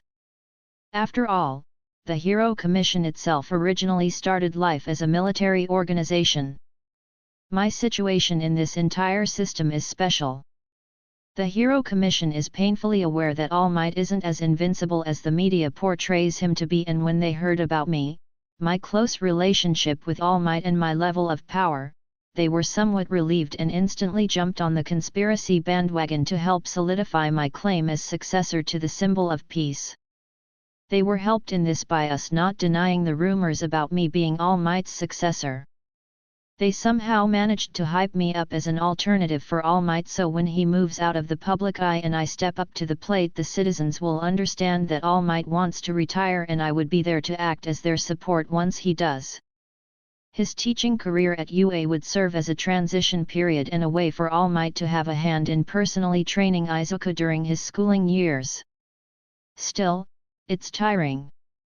I must be out and about almost constantly patrolling the streets, usually as a tag-along for All Might, so in that regard it's as if my internship never truly ended. It's not like it's that much of a big deal. I managed to increase my chakra reserves a bit and make my shadow clones more durable, so if need be, I can simply send a shadow clone as All Might's tag-along. It's not like these low-level criminals that we're constantly busting can pose a threat to it. After coming back from my internship, I spoke with Nizu to see if I could be allowed to take part in the support course classes. This is mostly so that I can get a license to build my own support items. I mean, honestly, besides a marginal increase in computing power, material sciences, robotics, and energy generation, this world isn't that much more advanced than my previous one. Oh, sure, their genetics research is miles ahead of where it was 200 years ago, and the same is true for their medical technology, but besides that not much else has changed. There should have been space colonies at the very least, if not true interstellar travel. I have begun designing a new suit of armor made from state-of-the-art carbon-reinforced titanium alloys, and I've begun testing the chakra conductivity of different materials in the hopes of finding the correct alloy to make a sword out of. I wish to try making a sword out of them, since the gun bay is a tad too big for what I need it. After all, few situations require me to even use jutsu, since it's simply easier and more efficient to knock out my opponents by only looking at them. The gun bay will remain in my vault until I need to really blow something up. Alongside the armor itself, I'm going to begin my work in reproducing crystal-based computing. I know what you're thinking, crystal is too fragile to use in an armor, but that all depends on the type of crystal used. For most photonic computers it's best to use some sort of silicon-based crystal, but I managed to change that so that except for the actual nanocircuit lines embedded in the crystal, the rest can be any material you want, such as synthetic sapphires or diamonds. Add to that the lightweight nature of such computers and you can easily have a computer powerful enough to hack UA in the palm of your hand. Enough of that. I need to go back to training. I've got wind style down and I can go on to do lightning style. Lightning style chakra armor, here I come. The final exams were easy enough. After all, I had one written test and a practical battle against a teacher. For some reason none of the teachers were keen on going up against me, so in the end they settled for sending All Might against me. My goal was to either capture him or escape through a gate at the other end of the training ground. Right now, I was standing in front of the entrance to Training Ground B along with Aizawa. "Well, I'm ready," I said. "Go on and do your best, even if I know that I'll regret it," said Aizawa. I smiled and gave him a thumbs up while he looked at me as if I'd killed all his hopes and dreams. You know, his usual expression. I walked into the training ground as the horn sounded the start of the match. I didn't rush forward and instead I used my Sharingan to check my surroundings. It wasn't long before I noticed a wall of air coming towards me. Shit, earth style, earth wall. The wall of earth came up quickly enough to save me from the air blast, but it was soon smashed to bits and I was sent flying back. Well, hero. Here to defeat me, are you? I hope you can put up a better fight than this, said All Might. I must admit that guy can pull off the villain role quite well. Grinned as wiped spit from my face, my Sharingan shining in unholy red light as I let loose my first dose of killing intent. "Oh, you're on," I said. I charged Chakra through my body as I lunged at him, cracking the ground beneath my feet. All Might replied in kind, aiming his punch to my torso this time. I dogged it and let the raise Nan that I'd secretly charged before striking his arm, redirecting the blow to a nearby building and obliterating it. I'm not yet strong enough to go up against All Might in a straight-up taijutsu fight. Thankfully I have other skills that I can use to deal with him. I flash-stepped in front of him and before he could blink, I locked my eyes with him. Sharingan Genjutsu, paralysis. I jumped back. "Give up. You know that you can't escape my Genjutsu," I said. "Ha, that's what you think, young Madara, but you're not the first one I've faced with the ability of illusions," said All Might as he launched himself at me again. I was stunned and only barely managed to flash step away. That's unexpected, but somewhat predictable. Still, to escape a genjutsu of the Sharingan with such ease is mildly disturbing, but then again all I had to base the effectiveness of my techniques so far have been low-level thugs, and even against my previous spar with All Might I had not used genjutsu. Well, shit, it seems like this will turn out to be a ninjutsu battle after all. I body flickered out of the way of another attack and I began waving hand seals. "Water style, water ball," I called out. I spat out 5 decent-sized balls of water that in the end only served to damage the surrounding buildings. All Might was charging up for another attack. Okay, then let's try something else. 2 hand seals and a great fireball was sent downrange and exploded into a ball of fire.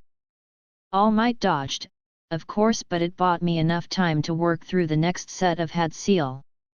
Wind style, air bullet. The attack hit All Might in full while he was in the air, sending him crashing through a building. He came to a stop as I finished my next set of hand seals. Earth style, mobile earth. The ground on which the building sat suddenly rose like a door from the ground and flipped the entire building into another. That sparked a domino effect that destroyed a good portion of the training ground. All was quiet for a few moments. "I won?" I asked out loud. Just then, All Might burst forth from the building with a nasty expression on his face. "Shit!" I quickly replaced myself with some rebel as I begun spewing fire and wind-style attacks at All Might. The guy dodged them, but he came out looking more ruffled than usual. I was so focused on yan seals and molding chakra that I failed to notice that All Might was working his way towards me. He managed to punch me in the gut so hard that I went flying through a building. Thankfully I was able to reinforce myself with chakra before he hit me, otherwise I would be in a world of hurt more than lamb now. Impressive, young Madara. You have truly grown since the last time we fought. Unfortunately for you, this is the end, said All Might. Damn it, I can barely move. I don't have the time needed to launch large-scale attacks, and the only thing that would work on him right now is lightning style, which I don't have mastered. I looked up and saw a skyscraper balancing precariously, no doubt damaged by my previous barrage. Wind style, wind slash. I sent a blade of wind to its base that will hopefully allow it to collapse. It did collapse, and straight on All Might at that. I picked that time to withdraw. I can't win like this, and my only other safe option is to evacuate. That might be the best option of the bunch. I can send a shadow clone to the exit and have it make preparations for a replacement with the main body. But I have another option. This one, though, comes with greater risks. The strategy is untested, but if it proved to be effective, I could bring down All Might. Just the thought of that makes me giddy. First, I create a shadow clone and send it on its way. Then I use a special technique I began developing to channel pure yang chakra through my body. It helped speed up healing, but it wasn't true medical ninjutsu yet. I had only 7 minutes left, so I needed to be quick. I found All Might in the middle of the ruined street I recently fled. He was close enough to the exit that should I try to run, he could intercept me. I body flickered behind him. "Hello there," I said.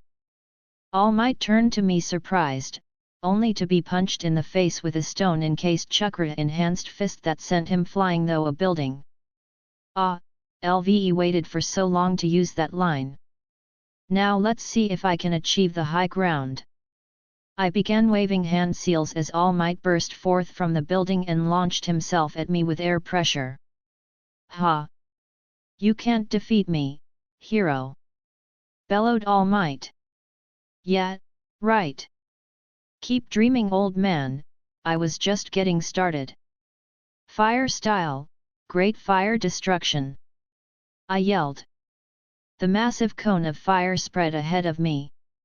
The fire was so hot that it began melting the buildings and turning the ground into a lava field. All Might managed to escape, but not before he forced me to move by chucking debris at me. I can't see him, so that means that he retreated. I look at my watch and see that I have 5 more minutes. More than enough time. Meanwhile, All Might was seriously reconsidering his choice in life that led him to this fight. Shit, that kid has really gotten stronger. I would really hate to have to fight him at his prime. I used my sensory ability to find All Might and flash stepped in front of him. "You're not getting away that easily," I said, and I punched him. For a fraction of a second our eyes crossed, and I smirked. "Got you." I ducked under his return punch and dogged a kick, our eyes crossing again for barely a second. All Might tried to kick me again but missed. I grabbed his leg and used it as leverage to slam my knee into his chin, making him stumble back. All Might looked at me with disbelieving eyes and I just grinned. He had no idea what was going on. What I did was relatively simple. It's a new taijutsu style that LVE begun developing. Since I only recently had the opportunity to use my Sharingan in battle, I've been tweaking my strong fist style to better work with the Sharingan's predictive abilities.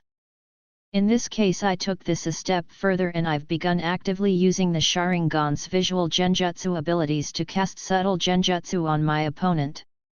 It's not enough to be noticeable to anyone but another high-level chakra user.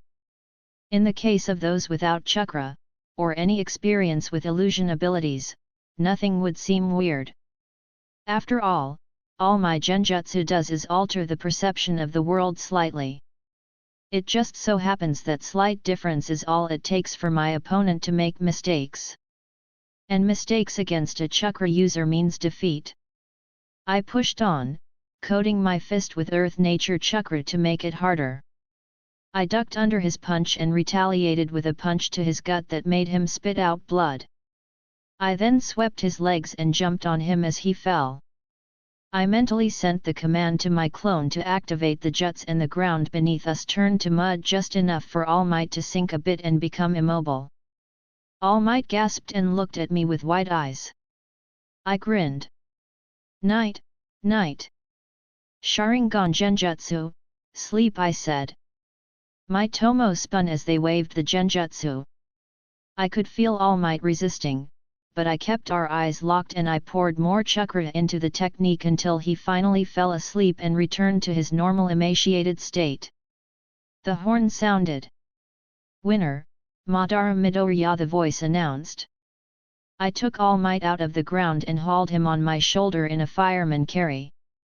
Fighting All Might is really draining, but I'm not that big of an asshole to leave him out there. After the fight, and after All Might woke up, I had a meeting with Aizawa and Nizu to review my battle with All Might. So, how did I do, I ask. You passed, overpowered problem child, said Aizawa in his usual bored monotone voice. Ha, I haven't lost a fight like that since I was training with Gran Torino, oh god, said All Might as he began shivering and looking around the room. Somehow, I could swear that I heard an echoey call from Gran Torino to All Might. Okay, then am I good to go, I asked. Yes, you'll be allowed to take the provisional license exam in September. Until that time, we have allowed you to use the school grounds as training sites, said Nizu. Thank you very much, Principal Nizu, I said, giving a bow. This was huge since I won't have to drain my savings account to buy a large piece of land in the mountains so that I can train jutsu and lightning release. Well, anyways, I'm off to bed. I may not look like it, but my chakra is almost empty, though that is to be expected after one has fought All Might. I really need to up my chakra capacity to allow for longer duration engagements. Chapter 14, Provisional License Exam. The provisional license exam is normally held twice a year during the summer, and I was scheduled to take part in the one happening at the beginning of September. The remainder of summer was spent training lightning style and wind style. I managed to get a solid grip on the first and fully master the latter. I'm still in the early stages of making the Chidori, but what I have now is more than enough to deal with anyone I may encounter. After I defeated All Might in the practical exam, something that only happened because we weren't trying to kill each other, I was invited to Island to partake in the expo there. There really isn't much to say about it. The whole time I spent socializing with the other heroes, posing for the media and establishing relations with powerful people. I did get to meet Endeavor though. He seemed to be scouting me for his agency. Yeah, that's not happening in 1,000 years, especially since All Might has this annoying habit of dumping more and more of his agency's paperwork onto me. Honestly, if I didn't know better, I'd say that All Might want to take me on as a sidekick. That is not happening. I will never be someone else's sidekick, even if it looks that way to the media. After all, what man that bears the name of the legendary Madara Uchiha while wielding the famed Sharingan would submit himself to such a lowly task? Okay, that's a bit much, but you get the point. It was fun on the island, even if David Shield was sending me odd looks. I tried to get a meeting with him, but between my busy schedule and his we didn't have the time. I hate all this politicking that comes along with being a hero. Honestly, you would think that this career path would be at least somewhat sheltered from all the bullshit that is politics. Unfortunately, I know better than anyone my age just how much political power heroes have. Let's have a little thought experiment, shall we? If at the time of an election it gets leaked that one of the major heroes, this meaning the top 10 or so, dislikes or disagrees with a politician or party, then the fanbase of that hero will mostly vote against said party. It's not that much of a problem in Japan, where there is a clear rule against such things, but in other countries, having the popular heroes on your side is an almost guaranteed win against any political opposition. That's not to say that there aren't factions in the hero circle, but they are mostly formed around agencies, and leading those agencies are the top pro-heroes. This neatly leads me back to the political shitstorm I unknowingly inherited. By this point it's clear that I am the successor to All Might. Someone saw the two of us duking it out during my exam, not that we were very subtle with all that destruction going around. The video is blurry, but it still went viral and thusly the world now knows that I am capable of going up against All Might and being able to hold my own, something that not even Endeavor can claim. This coupled with All Might's increasing absence from the world stage and my increasing appearances on it on top of my connections with Might Tower has led the hero community to believe that All Might is retiring and that he's been building me up as his successor. It's something that we plan to confirm after I take my provisional license exam. So, to sum it all up, I just got the proverbial keys to the most powerful faction in the hero community, All Mights. There is already a boom in Rikudu memorabilia and I'm slowly starting to gain my own fan base, and this is before I even managed to get my provisional license exam. I tailored my design to be that of a slightly edgier All Might, so that instead of bright spandex and big grin, I wear armor with intricate patterns in dark colors and instead of All Might's signature grin, I put on a smirk. It seems to have done wonders to attract the younger generation to my banner. That coupled with my easygoing nature when dealing with the media and the fans that accost me almost constantly and you have a recipe for success. Add to that a good deal of All Might's fan base and All Might himself on top of that and you have one of the most powerful factions in the hero community, at least PR-wise. Enough of that now. I'm currently standing in front Takaba National Stadium in full battle gear. Usually each school would come with a busload of students to take the exam, but since I'm special, I get to take the exam alone, which is kinda shit. By the looks the other hero students are sending me, I'm getting the feeling that I'll be their first target. Shit. You okay, problem child asked Aizawa. Yeah, I'm okay, why are you asking? I asked. You seem to be thinking quite deeply, and I know you enough to know that means you're worried about something, said Aizawa. Yeah, I am. The looks these other kids are sending me, it has me on edge, I said. As it should, said Aizawa. Hey. There is somewhat of a tradition here. At the beginning of the exam the other schools band together to crush UA. It's called the crushing of UA, and you especially are at a distinct disadvantage, said Aizawa. Because of the sports festival, right? I said. That's partially correct, and because you place yourself in the spotlight as much as you do. The other students are bound to be particularly bitter about that. And on top of that you don't have any allies that you can rely on, said Aizawa. I nodded. This makes sense, I am alone here. There are no allies to watch my back this time around. Not that there ever were. Ever since I was born into this world, I walked this path alone and the only support I ever had is what I built myself. Izuku is the one that helped me the most by introducing me to All Might and then I built myself as someone worthy to be his successor. I hope that I can live up to the expectations the world has placed on me. Well, no time to think about it, I muttered to myself as I began to walk towards the entrance. Kid, called out Aizawa. I turned to look at him. Good luck. I smirked and gave him the thumbs up. We were led in a big room. It was somewhat crowded as more than 1,000 hero course students from different hero schools were in the room. I was the only one from UA and I could see the others singling me out. My suit was almost instantly recognizable to anyone that has watched the news in the last few months, and whomever happened to not recognize me would surely see me as a target by the wide berth the ones that did recognize me gave me. Soon enough a man that looked like he could use some rest came up to the podium. Welcome students to the Provisional Hero License Exams. I will be one of your evaluators. My name is Yakumiru Mara and I will be explaining this exam to you. The exam will be in 3 parts. Firstly, you will have to reach the safe house we have set up on the other side of the stadium while carrying this tag. Whomever loses it, is out of the race. To enter the safe house you need 2 tags. There are enough tags scattered across the stadium for 2/3 of you. You can also take tags from your fellow examinees. After all, the hero business is a competition.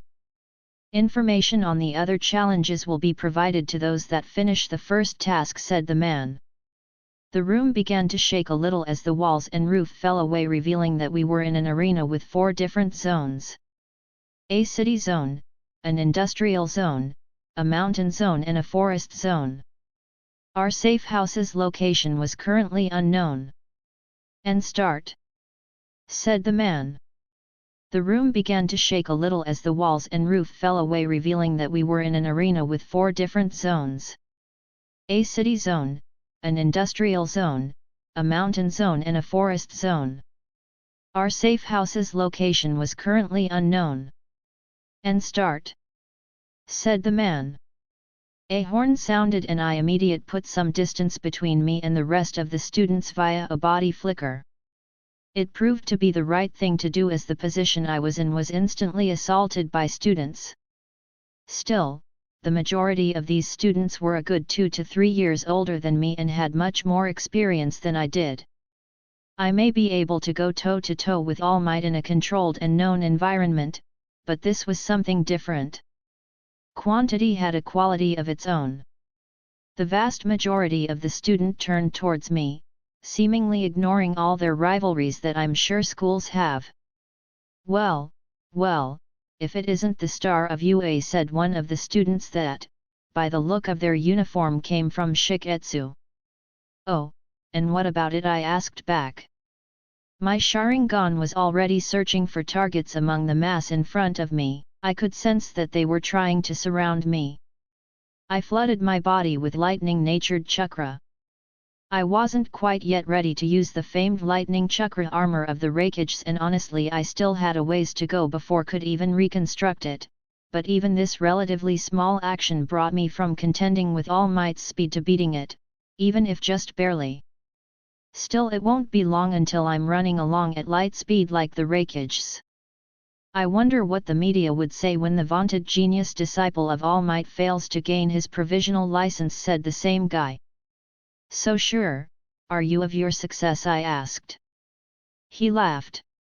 Look around you. You may have beaten the others of your year at the sports festival, but you're in the big leagues now, kid. Everyone here could have done the same, he bragged. Of that I have my doubts. Even first years weren't quite so defenseless as to be unable to take on a single quirked individual, even if they are more powerful and have more experience than them. Of course there are exceptions to this, but those only apply to people with truly exotic quirks. Remained silent and the guy's smirk fell. So that's how it is, no matter. Attack! He yelled. Almost at once the entirety of the students attacked. I managed to dodge the first wave of long-range attacks, and I made a few hand seals and spat out a dozen beach ball-sized balls of flame at the incoming mass of what I assumed were close-quarters specialists. The attack had the desired effect of dispersing them and allowed me to close the distance and take out a couple and snag myself the second tag that I needed to complete this task. Still, the attack didn't let up, and as I tried to escape, my escape routes were constantly cut off by pillars of earth and an annoying bastard with a mutation that allowed him to reach my speed level in short bursts. It was clear that I was getting hemmed in, as the others seemed reluctant to directly attack me. Probably in an attempt to wear me down. A shame that my chakra reserves have reached cage level in these last few months of training. They'll run out of stamina long before I do, but their number is a problem. Let's see if I can scatter them and forge a path. With a few hand seals, several plasma balls were sent racing towards the front lines when their trajectory was seemingly diverted by the guy from Shiketsu that was taunting me earlier. They were rendered ineffective, and I need a plan to deal with that guy. Earth style, bedrock shunt. The ground rumbled as it moved away from me. A lot of the students lost their footing, making them sitting ducks for my next attack. Water style, water dragon bullet.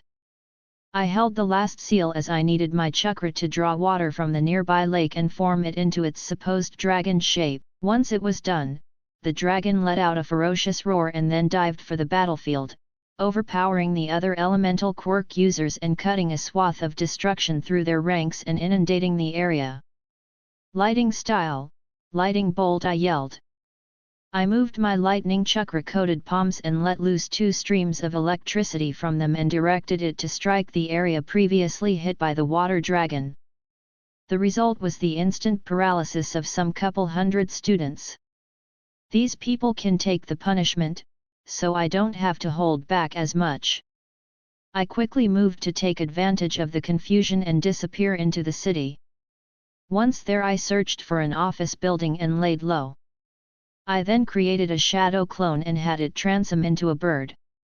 Apparently shadow clones can fully transform since they are only a bubble of chakra held together by their creator's will. All in all, it made for an excellent scout when in trouble, and best of all, pigeons were quite common in cities, so nobody will give it a second glance. And now for the tricky bit. I powered up my computer and the holographic screen popped up in front of me on my arm. On it was displayed a map of the terrain that I managed to snag via hacking a military satellite. What did you expect me to go this blind? Honestly, if you ever fight fair, then you're doing something wrong. On the map were a few moving dots that indicated the people LVE tagged while we were moving to enter the testing area.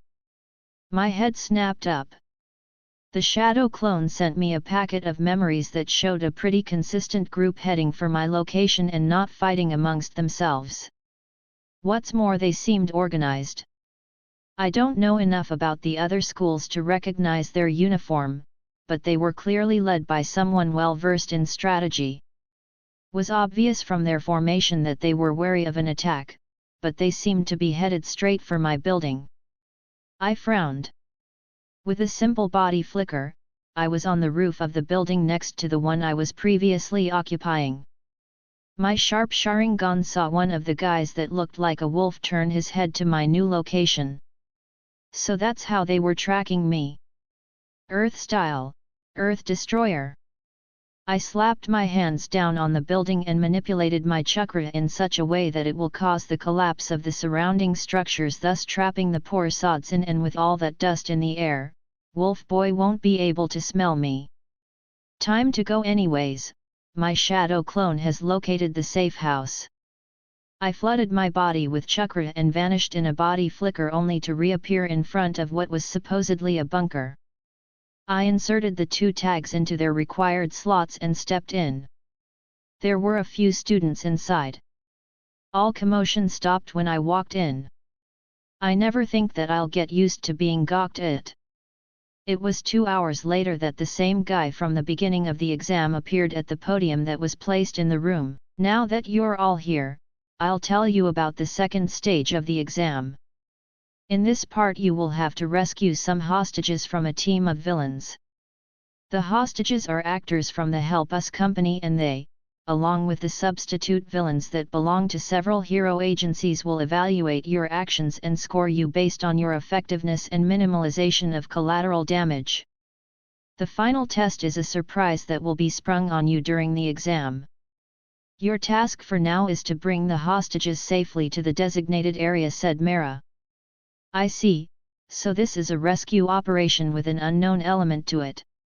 Possibly to test our adaptability and reactions to an unknown threat while on a rescue mission. The hostage situation is probably so that they can see that we're not the rash types, since any wrong moves can spell disaster for the hostages. I should probably make a team, but I don't really know how to go about approaching anyone about this. I was socially awkward in my previous life, and while putting up a fake front for the media and fans is something I rehearsed, making friends is not something that I can do easily. No, it's probably for the best to go at this alone, anyone else might slow me down. I body flickered out of the room and back on a tall building. Using my sensing skill, I pinpointed an area of high target concentration and went for it. Returning to normal speed, I allowed my Sharingan to fully drink in the sight before me and break it down.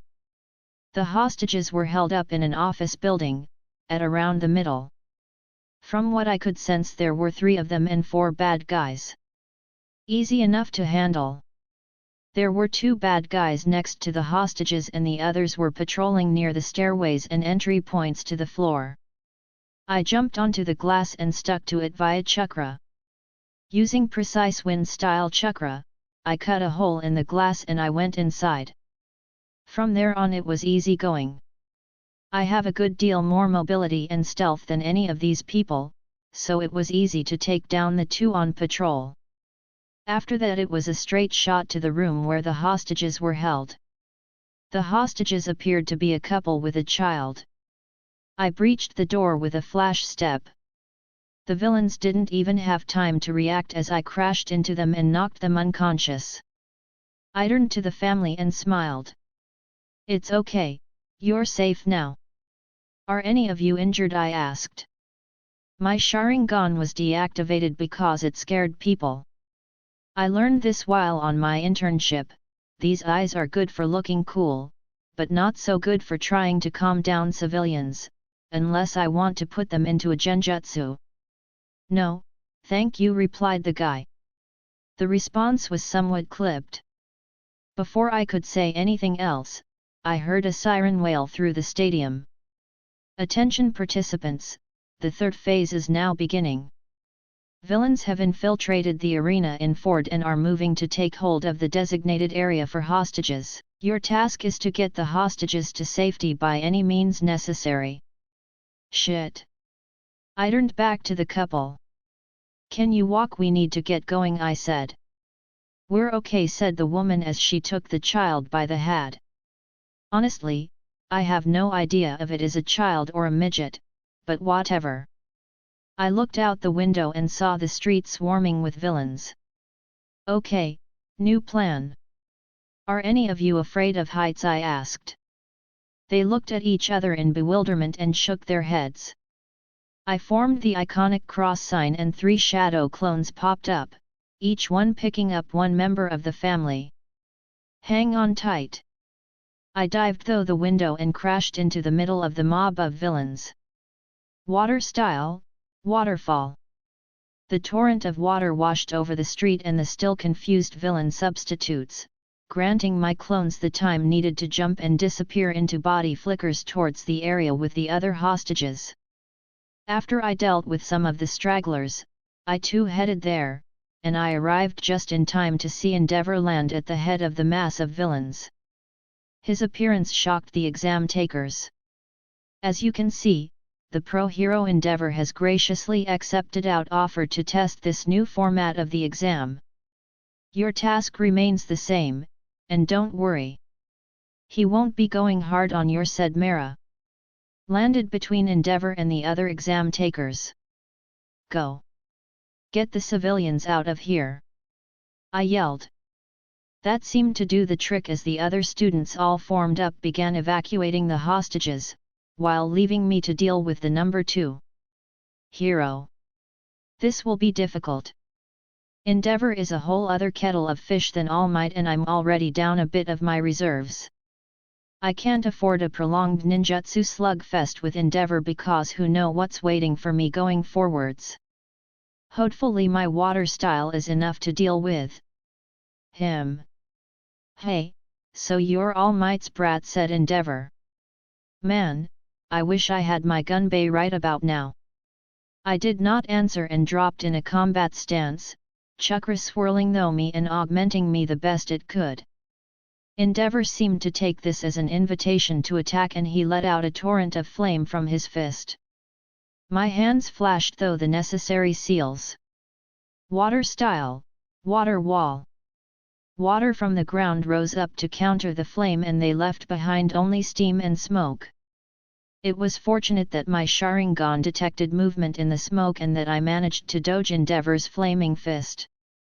I jumped back. I'm not making this a close-range fight unless I have to. Earth style, earth wall. I slammed my hands on the ground and behind me a tall wall of earth emerged from the ground, blocking access for the rest of the villains to the other students and civilians that were escaping. Endeavor looked surprised at my action. So, you are willing to sacrifice your life for the others, he rumbled, somewhat unsurprised. I wouldn't call it sacrifice. After all, I have no intention of losing, I said. He huffed and I ran through a handful of hand seals, bringing the final one to my mouth and inhaling a lot of air. Fire style, majestic flame destroyer, I roared. Fire bloomed from my mouth and spread in a blanket across half of the stadium. The fire was so hot that it melted the ground and buildings that stood in its way. Endeavor tried to counter it but was blown out by the sheer force of the jutsu. The rest of the villains were somewhat protected by their suits, and because most were fire users themselves, they had some immunity to the flame, but they too had to scamper off lest they be turned into charred meat. Still, there were casualties. Fortunately, no one died, but quite a lot of people got burned.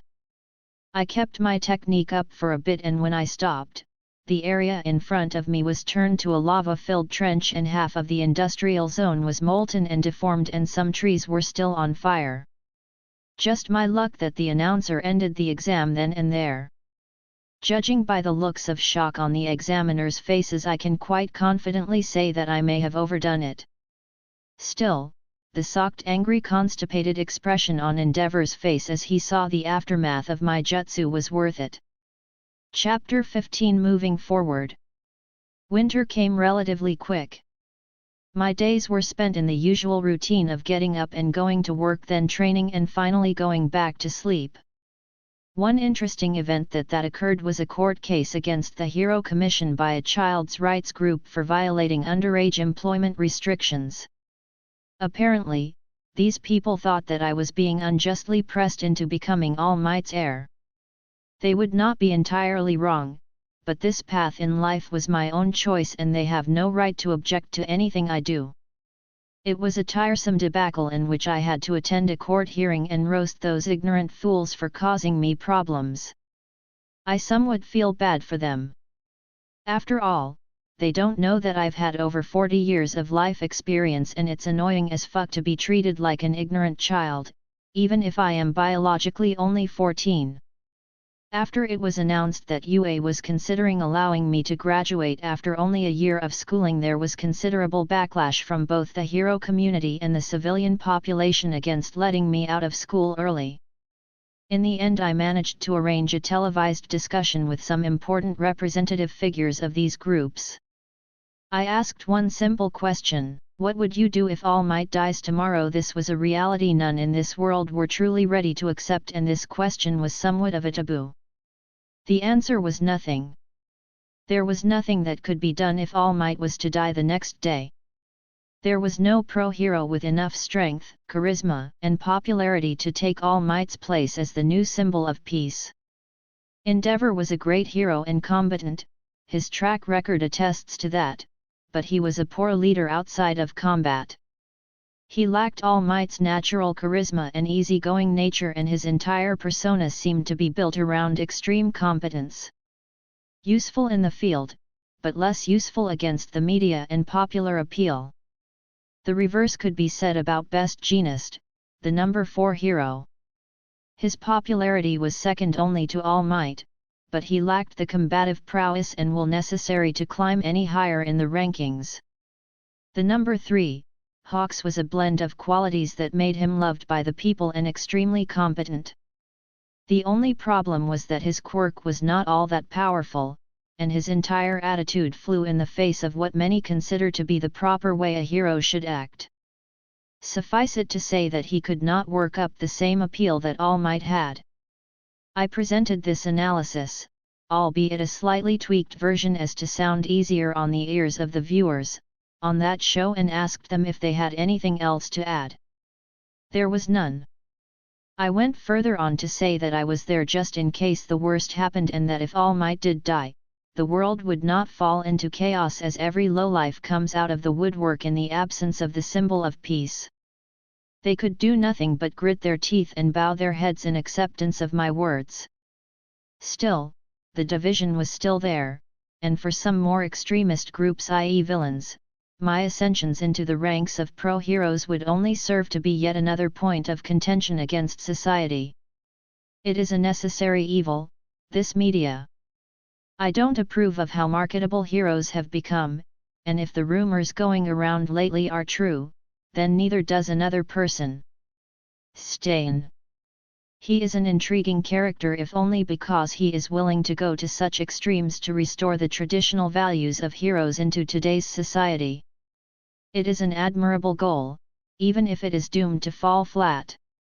This society has turned the word hero into a mockery of its former self, that much I agree, especially since I originally come from a world where hero still retains its original meaning. However, I do not believe that cold-blooded murder is the answer. If that were the case, the entire world would be ruled by All for One or some other warlord. All that Stain is managing to do is rile up a few of the more idealistic villains and vigilantes and create more chaos in the world. In a way, it is this society's own fault for creating this sort of ideologically twisted person. They did that when they linked the word hero to a profession. In a way, everyone wants to be the hero of their own stories, even if only a few manage to be recognized as such. The prestige that comes with being attributed the title hero is far too great to be passed up. If you want an example of this, look no further than Katsuki. Everything he does is in the name of recognition by his peers as being the best.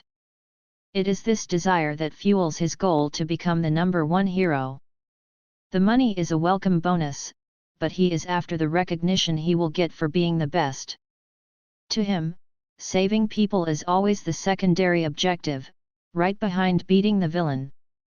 Unfortunately, this exact mentality is what poisons the word hero these days. There are those that go against this pattern, but, except for All Might and maybe Hawks, the rest are too low rank to be known by the general public, or they don't get the media exposure that pure combat-oriented heroes do. No dedicated rescue hero has ever breached the top 10, and it is likely that none ever will. These past few months have yielded some positive results, though. I managed to fly, Superman style. It's a relatively easy task actually. All I had to do is condense chakra on my body to form a cloak of sorts. After playing around with the proprieties of chakra, I stumbled upon a most unusual application. Chakra is capable of manipulating gravitons, the subatomic particle whose existence I solved in my previous life. Gravitons are the subatomic particles responsible for carrying the fundamental force of gravity. This is a huge discovery, and it makes me wonder. I know that one of the 6 paths of the Rin Egan, the Deva path, can wield attractive and repulsive forces which would indicate some sort of interaction between chakra and the fundamental force of gravity. Originally, I thought that this was a Rinnegan-only power, but some experimenting later, I was proven wrong.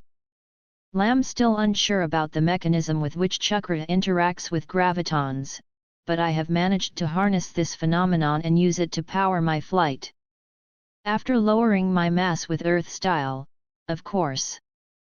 The type and strength of gravitic propulsion I can currently generate is still too weak to lift me up of Earth's surface under normal conditions, but with Earth style I am capable of freely manipulating my mass and thusly making such a method of propulsion viable. I am still working on some sort of telekinesis based on gravity manipulation, but so far it has proven to be unsuccessful.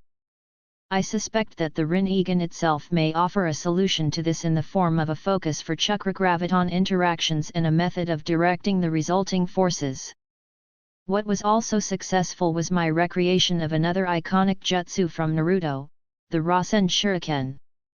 It was a bitch and a half to develop, least of all because the clones kept popping every time I lost even the slightest bit wind chakra through the containment layer. I also managed to create the Rasen Nova, a fire-style charged Raise Nan, and I have begun my theoretical work on what I call the Singularity Raise Nan. This last jutsu will be the most powerful and destructive technique in my arsenal except for my dojutsu and, hopefully, 6 paths powers. What a Singularity Raise Nan is, at its most basic form, is my attempt to merge Chakra's gravity manipulation powers with the Ray's Nan and thusly creating a temporary controlled singularity at a targeted point. It's basically a throwable mini black hole. A single normal-sized singularity Ray's Nan could theoretically devastate an entire island and eat up a good chunk of it. It's so powerful that the Hero Commission may have to step in to ensure that I won't be throwing these things around without prior thought. It is tempting to imagine the sheer devastation an Udama singularity Ray's Nan could do, but I'm not liking the idea of being considered a human-shaped WMD by the UN. There have been cases of this happening and the result is never pretty. The Hero 13 is considered as such because if he lost control of his quirk it would literally spell doom for this planet, so his movements are strictly monitored to ensure that he would not turn against us. Thankfully the people in charge know how to keep this discreet, and so 13 doesn't know that he's being watched and has been watched ever since he was 4. I believe that this Juts will be up there in destructive power with the Bijudama of the 9 tails. My attempts at making the Chidori have finally begun to bear some fruit, and other recent breakthroughs in material science allowed me to upgrade my armor with an extremely advanced inner layer. This inner layer is special because it contains a layer of hydrostatic gel made from a type of smart matter designed to keep me comfortable while wearing the armor for days on end. On top of that, I managed to create a secondary artificial external chakra pathway system with the use of a titanium-iridium alloy that, when specially treated with certain strands of biological material extracted from my tenketsu, makes what can only be described as a chakra superconductor. This, along with something I call a chakra converter, ensured the armor's power generation necessities were met. This has been what I needed to finish my work on the Mjolnir project, thusly paying homage to my former life's nerd gods. The Mjolnir project is something that I have been working on in secret since I don't have my support license just yet, but in theory it should help boost my already immense physical strength to even greater heights, as well as provide an almost impenetrable defense due to the quantum-locked titanium chromium carbide outer armor layers, that I have designed to look like a modern take on Madara Uchiha's iconic armor, even if it is black instead of red. I have designed this suit to be used in conjunction with the lightning cloak and ensured that they should mesh well together to provide an almost unbeatable defense. The lightning cloak is still a work in progress, but I have faith that after I complete it, I should be able to utilize its principles to add another layer of protection to my armor in the form of an energy shield, and then utilize this experimental shielding system as a basis for new defensive technologies for use by the general public. Another thing I'm happy about is that Izuku is getting one for all sooner than expected. It's less than 2 weeks until Christmas, and I have the idea that All Might just give it to him on Christmas Eve as a present. Well, I guess I should give Izuku the keys to the Mjolnir project and let him tinker with his own set of armor while I focus of creating man-portable and usable energy weapons. What did you expect me to fight with only my fists and chakra? If at all possible, I'd like to not use my full powers, just so that I can show the world that even a quirkless person can make a difference, and to display what power the future of technology holds for humanity, and also to flex on all these primitive peasants that think that their biological powers give them all the edge they need. Also, I'm a paranoid sob that likes to stack the odds in his favor as much as possible, and my abilities are destructive as shit, something that I don't think that I'll ever be able to fix. This makes the development of weapons capable of long-range stunning and fire support an utmost priority. It's unlikely I could ever power them with conventional power sources, so my chakra will have to be enough. Still, it would give me a huge advantage in any fight to have such weapons. An interesting fact to note is that most top 10 heroes don't actually use support equipment other than their suits, radios, a few non-lethal weapons and, in the case of Endeavor, a cooling unit. My Mjolnir is made with the goal in mid to render such reliance on mere biological ability obsolete, although this thinking may also be due to the resentment I feel against the world for stifling Izuku's growth simply because of a biological fluke. While we're on the subject of quirkless people, I found something interesting. The standard IQ level has not grown all that much in the last 200 years, which is surprising considering the boom it underwent just before quirks appeared. So where did all those smarts go? You guessed it, in the quirkless people. I mean seriously, Izuku's got an IQ of over 200 and I'm breaching the 250 mark. Almost 25% of the scientists of I-Island are quirkless people that have made up bogus quirks just so that they don't suffer from the stigma associated with the quirkless. Honestly, humanity could have been spread out across the solar system if not for quirks. Enough of that, I can lament the existence of quirks later. Now I have to get ready for my final exams. They have been pushed forward a bit, but it's not like there's anyone else there to take them with me. After this I'll unofficially become a pro hero, something that will be made official after UA's end-of-year ceremony. You know, one thing that I should investigate is the difference between quirkless and quirked people. I have a feeling that humanity is at a precipice between two evolutionary pathways. A month later. I was wrong when I thought that All Might will give Izuku his quirk by Christmas. Still, it's no problem since I get to witness the transference taking place. We're currently in my main laboratory that is hidden deep underground and away from the city. This is the place I conduct all my projects and research. You may wonder how I managed to get this done, and the answer is simple: chakra. Seriously, it took a couple of jutsu and I had a perfectly excavated cavity in the side of a mountain. All the equipment was bought through third-party dealers that have been conveniently brainwashed with my Sharingan, and whatever money I needed was laundered from the accounts of the remaining Yakuza that still somehow cling to life via the drug trade and other such villain organizations. What did you expect me to use my own money when I can easily get a hold of the nigh unlimited funds that belong to various criminal organizations? I also made the thefts look like they have been the work of rival gangs, and thusly I started a few gang wars that I, of course, helped suppress, thus increasing my prestige and popularity all the while decreasing their resources. I never did say that I was above doing morally questionable things in pursuit of my goals. So, we're ready to do this? I asked. Yep, said Izuku, who was bouncing back and forth on the balls of his feet. I looked on amused as my brother looked around like an excited puppy, no sure if he should be more excited about the tech around him or the fact that he was receiving a quirk. So, how will this work? I asked as I began final checks on the measuring equipment. This was a tremendous opportunity to study one of the most unique quirks in the world. It's quite simple. Young Izuku will need to swallow some of my DNA, and in a few hours, he will be the next bearer of One for All, said All Might in his skinny form. I turned towards him, somewhat confused.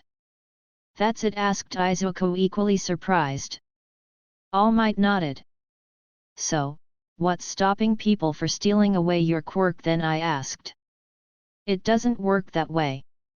The person who has it must willingly transfer the power to his chosen successor, otherwise the transfer won't work, said All Might. That makes sense. I would be quite a weakness if I had to be careful about my DNA all the time, said Izuku. Now, if we're done with the questions, All Might buffed up, eat this, he said as he shoved a strand of his hair in Izuku's face. Both Izuku and I looked at him like he was some sort of retarded monkey, and All Might must have felt the true meaning of our stares if the sweat he was beginning to show was any indication.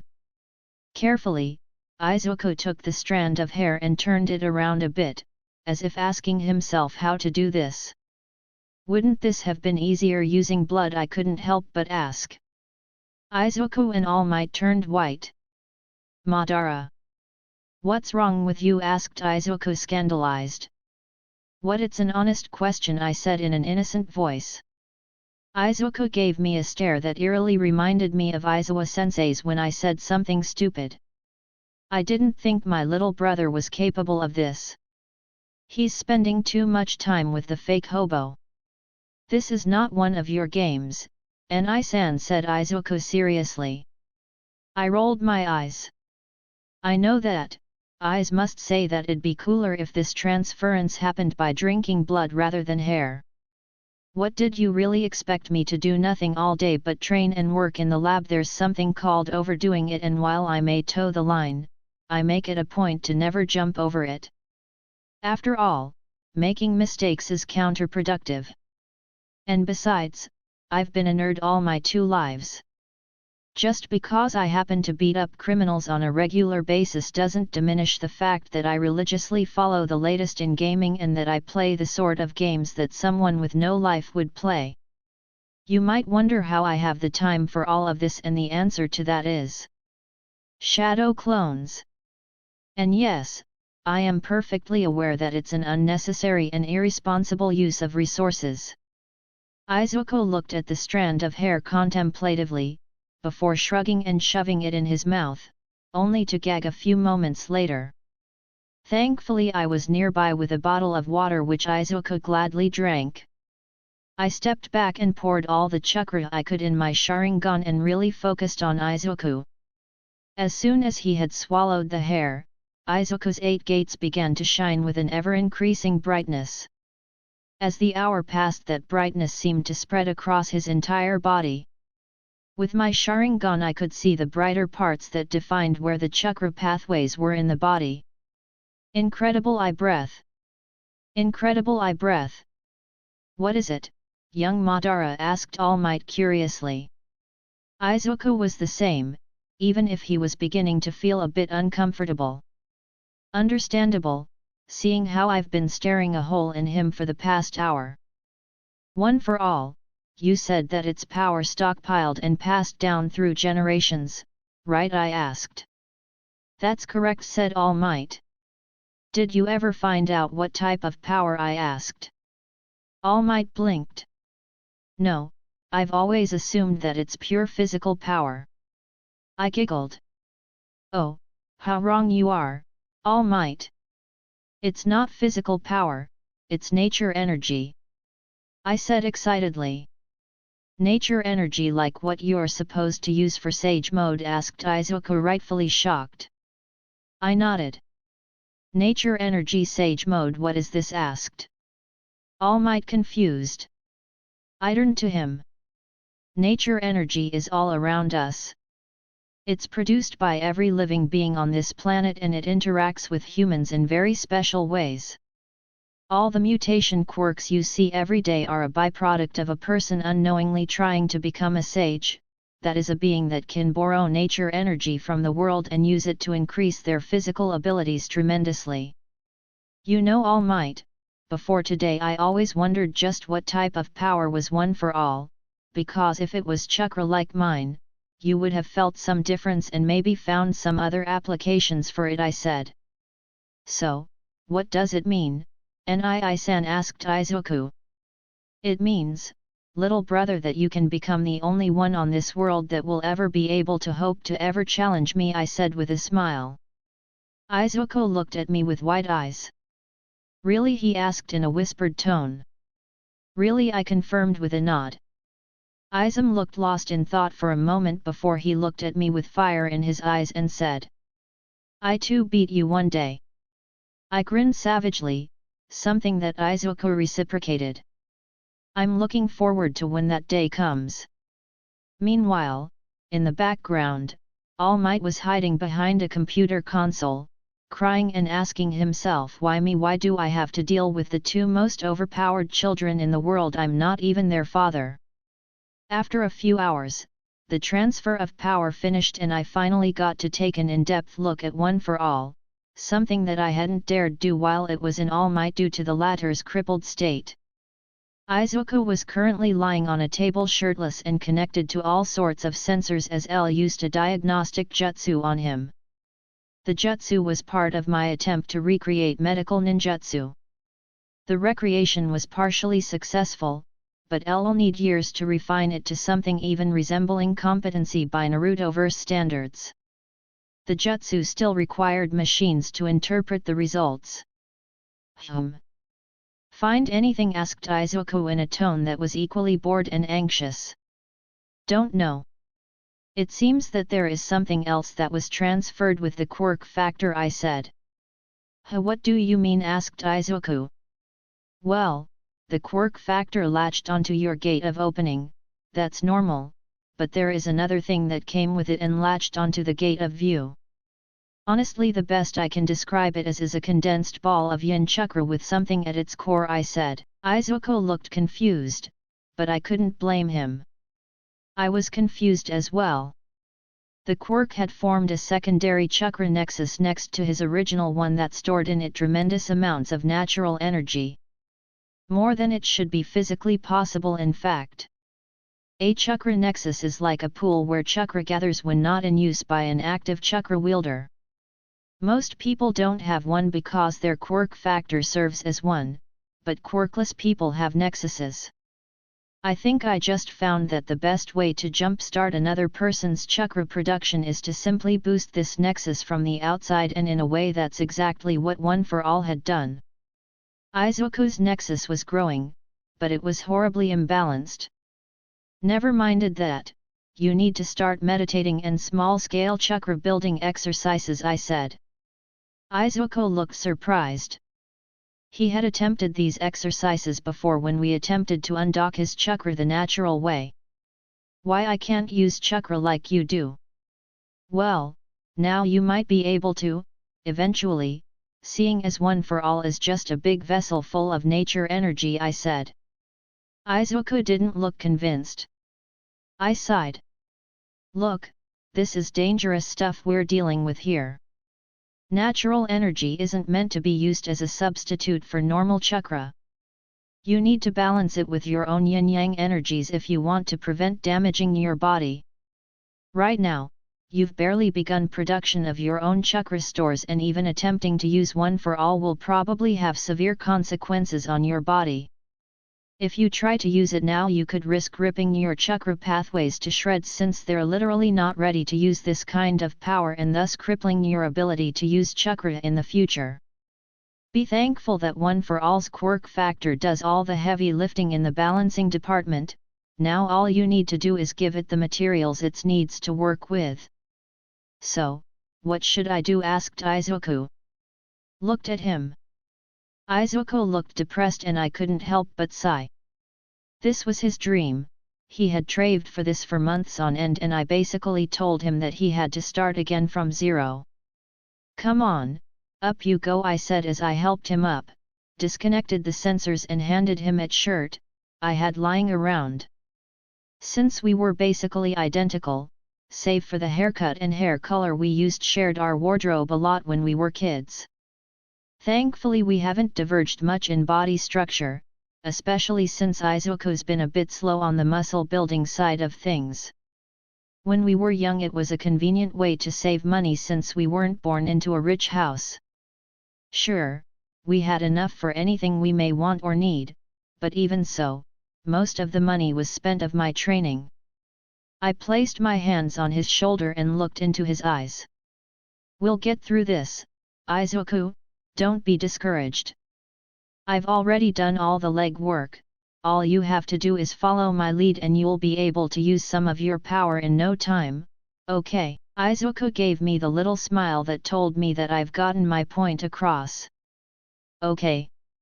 Good, now let's go and celebrate."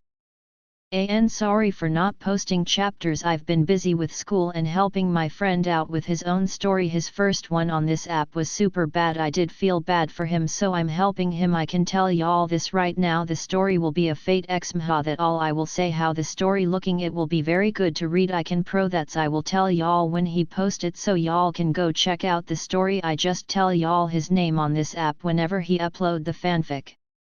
Chapter 16, End of the Beginning. February came quick. Izuku was making progress, very good progress. He was now able to use One for All at 7% of its total capacity, and he was steadily building himself a suitable reserve of chakra. It occurred to me that I've never actually written down anything that I'd discovered about chakra, how it's formed, how it's used, and that was problematic. If things keep progressing as they are now, in a couple of years Izuku may be able to use chakra as I do, and that makes me very happy. That is if he doesn't do something stupid like All Might. After my discoveries the day Izuku got his quirk, I went to work to find out why did All Might not discover chakra. After all, you need your own body's yin-yang energies to balance out whatever you draw from One for All's power bank, since that's what it is. A big ball of power that is grown through the growth of a person's chakra reserves. This is also the reason why All Might was the first to reach such power levels out of all of One for All's inheritors. Previously, One for All would boost the quirks of its recipients by injecting nature energy through their quirk factor and then into their 8 gates and only then their bodies, thusly diluting the nature energy with their own yin-yang energies and ensuring it didn't hurt them much. However, doing this meant that it didn't really get anything in return and Opha's power bank was forced to grow on its own or with very little assistance. This is what made it easy for all the previous inheritors to wield it. That changed with All Might. Since he was quirkless, he had his own body's natural chakra nexus and One for All latched onto that. This massive influx of energy enlarged his nexus, which then demanded that his body fill it up with its own energies, energies that when combined with the natural energy coming from One for All boosted a person's physical capabilities even further, achieving a sort of artificial sage mode. As All Might continued to train both physically and mentally, his chakra reserves grew on their own, drawing more power from One for All, which in turn drew more power from the energy around him. This led to a vicious circle that enlarged both All Might's own chakra pool and One for All's nexus size at a tremendous rate.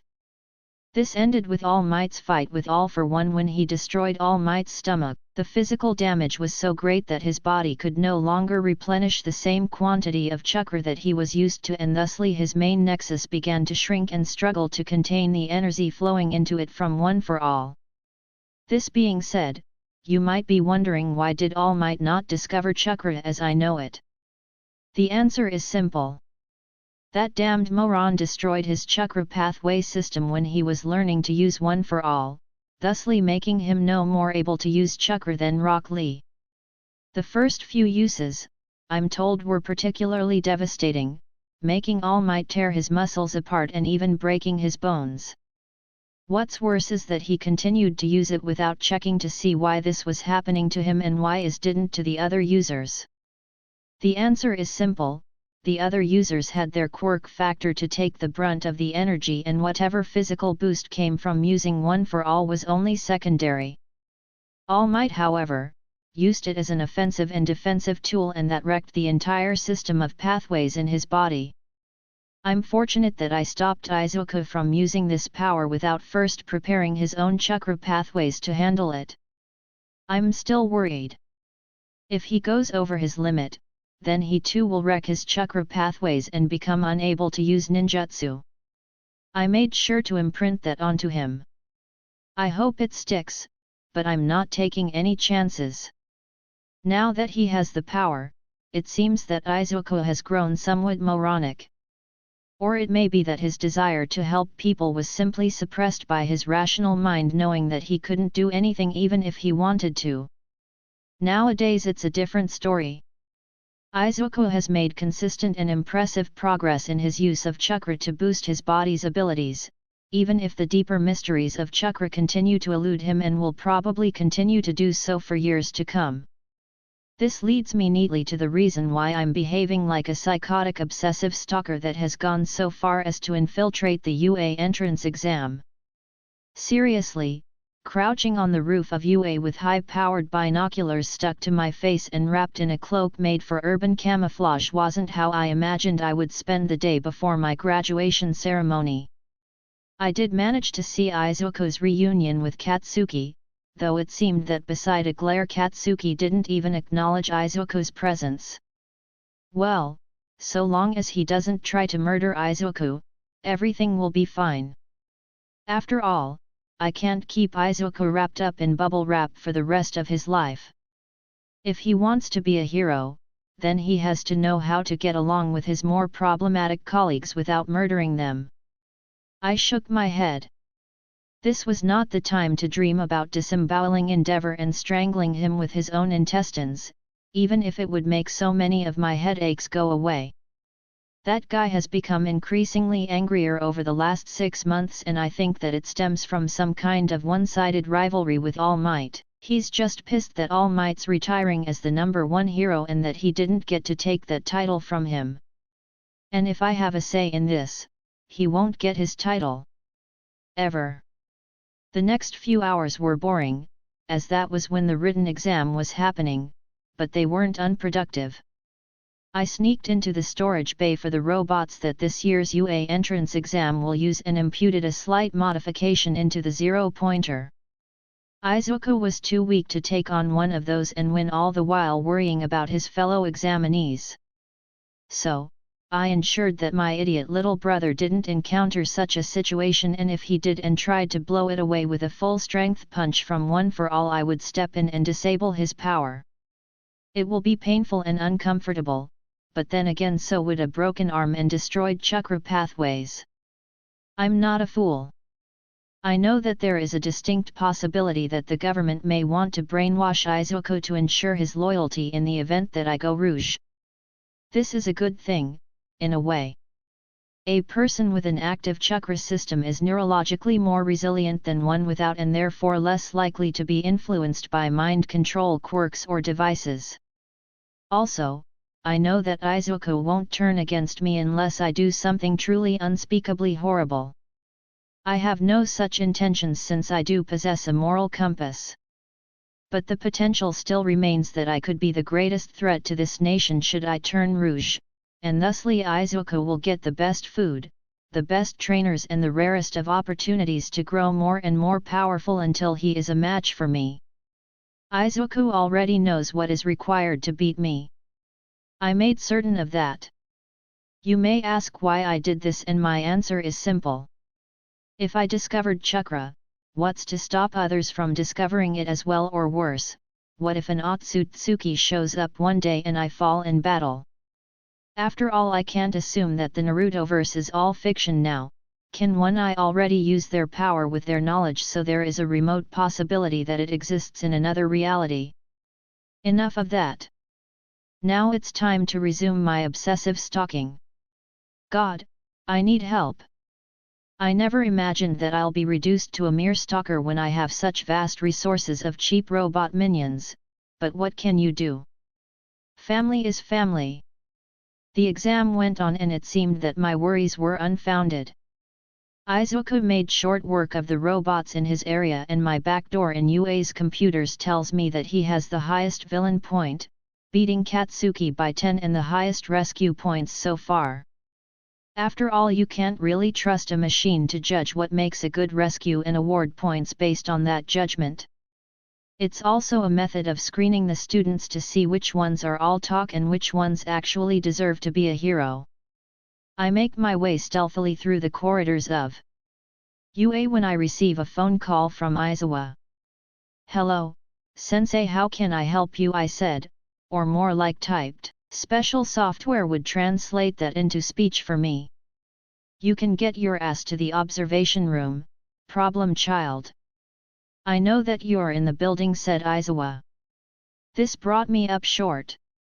He knew that's supposed to be impossible, no, improbable, more like it. Perhaps Nizu had some spyware embedded into my gear and computers. "I'll check." Body flickered to the room in question and entered without knocking. Izawa was unsurprised to see me so soon. L entered the darkly lit room filled. Almost every teacher from UA was here, looking at the wall of screens and taking notes on what they were seeing. "So, why did you want me here?" I asked again. "We wouldn't put it past you to meddle in the exam, problem child." "This is just insurance against that," said Izawa. My face remained carefully blank as I arched an eyebrow at him. "Do you truly think so lowly of me?" I asked with mock hurt. "Yes," he replied without hesitation. "Ha, you know me so well, Sensei, but what I'm doing isn't so much cheating as it is ensuring that Izuku doesn't hurt himself," I said. This drew the attention of the other teachers. I could sense that they were curious, but they were trying to be stealthy. Not that it worked. Izawa's face hardened. Will it be a problem, he asked. I shook my head. So long as he doesn't try to push himself too much in one go, he should be fine. In a couple of years, he'll have his full power at his disposal, but until then he's limited to low percentages of that power.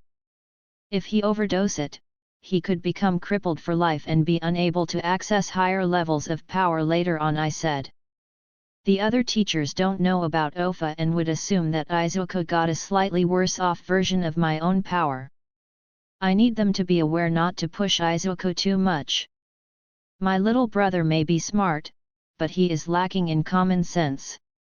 I turn my attention to the wall of monitors and immediately a few candidates catch my attention. A kid with engines coming out of his calves. Must be an Ida then. He seems to be doing fine, though his technique is strangely lacking. One would expect this kid to be a near master in Taekwondo in order to make full use of his quirk's combative advantages. Another one that caught my eye was a kid with a tail. I can immediately tell that one's a martial artist. It's a shame that his quirk prohibits him from entering in any sort of competition worth mentioning. Finally, I turn my attention to Katsuki. His battle instinct is impressive. That kid is quite something, said Aizawa, as if reading my thoughts. He is, in a certain sense. Though I worry what will happen if his worldview is too damaged by outside forces, I said. I sensed Aizawa stiffen next to me. He got my message then. Good. He will need to watch Katsuki closely to ensure that he doesn't become a loose cannon. Otherwise Katsuki may just come across an accident. While not commonly known, the Hero Commission keeps a close watch on its elite heroes. It does this because those are usually the most powerful people in the country, even besting the military's quirked Special Forces unit. If there is even the slightest chance that one of those heroes might fly off the rails and become a warlord, then certain specialized task groups will take care of that person, either by outright murder or by crippling them enough that they can no longer work or pose a threat. That is the fate that awaits anyone that is deemed a threat to the continued existence of the world as we know it. Thankfully, though these task groups work in the shadows, so they don't really interact with the underground world of crime. It is one of the reasons why I was so careful in the beginning when I had just unlocked Chakra. I can't put it past the Hero Commission to kidnap and brainwash children and mold them into their personal attack dogs. Hey, look at this kid, he's about to take on the O-pointer, yelled someone. My head snapped to the screen so fast that it nearly gave me whiplash. In an instant my Sharingan was activated and I watched as Izuku charged full tilt at a zero-pointer. A zero-pointer that was about to squash a girl. God damn it, Izuku, you had one fucking job and even this you fail. I prepared. Chakra was sent screaming throughout my entire body as it was changed into its lightning nature state. Blue sparks flew across my skin, in a way eerily familiar to Izuku's full cowl. The teachers could feel the power that was building up inside of me, of this I had no doubt. I readied for a substitution in case I needed to evacuate an examinee from the danger zone. I watched with bated breath as Izuku reached the O-pointer, but instead of a giant flare of energy that I was expecting, Izuku's power remained relatively constant as he hurtled towards the girl. With my Sharingan I could see him picking her up before kicking it up a notch and speeding out of there in a flash of green lightning. I released a breath I didn't know I was holding as I powered down. A few moments later the horn sounded, and the exam ended. I left without a word. Half an hour later I was waiting for Izuku outside the gates of UA with a chauffeur-driven car. What? All Might's handing me Might Tower and all his agency's assets anyways, might as well make some use of the corporate car fleet. I was dressed in a white form-fitting hoodie and black pants. On my right I had my latest masterpiece. My sword. It was a straight single-edged short sword ideal for close quarters combat. It was linked to my bet by a length of chain that was connected to its sheath, leaving it to dangle along my right leg, right flank. All in all, I looked like a badass, and by the looks the girls were giving me as I sat on the hood of the Rolls-Royce I came in, I can quite definitely say that I'm also hot. When Izuku came out of UA, you could say that the difference between the two of us were those of night and day. Izuku looked like a kid. A cute kid at that, while I looked like a young adult. Especially the hair. I'll never understand how Izuku can stand to have such long and messy hair. So, how'd it go? I asked once I came to a stop next to him. Gee good, can we leave? Asked Izuku quite pathetically.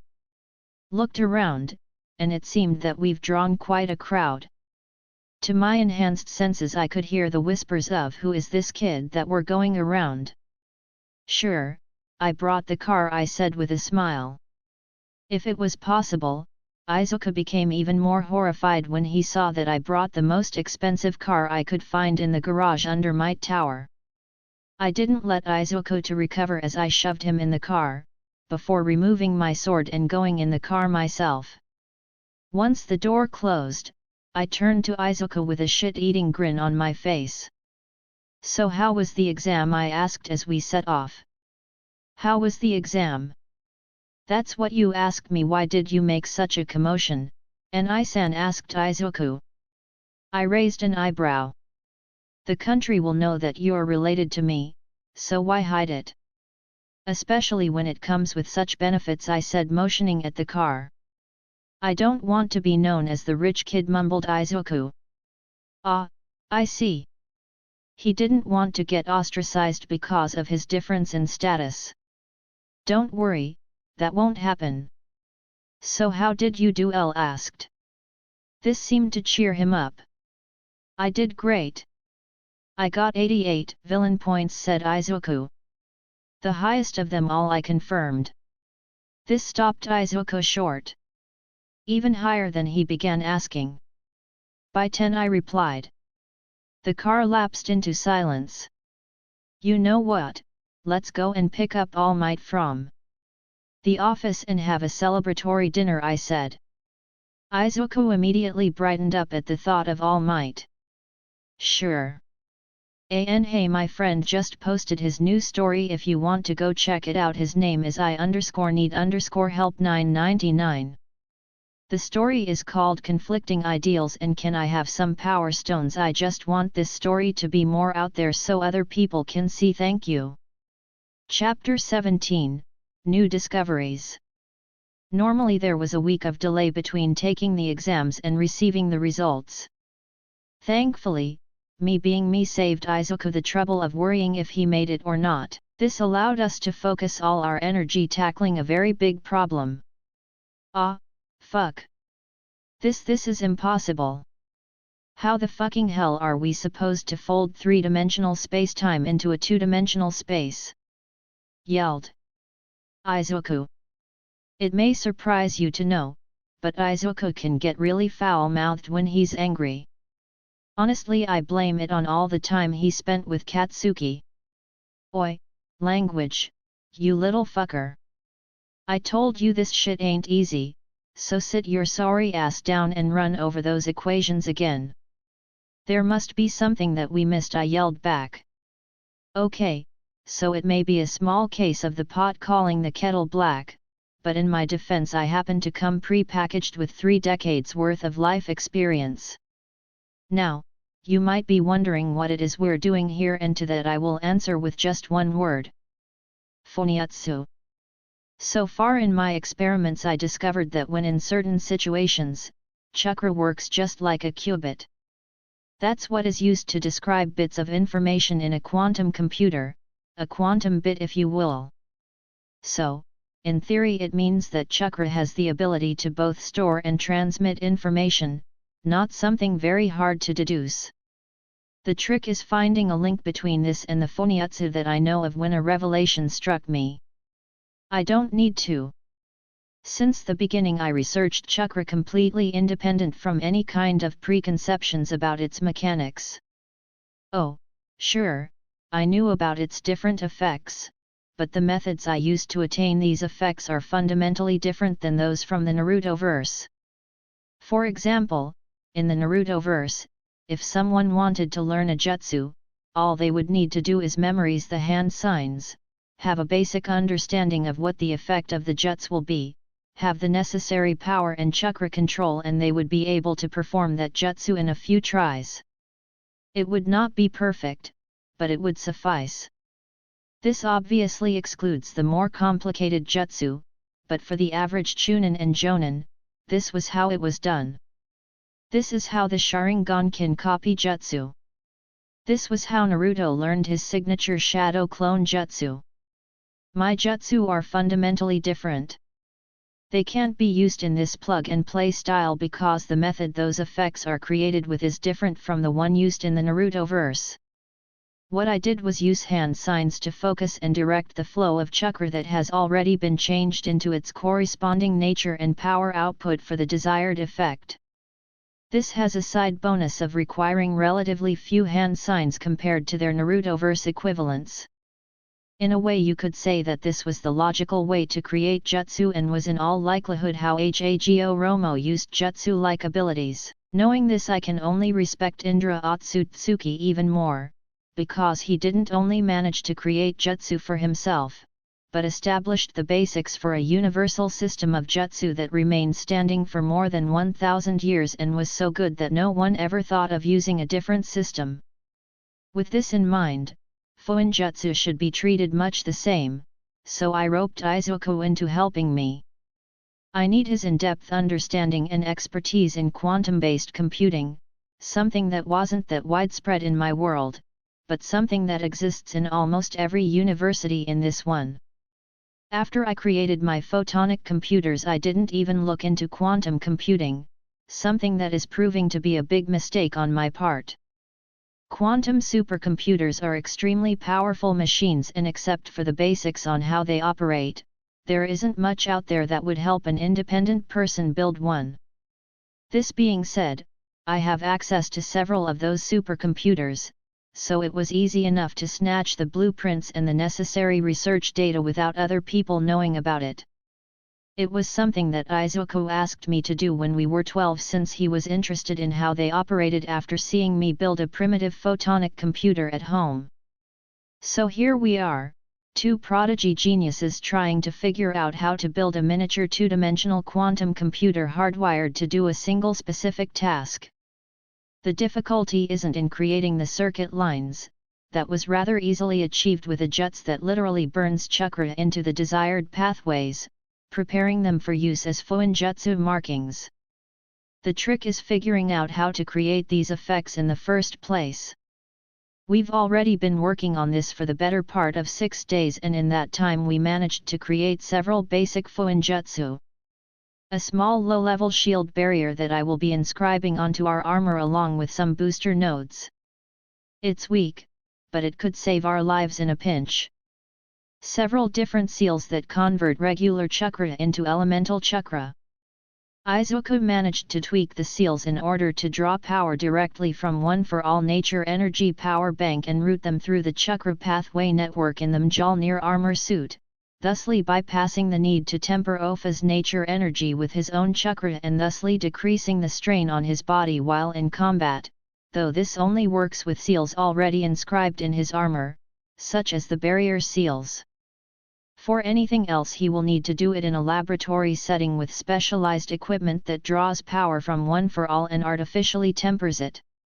Besides that, created a few directional seals to direct elemental chakra for use in laboratory tests. Hopefully with this I can break through the wall I encountered when researching more advanced elemental abilities. If he can modify them, Izuku's combat prowess will rise exponentially, even if he will most likely have to carry a stack of pre-written seals into battle. Using seals like this I was able to deduce the ration of wind and fire release chakra necessary to produce plasma release, a more powerful variant of scorch release. It won't be long until I manage to find the correct proportions for dust release and wood release. Another very important seal we invented is a restraining seal. When in use it would prevent the yin and yang energies of a person from combining in their quirk factor or chakra nexus, thusly rendering them powerless. Of course, a person with an active chakra system would just burn through it because it's not deigned to handle such people. That is also a security feature to ensure that the seal can't be turned against us. All the work we've done so far is stored on paper. Izuku was adamant that we couldn't trust our computer's defense systems in protecting something as valuable as this, so in order to not take any chances with this, we would need to carry the research notes with us wherever we went. In this world of quirks, we couldn't be sure that there wasn't someone that can render even the most secure vaults useless, but there was a slight problem with keeping all our work with us. Said research notes were in several stacks a meter high, and by the way we were working it didn't appear as if we would stop any time soon. So that's why for the past 2 days we've been banging our heads against this problem. Now for anyone knowledgeable in Narutoverse lore, you would know that this is easily solved with the use of a storage seal. Problem is that we don't know how to make said seal. Our Fuinjutsu is based on the known laws of physics, since using it requires one to be aware of how things work in order to change them. It's a simple matter of the science not being advanced enough yet to do this. An explosion followed by screaming and a stream of curse words that would make Katsuki blush came from the testing chamber. I sighed and went inside only to find Izuku covered in soot and attempting to punch his way through the wall that wasn't as scorched as the rest. "Oi, Izuku, calm down," I called out. I reached for a towel and handed it to him. "Thanks," mumbled Izuku. "Hey, why are you looking so down?" little brother asked. The answer was obvious, but I need to comfort him emotionally. Izuku never dealt well with failure. He tends to bottle everything up until it destroys him from the inside. "Sorry, it's just I thought that I had it, Ni-san. Any variant of Fuinjutsu that messes with space-time is a pain and a half to develop. It will take us much more than a couple of days to figure it out. Heck, what we've done so far could be considered miraculous by most people's standards. This being said, you know that it will go faster if we used the base's computers to run simulations," I said. "No. We can't let our research notes unsecured," said Izuku vehemently. I blinked. "What's with the paranoia, little brother?" Izuku didn't speak. He pointed his right hand at the center of the training ground and made a motion with his fingers as if he was gripping something. A moment later a green circle filled with a multitude of green lines inside appeared between his fingers. In an instant my Sharingan was active and I saw in slow motion as a stream of fire erupted from the small disc and struck the opposite wall with enough power to scorch it. I gaped at it. "That was Fuinjutsu, wasn't it?" I asked. Izuku nods. I have no words. I thought that only special Fuinjutsu like the Flying Thunder God Guiding Thunder Jutsu and the Summoning Jutsu could spread over thin air. Yet, I discovered that when I used Sage Chakra to power the seal creation jutsu it can materialize in thin air, said Izuku proudly, though I still need to use normal chakra to activate the seal and provide it with power. I am beyond words. Of course, Izuku is a sage, how could I be so foolish? Whatever you call it, merging one's own energies with nature energy and being able to use the resulting energy makes you a sage in my eyes. Of course, Izuku's not that powerful, since he barely has the chakra levels I had when I was 5, but merging that chakra with nature energy allows him to boost himself, physically at least, in a whole other league. And with this discovery in a year I can be confident that Izuku will be able to take on the likes of Endeavor and win. I smirked at him. So should I be calling you a Fuinjutsu master yet? I teased. Izuku sputtered, losing his former bravado, and blushed. Mean Nii-san? Laughed and threw an arm over his shoulder. Now come on, I think it's time I taught you how to cling to vertical surfaces with chakra. Izuku looked at me and smiled. I grinned back and Izuku lost his smile. He tried to remove my arm from his shoulder, but I held on tight. Ni-san, can you let me go?" asked Izuku nervously. "Now, we've got training to do. After all, you wouldn't want to pass out from chakra exhaustion at school, would you?" I said. Izuku's cries were heard throughout the complex for the next day, and now there's a distinctly Izuku-shaped indentation in the training area's floor. Before I started work on my Fuinjutsu projects, sent a clone on a very important mission. The day after Izuku's entrance exam was my graduation ceremony and my official induction into the ranks of pro heroes. It was a big party with a lot of fanfare around me. Of course, All Might made an appearance and congratulated me personally. I could tell that he was proud of me and what I achieved. Almost every top 10 hero was there, even Endeavor, and this time he seemed to have brought a tag along. It was a kid, about my age, with heterochromatic eyes and hair. The most distinctive feature about him was the burn mark over his blue eye. This was interesting, and it appears that All Might wants to go and meet with him. I politely excuse myself from making small talk with the pro hero Ingenium and make my way to All Might. Even if I was a bit smaller in height than the adults, was in no way less imposing, even when I stood next to All Might. Since every hero was in his costume, that meant that I was currently wearing them Mjolnir MK. armor I created in secret over the last few months. Compared to all the other heroes, I looked dressed for a war. Endeavor. Thanks for coming, it's been such a long time since we last talked, said All Might jovially. All Might. This is my son, Shoto replied. Endeavor curtly. Endeavor Pro, I see that you've arrived. I must say, I wasn't expecting you to come. And who is this, said, making my presence known. I gave the kid named Shoto a cursory glance. Shot bowed respectfully in greeting after a glare from his father. Rikuta Pro, I am Shoto Todoroki, said the kid. My Sharingan flashed as I observed him in depth. Oddly enough, he seemed to be favoring his left leg. This spoke of an injury. Probably a training-related accident, after all the same has happened to Izuku and I a few times. Ah, you've raised quite a son, Endeavor. I heard that he has taken the recommended exam for UA, said All Might. Shoto is my greatest creation, All Might. Though I see that yours isn't lacking either bit, back Endeavor with a blank look on his face. Creation, is this how he speaks about his son? I observed Shoto again. He seemed to be looking at his father with ill-disguised contempt. This I must look into. It's quite possible that something sinister is going on in the Todoroki family. Is that so? Asked with a carefully blank face. Well then, I'm looking forward to this year's sport festival. After all, it would be quite embarrassing if he would recreate your loss at my hands, Endeavor. What was it? Ah, yes, remember a single fire attack from me that melted half the training arena and knocked you unconscious? I said nonchalantly. It was a most blatant act of provocation, but I had my reasons. Shoto's eyes widened at what I said, and I could sense his anger at my words combined with astonishment. Meanwhile, Endeavor fumed at the reminder of his defeat.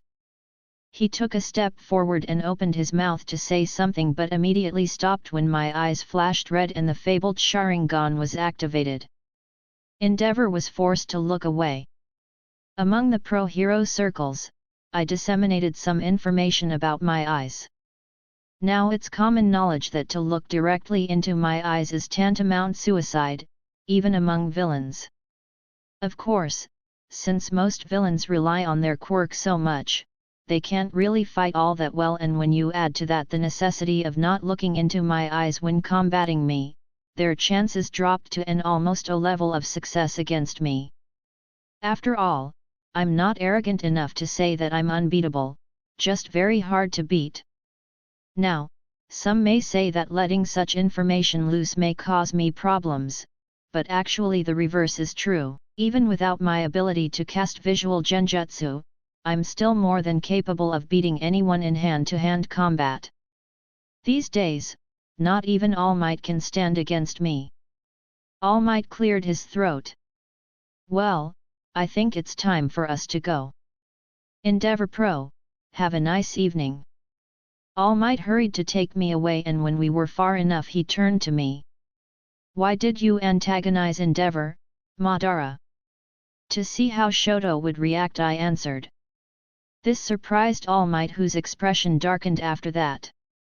"Do you think something's going on in his family?" he asked. It seemed that All Might wasn't a muscle-bound idiot after all. "Don't know. I'll ask Izuku after he gets to know Shoto a bit better. But if that does happen to be the truth..." My eyes flashed red once again. "Well, let's just say that it won't be pretty." To most people, Kigo Takami was known as the number 3 pro hero Hawks. He was the carefree winged hero that was too fast for anyone bar All Might to catch when it came to hero work. However, behind this facade of nonchalance laid a keen mind. When he heard that the new golden boy of the hero community was graduating, at age 15 and after only a year of high school, he was of course intrigued. Thanks to his unique position in the Hero Commission, he was able to access Madara Midoriya's restricted files, and what he saw left him impressed. Hawks has seen Madara's many feats of power, but he couldn't have guessed that behind that power laid such a genius mind. He had long wished to meet Madara in person, and now he appeared to have been granted the chance. The dinner party was a high-end affair, even though you couldn't tell that by looking at most of the guests there. Only a few members of the Hero Commission were invited, along with the families of some pro-heroes. The rest were heroes dressed in their usual hero costumes. During the beginning of the party, at the actual graduation ceremony, he got to lay his eyes on Madara in person for the first time. Never before in his life had Hawks met such a person. Even standing beside All Might himself, Hawks could feel the pure power that seemed to flow from Madara, making him look that much more imposing. As if being dressed in gleaming black and red armor wouldn't do that. As Madara made his speech, Hawks couldn't help but feel drawn to his words. Madara oozed charisma in a way no one besides All Might could. For a moment, Hawks wondered if there might be some truth to that theory. As Madara mingled with the guests, Hawks kept up observing the young man. Madara moved with a grace and poise that spoke of years of hard training and an unbelievable amount of experience for one so young. Not even he was that experienced at his age, even with all the training the Hero Commission put him through. Hawks managed to observe how Madara provoked Endeavor. That action was puzzling. Besides that fact that Endeavor was colder than usual towards Might Tower Agency, there wasn't any need for Madara to be this antagonistic. Just as Hawks moved to defuse the situation, All Might stepped in and broke up the discussion. Still, Hawks approached Madara. When he came to about 10 meters from Madara, the world suddenly stopped. "Impressive, isn't it, the power of the human mind?" said Madara behind Hawks. Hawks turned to him, still bewildered at what happened. "How?" "Don't worry, this is merely an illusion so that we can converse privately," said Madara. So, this was the power of Madara's Sharingan.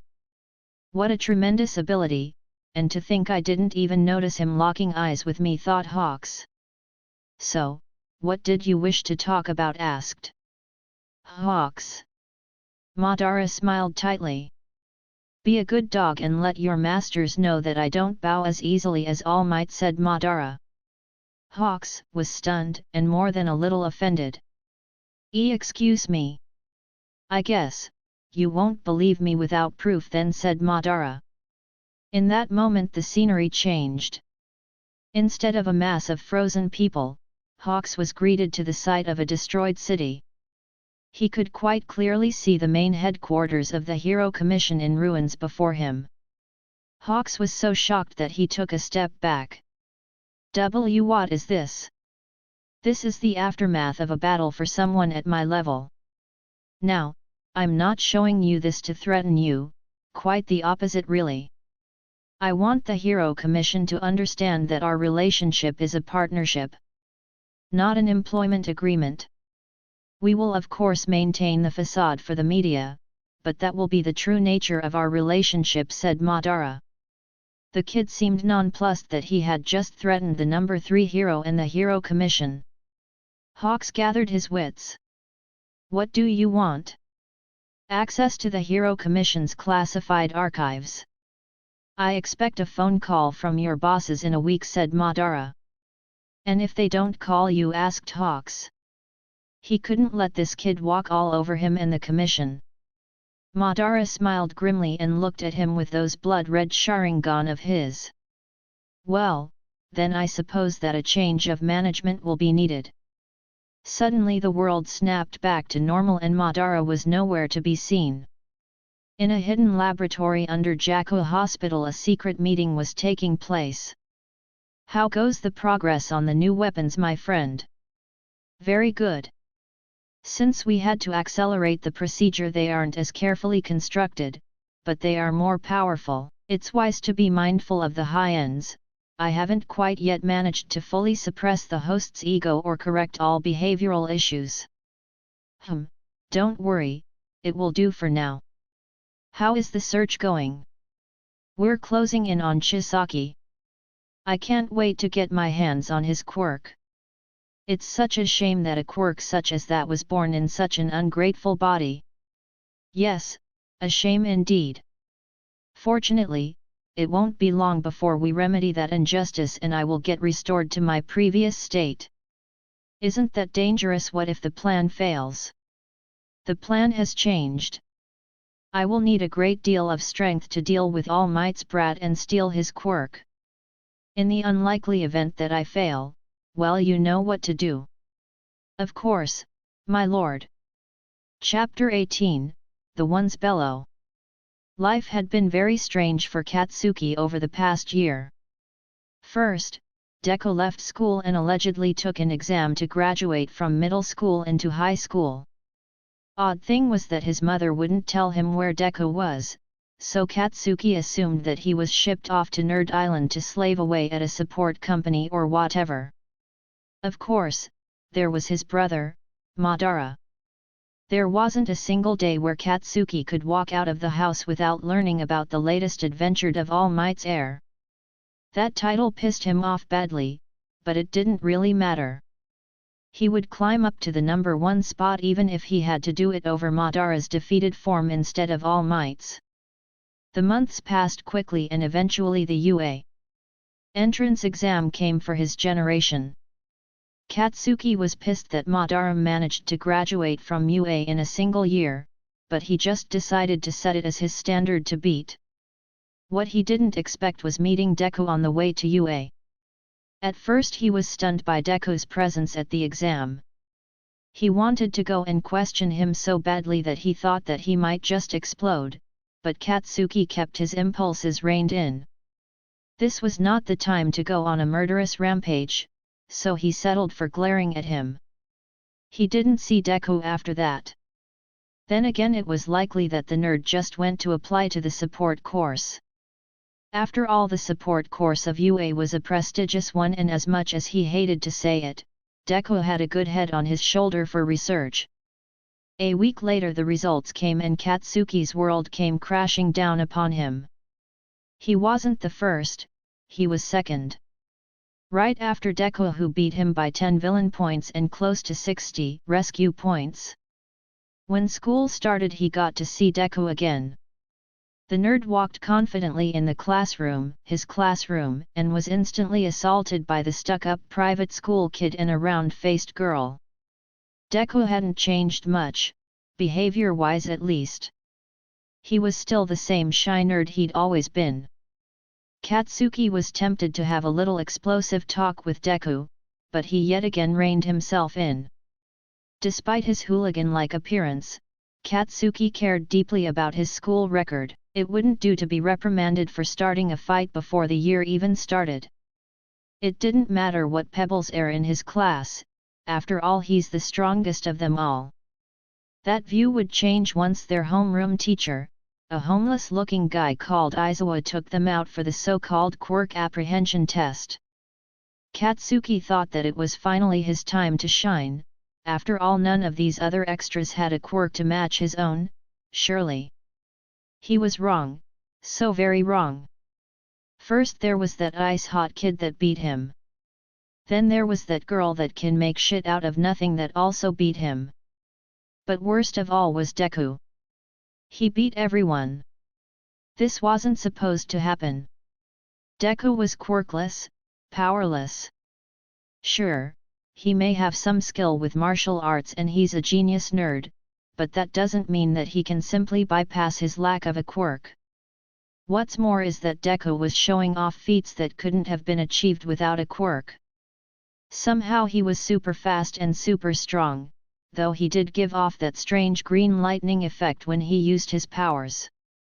Katsuki dearly wished to go up to that nerd and get his answers from the source, but as he willed his body forward, something stopped him. It was something terrifying, the kind of terror that would root you on the spot. Katsuki could envision those bright red eyes with little dots swirling inside the pupil looking down at him. He wanted to be angry, to rage and fight against this terror, but his body wouldn't listen. It seemed that even after 10 years, he could not go against the warning Madara gave him on that fateful day. Aizawa looked at his class. He'd just finished with his test and it seemed that this year's lot was full of potential. It was now up to him to guide that potential. He could see his class's reaction to the quirk apprehension test, and while most were falling into the norm, there were 2 that did not.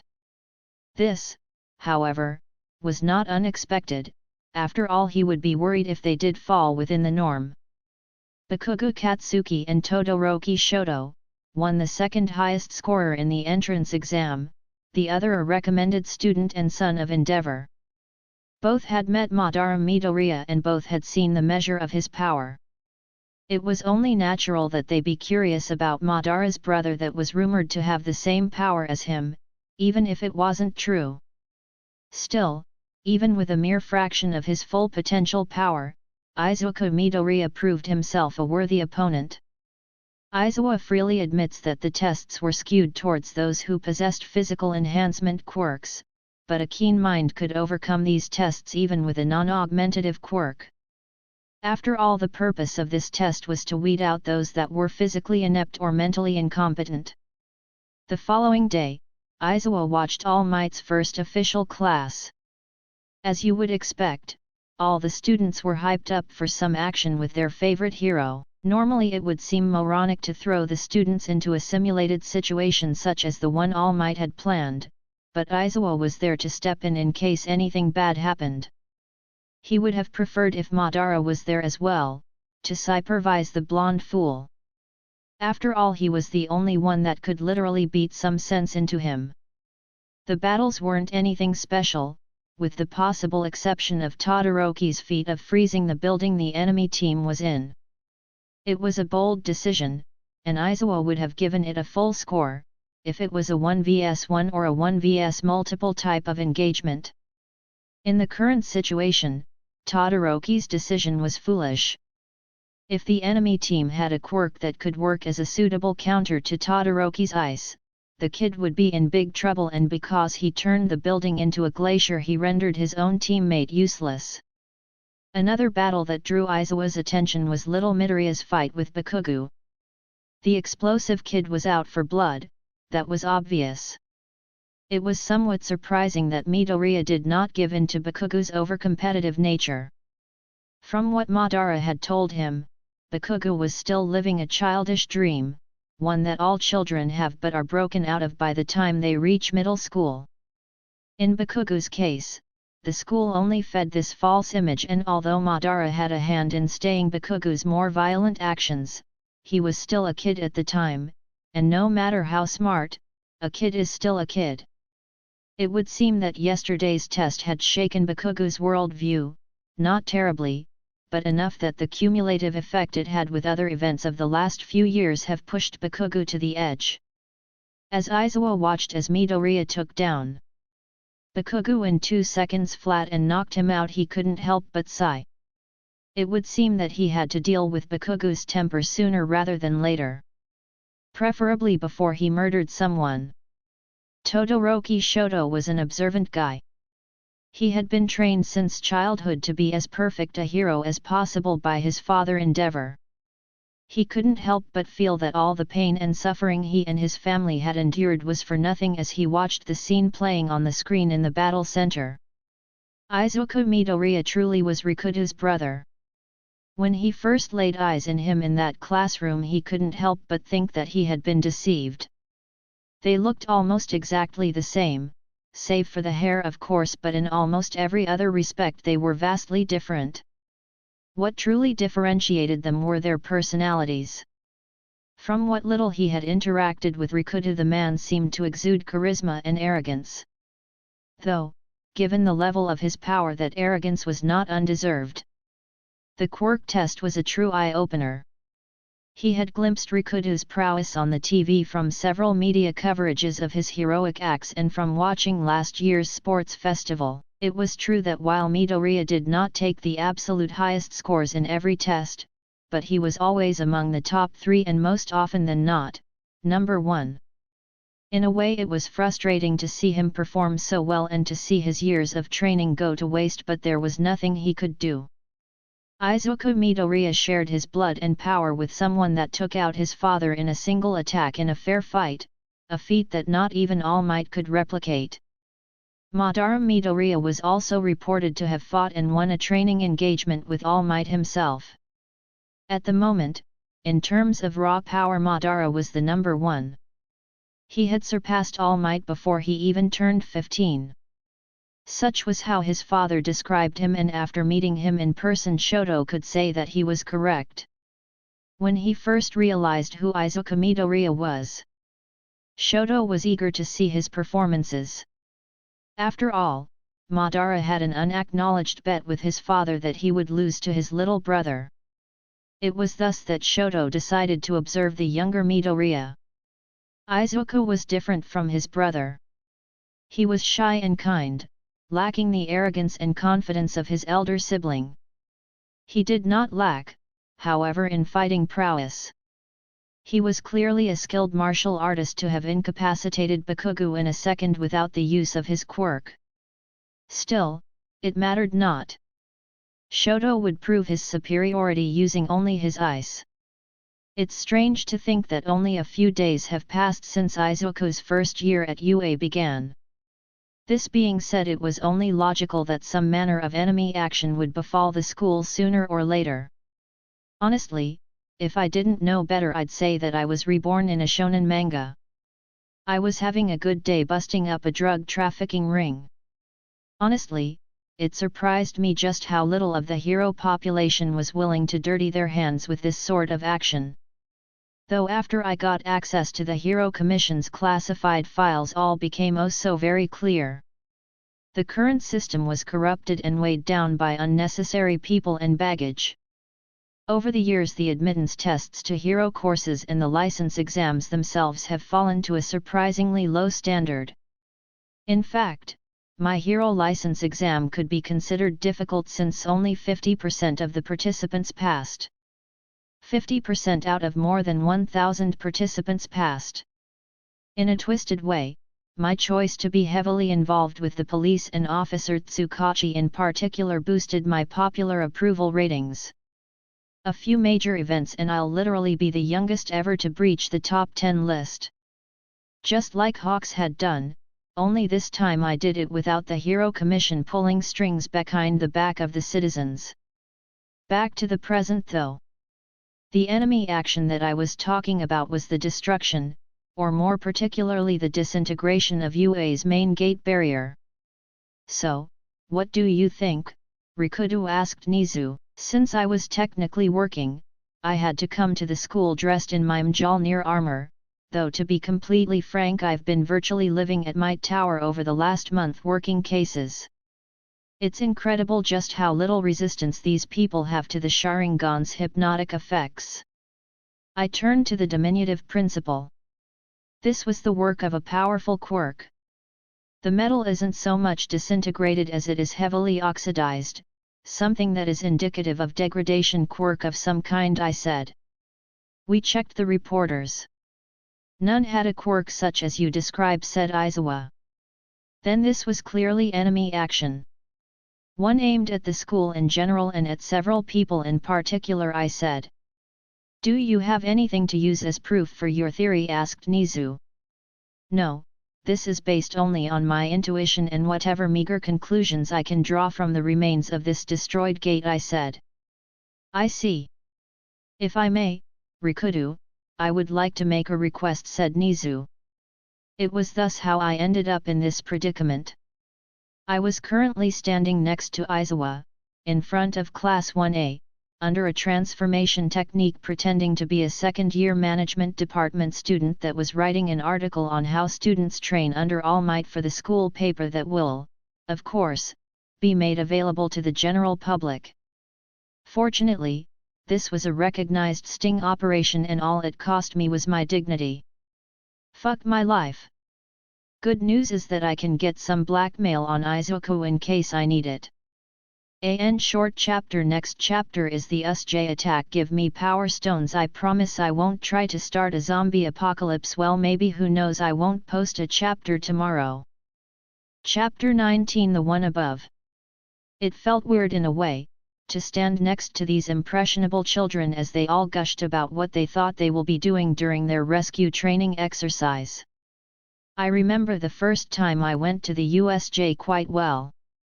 It is an impressive structure and one that I dearly hope would survive the coming storm relatively intact. True, had no proof that there might be a villain attack today, but it made an awful lot of sense when you think about it.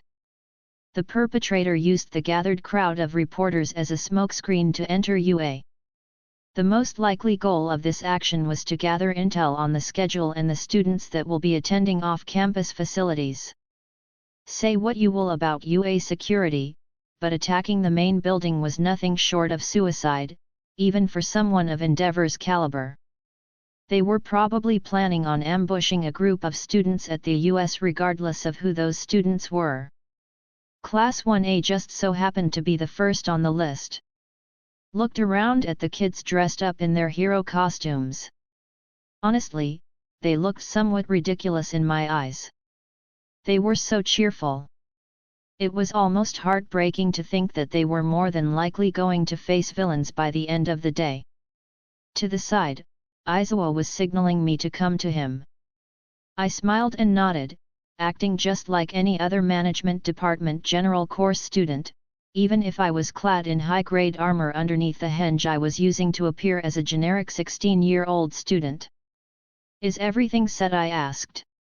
Yes. All Might's not going to make it, though, said Aizawa. I cursed. My original plan was to help evacuate the students with 13 while All Might and Aizawa held the villains off. After that it was my turn to give the villains a good smack down.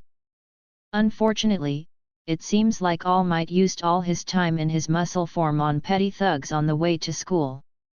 TCH, I should have expected it, I said in annoyance. Do we cancel the event? Asked Aizawa with a worried undertone in his voice.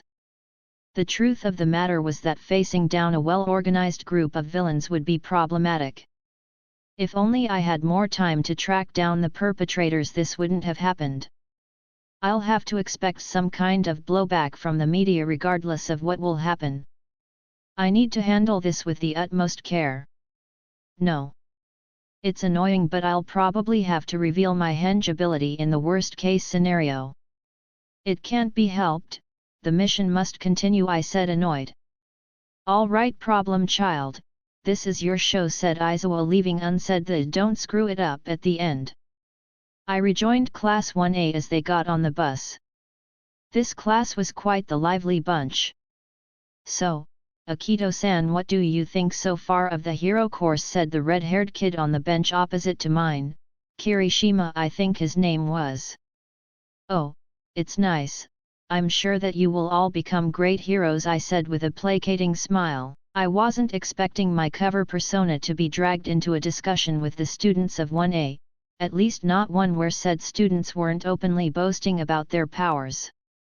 I suppose that Aizawa was right to keep this lot. Thanks, though I have to ask, have you ever met Rikudo when you were at school last year? Asked Kirishima. I stiffened imperceptibly. With a quick glance around I could see that the rest of the students were also paying attention to the conversation, Izuku, Katsuki, and Todoroki in particular. Why do you ask? I said, faking nervousness. What do you mean why do we ask? That guy's a legend. He's the youngest pro hero ever and he's powerful enough to beat Endeavor and All Might, said a kid with blonde hair and a lightning bolt like black strands in it, Kaminari if I'm not mistaken. I mean, yet I met him once during our first year sports festival, I said, keeping up with the cover's known history. This drew the attention of the class even more so than our previous discussion. So how was he in person? Asked Kirishima with an excited smile on his face. I didn't meet him in person, per se, but I can tell you that I don't remember much. After the horn sounded and announced the second round, I said. Some might feel bad for lying to these kids, but I have no such inhibitions. After all, I couldn't care less if this entire class would die so long as Izuku was safe. This being said, I believe that this mentality is more or less a result of my desire to not fall under the curse of hatred. To do that, the most effective way is to prevent the Mangekyo from activating and prevent any situation that would require and or force its activation. TCH, of course you wouldn't, grumbled Katsuki. So, you can't tell us anything about Rikudo? Asked Todoroki. Well, I could tell you his name, I said. Time to test out a little theory of mine. This drew the curious eyes of the crowd. From the corner of my eye I saw the panicked look on Izuku's face. I could also see Aizawa giving me a really look, so much so that I struggled to not grin back. So, say it, said Kaminari. I could tell that everyone on the bus was thinking the same thing, minus, of course, those already in the know. I paused dramatically. His name is Madara Midoriya, I said. There was silence in the bus as almost every pair of eyes turned to look at Izuku. I could tell that Izuku was panicking on the inside. Well, panicking more than what was showing on the outside. Okay, that's enough of that. We're here, said Aizawa. That man, ruining my fun like this, and by the look on his face he knew exactly what he was doing. I moved away from the main body of the class and pretended to go to the observation room to the side of the USJ. From there it would be a simple matter to monitor the events in the dome. Class 1A moved inside the large domed structure that was the USJ. Even so, they were only half paying attention to what 13 was telling them. The other half of their mind was occupied with the revelation that one of their classmates was the brother of the most powerful hero student ever. There was not a single person in the country that didn't know about the famed Rikudo. The kid who entered UA at 14 and graduated at 15, all the while taking a place at All Might's side as his heir presumptive. After the regular spiel from 13 about the dangers of their powers, they were led inside. Aizawa was standing next to one of the pillars near the entrance on guard for any suspicious activity. He knew that Madara was doing the same from the observation room, but it never hurt to have more eyes on the job. Just then the lights flickered, and the fountain began to misfire. Aizawa was instantly on high alert. A pool of darkness seemingly appeared in front of the fountain and expanded. People began to exit the darkness. Everyone back. Those are villains, said Aizawa as he weaponed himself for battle. The students seemed frightened by his statement. How were they able to get here? Asked Kirishima somewhat rhetorically. Sensei, what about the trespassing sensors, why aren't they activating? Asked Yaoyorozu. They must have some kind of quirk that's blocking them from activating, said 13. Or they have a skilled hacker on their side, commented Izuku. The other students turned to look at him in surprise and Izuku blushed at the attention. Kaminari, see if you can reach anyone outside, ordered Aizawa. No sensei, I can't reach anyone, said Kaminari. That settles it. This is the work of a quirk. 13. Take the students away and keep them safe, ordered Aizawa as he prepared himself for battle. Wait. Sensei, you can't seriously think that you can win against all of them. You'll die of exhaustion, said Izuku. Aizawa didn't refute that. Izuku Midoriya knew his fighting style and his body's limitation, and he was correct.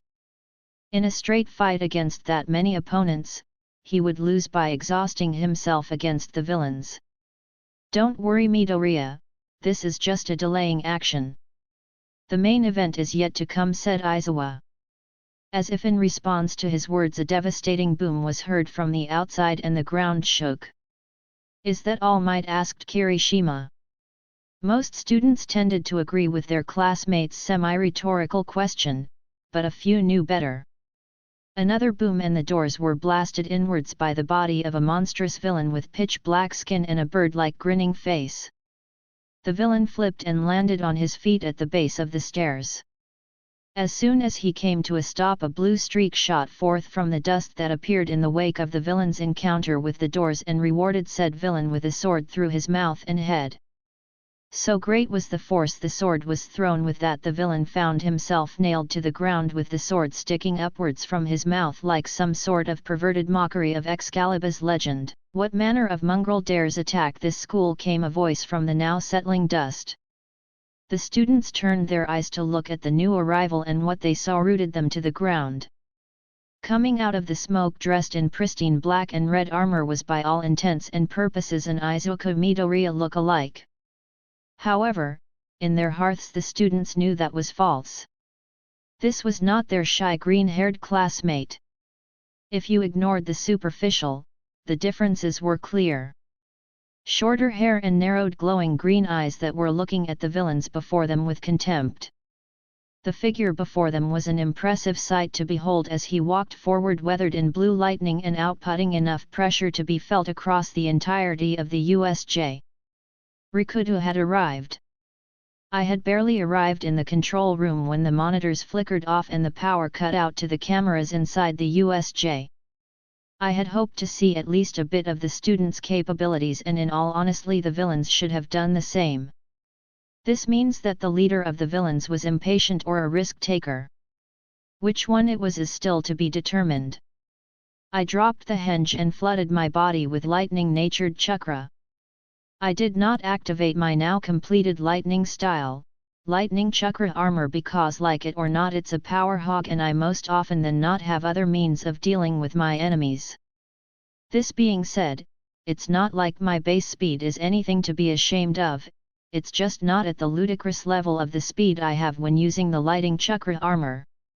I ran to the entrance, and just as I reached it, my instincts screamed at me to dodge. I dodged, barely, and the punch that was meant to take me out buried itself into the ground with a resounding boom. I backflipped away from the being who attacked me. I see, so the villains designed to send someone to guard the entrance while the main group takes care of the students. A pity that I was the one sent to reinforce them. I ducked under another punch and kicked out at the villain's midsection. The kick was too fast for the villain to react, and the power behind it was enough to send it crashing through the doors of USJ and into the large square in the middle of the structure. Strange, the kick had enough power behind it to turn All Might's insides to mush, and yet the villain appeared to be able to recover. I drew my sword, charged it with lightning-natured chakra and flung it at the enemy. It became a streak of blue light as it raced to its target and ended up embedding itself into the villain's skull through his mouth, nailing the villain to the floor behind him. I surveyed the area as I exited the dust cloud. What manner of mongrel dares attack this school? I came to a stop at the tip of the stairs and crossed my arms as looked at the impudent rabble below. One of the villains with whitish blue hair and hands stuck on his body began to scratch his neck intensely. "No more," he said. My advanced hearing could make out what he was saying despite the distance. As soon as he said that, the villain that I had just killed brought his hand up and grasped the handle of the sword I had thrown into his mouth and pulled it out. I couldn't help but be slightly repulsed by the sight. What manner of creature was that no human could have survived having their brainstem destroyed? The creature returned to its master's side and stood alongside another creature, presumably of the same origin as itself. This being said, I couldn't help but feel that this other creature is much more powerful than its sibling creation. It is clear, this is no mere attack but the opening shot of a much greater war. Villains, identify yourself and your intentions, and I may yet consider your pleas for mercy, I declared loudly. The villains looked up at me startled, and I flashed my Sharingan on. At the sight of these eyes, most of the villains began to take a step back and avert their eyes, having heard of my hypnotic powers. Suddenly before me a black abyss appeared in the shape of a drain, and out of this abyss 2 glowing yellow eyes appeared. We are the League of Villains. Our mission here is to ensure that this location is All Might's grave. Have to say, I didn't think that the famed Rikudu himself would come to the children's rescue. It seems that All Might has failed in his task as the symbol of peace, said the owner of the eyes in the darkness. I raised an eyebrow. Is this it? No idealistic speech about what's wrong with society and other such acts of theater? Well then, this is interesting.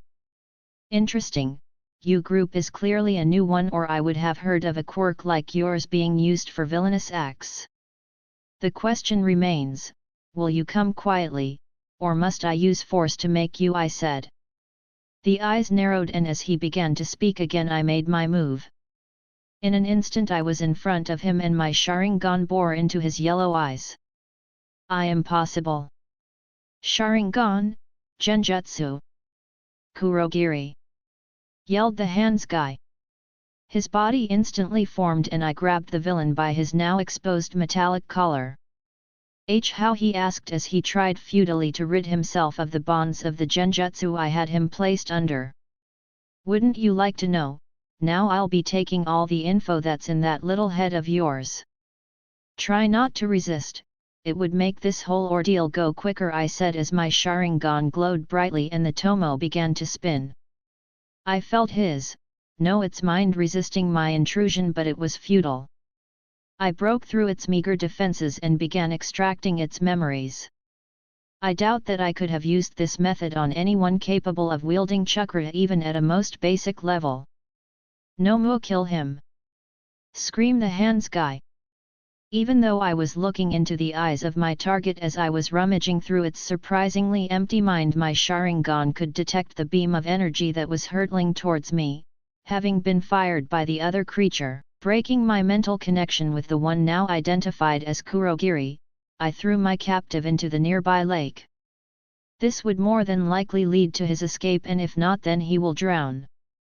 I can't be too careless with the lives of villains, especially not when there are impressionable children behind me. If I did, then the media and the Hero Commission would raise a fuss and give me more headaches than a teleporting villain, and yes, pun intended. Reaching into my pouch, I withdrew 7 pre-prepared Fuinjutsu talismans and threw them between myself and the beam. Now, I wouldn't normally use an untested technique like this, but I can't dodge the beam or else it would hit the group of students behind me that were busy evacuating. Fuinjutsu barrier style, Ro-Aias, said as I thrust my hand forward.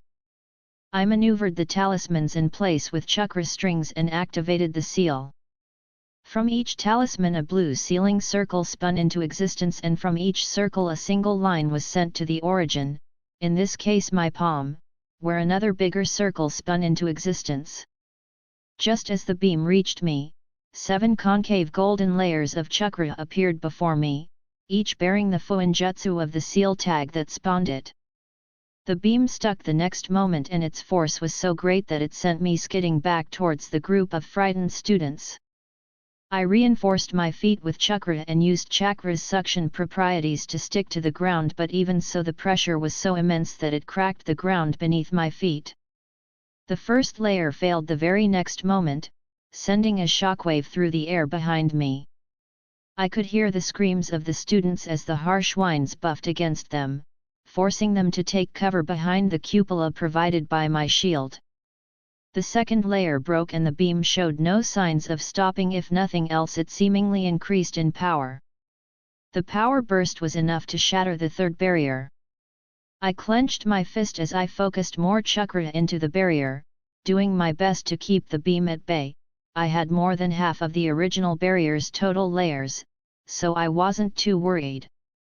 The fourth barrier broke just as the beam shut down.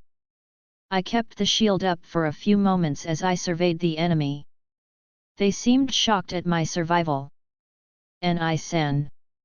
yelled Izuku as he tried to get to me. "I'm okay, Izuku. Roaias has proven effective," I said as I allowed the remaining 3 layers to dispel and the remaining 3 tags that didn't shatter burned up as the Fuinjutsu that was maintaining them was dispelled. You cheater!" yelled the hands guy. He seemed to be scratching his neck furiously, and I'm sure that his eyes were gleaming with madness behind that severed hand that covered his face. Now that I'm thinking about it. Disgusting, absolutely disgusting. "Tomura Shigaraki, calm yourself," said Kurogiri. That seemed to snap the now-named Shigaraki out of his scratching frenzy. If you weren't out Warp Gate, I would have turned you to dust." Kurogiri. That man, he lied to me. That energy beam the Nomua fired should have destroyed All Might in one shot. Yelled Shigaraki. The students heard this and looked at me in shock. A most accurate assessment. If it was able to hit All Might, it would have indeed been enough to kill him, I said in a low tone. I was heard by the class behind B. I think that some are crying. Ni-san. I heard behind me. I turned just enough to get a look at the kids with the corner of my eyes. Their faces told me all that was needed to. "Don't worry, everything will be all right." Why? Their eyes widened and I swear that Izuku was crying. "Because I am here," I roared. My chakra surged, cracking the ground even more than it already was, as the familiar feel of lighting covered me in a storm of blue arcs signaling the activation of the famed lightning-style chakra armor. I didn't need to look back to know that every single student gave off a relieved breath of relief at my words. For the villains, this was probably their worst nightmare, as they all were preparing to flee, and even Shigaraki took a step back in fright. I withdrew 4 kunao from my pouch that had special sealing tags attached to the end. With a flick of my wrist they were embedded into the 4 corners of the plateau we were standing in. "Izuku, do you have the distributor seal on you?" asked. Why yes, I have it," said Izuku as he took out a small piece of paper with the seal. "Good, I need you to protect your classmates with this barrier," I said, motioning at the 4 kunao with tags at the end. All the color drained from Izuku's face. "Ni-san, I can't," began Izuku, but I cut him off. "I'll erect the barrier, however I need you to maintain it," I said. I didn't have much time for talk. I needed to go, and now. "Rikudu, we can't keep them here," said Izuo, looking worried. "Here is the safest place for them. The barrier will hold against anything other than that warp guy or the 2 creatures. If I was ambushed outside, what's to say that there won't be other traps?" I cut him off. The man gave me a reluctant nod. I began my hand seals. Fuinjutsu barrier style, heavenly 4 wind. Rotation. Behind me Izuku was awkwardly folding his hand into seals as he slapped his hand on the small seal on the ground. From each of the sealing tags on the kunao a blue Fuinjutsu circle once again spun into existence. From there lines were drawn between them and the small green circle that spun into existence from Izuku's seal. Once connected, a greater circle spun into existence and the barrier sprung into existence as a thin but deadly layer of wind blades circling it close to Mach 10. Once that was done, I sprang into action, the ground cracking even more as I shot forward and down the stairs, appearing to be a blue blur to all who saw me. Run! Yelled the villains, but they were too slow. On the way down I retrieved my once discarded sword. Slowed down just enough to once again be visible and not kill anyone with my punches. This being said, while I might have lost the blue streak, my chakra-saturated sword did not. As I swung it, a blue hue was constantly emitted, making my swordsmanship something to behold as my lighting-coated saber sliced through various appendages of the villains. Nothing truly crippling, they might not be able to use their quirk after this, but then again they wouldn't have been allowed to regardless. After I was done incapacitating their quirks, I used the lightning that my armor gave of as a short-range stunner. That way didn't need to get close to them and try to punch them. "Nomu!" yelled Shigaraki. Looking at him, I saw that the first creature was nowhere to be seen.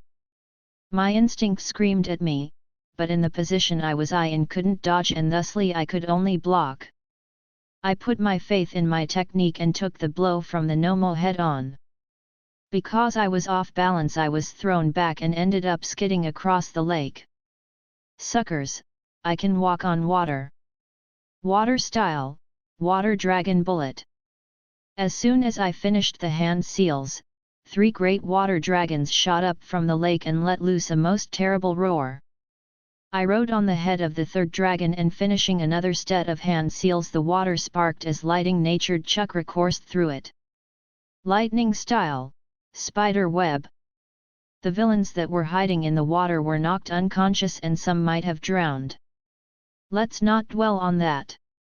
The 2 dragons in front crashed into the central plaza and managed to wipe off most of the villains and the muscled Nomu. Shigaraki and Kurogiri were saved by a shield erected by the apparently catatonic Nomu that fired that beam at me at the beginning of our fight. Fire style, great fireball. I jumped off the dragon as I took a deep breath and spat out a fireball the size of a small house at the shield. My remaining water dragon was headed to another open zone to stun the villains there and prevent their escape. Meanwhile I had to deal with the Nomu. As I was falling I put my hand up and used one of the most iconic techniques in my arsenal. Raise Nan. I roared as a giant spinning ball of blue chakra roared into existence in my palm. The Raise Nan was easily bigger than me, but I did not care as I brought it down on the head of the poor Nomu. Burst! I roared. The ball ballooned and shot out of my hand with tremendous force, carving a trench through the ground of the US underscore and then carving in half the fake mountain of the mudslide zone before finally punching through the dome of the USJ and turning upwards, leaving 2 trails of blue light swirling together in a helix before finally detonating high in the sky with a spectacular explosion. Landed near the base of the stairs and turned to face the remaining enemies. They weren't looking good. Shigaraki was severely burnt and Kurogiri appeared to have lost quite a bit of his mist. The Nomu on the other hand was still alive and kicking and apparently healing. Good thing that I took out the other one with that much overkill. After all, it's impossible to heal from being atonized. No, no, no, no, no, no, no. I refuse to accept game over. You cheater! The final boss was supposed to appear at the end, not at the beginning. Yelled Shigaraki. We must withdraw Shigaraki Tamura. We cannot defeat him and the Nomu can't even match him. We have lost, said Kurogiri. Perhaps, but we can make sure that he doesn't win, said Shigaraki, now unexpectedly calm. I could see a maniacal grin forming behind his face hand that put me instantly on guard. You aren't doing any of that, came Aizawa's voice. His capture weapon warped tightly around the 2 of them and his quirk was active. That meant no warping for Kurogiri, and if what learned from him is correct, then no decay for Shigaraki. Still Shigaraki's grin didn't abate. Eraser, cover their mouths, I yelled. Nomu, kill everyone, ordered Shigaraki. The creature screeched and let loose a burst of power that knocked Aizawa back, forcing him to blink. That fraction of a second was all it took, and Kurogiri and Shigaraki warped away. Eraser! I roared again. Eraser! I roared again. It's not working! Aizawa yelled back. The barrier against the creature was apparently capable of mitigating Aizawa's quirk then. Intriguing. I looked at the screeching creature, and my Sharingan detected what could only be described as an immense power accumulating where its heart should be. My eyes widened in understanding as the creature let loose a shockwave-like barrier. I dashed to Aizawa and used my body to shield him, allowing my lightning chakra armor and actual armor take the blow. Still, it was powerful enough to disrupt my armor's circuits and shut down my shield. Looking back, I saw it priming what could only be described as some sort of energy breath, most likely the same attack I blocked earlier. As it did so, the curious-looking cylindrical things lining its back and hands depressed into its flesh, making the creature's muscles balloon up. With my Sharingan, I could see the power coursing through its veins suddenly increase tenfold and become something extremely unstable. It wouldn't be wrong for me to say that the creature had somehow tapped into the hidden power of the 8 gates, and this is some sort of artificial method of extracting said power, though at a terrible cost. Eraser, that thing's going kamikaze and plans to take us out with it. Retreat to the shield dome if it's still up, if not take the kids and go as far as you can, I said. What about you, Rikudo? He asked. A stupid, pointless question, Aizawa. Don't you know that already I am here, after all, I said back with a grin. Aizawa held my Sharingan gaze for a moment before breaking out in a sprint up the stairs. I turned my eyes back on the monster in front of me. Fuck it, won't let some third-rate science experiment kill me. Lightning swirled around my arm as I drew it back and consolidated in my hand as a spear. Lightning style. Lightning spear. I threw the spear at the Nomu, though this only seemed to enrage it as it engaged once again its barrier. The lightning spear crashed against the barrier, and for a moment it seemed to work, but suddenly the barrier began spinning and the spear skipped on the now uneven surface and landed in the fire zone, making a giant hole in the dome cover, allowing villains and fire to escape. Fuck this, Earth style, cataclysmic quake! I roared. I slapped my hands on the ground as I finished my hand seals and flared my chakra. I slapped my hands on the ground as I finished my hand seals and flared my chakra. The ground trembled as it cracked under the immense forces I was putting upon it. The grounds of the US ruptured as if they were great tectonic plates. The fissures didn't only remain on the ground. The massive dome that covered the arena split and tore asunder, with massive chunks of concrete and metal falling from the sky. The small-time villains that were still conscious and alive on the ground below huddled together in fear of the might before them. The lake of the shipwreck zone cracked and spilled its water, and the resulting flood engulfed the storm dome, knocking down buildings and crushing villains in the debris. I stopped the jutsu and stood back up. I calmed and centered myself. This fight has already exhausted almost a quarter of my chakra. I'm a monster. I couldn't stop myself from grinning. Never before had I had such a satisfying fight. It's almost a shame it has to end. Earth style, great bedrock shut! I roared. Chakra flared as I held my hands clasped together in the snake seal. The ground trembled once again and moved. In a seemingly impossible feat, the 7 shards of the USJ moved away from one another, crushing all in their path. The news helicopters above me captured this sight, as I would later learn. I took a deep breath as I ended the technique. Only a few more to go. By the amount of power the creature is building, it's clear that it draws its power from nature energy as well as its own strength, but even a potent source of power like nature energy is not as plentiful as you may like to believe. Besides, it's difficult to control, and that's the opposite of what that creature is doing. By the looks of things, the blast would be quite massive. I formed the cross seal and 6 shadow clones appeared. They each flickered to one of the remaining 6 shards of what was once the USJ. I can't let these villains die like this, even if it would be infinitely easier to protect just this one shard.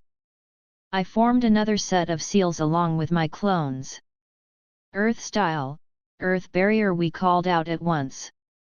Alongside the rim of each of our shards, great walls of stone rose from the ground to stand against whatever force their maker intended, but I knew this would not be enough to weather this storm. That was why my clones and I stood outside the walls. Each of us withdrew 7 sealing talismans from our pouches. As the creature reached its critical point, we threw the seals in the air and focused our chakra. Ro-A-I-A-S. We roared as one. Shimmering blue Fuinjutsu circles spun to life around the talismans, connecting the 7 to the 1 in the middle. Once again the 7-layered golden barrier sprung to life as the creature detonated. The shockwave was enough to shatter the glass of the main building at UA and do the same for a good number of buildings in the adjacent town. After that came the omnidirectional energy burst that crashed against the 7 shields with 7 layers. A portion of that energy shot into the sky as some sort of twisted beacon to all to bear witness, a twisted monument to this battle. I could feel my reserves drain as I struggled to maintain all 7 shields by myself by means of the chakra transferal between myself and my shadow clones.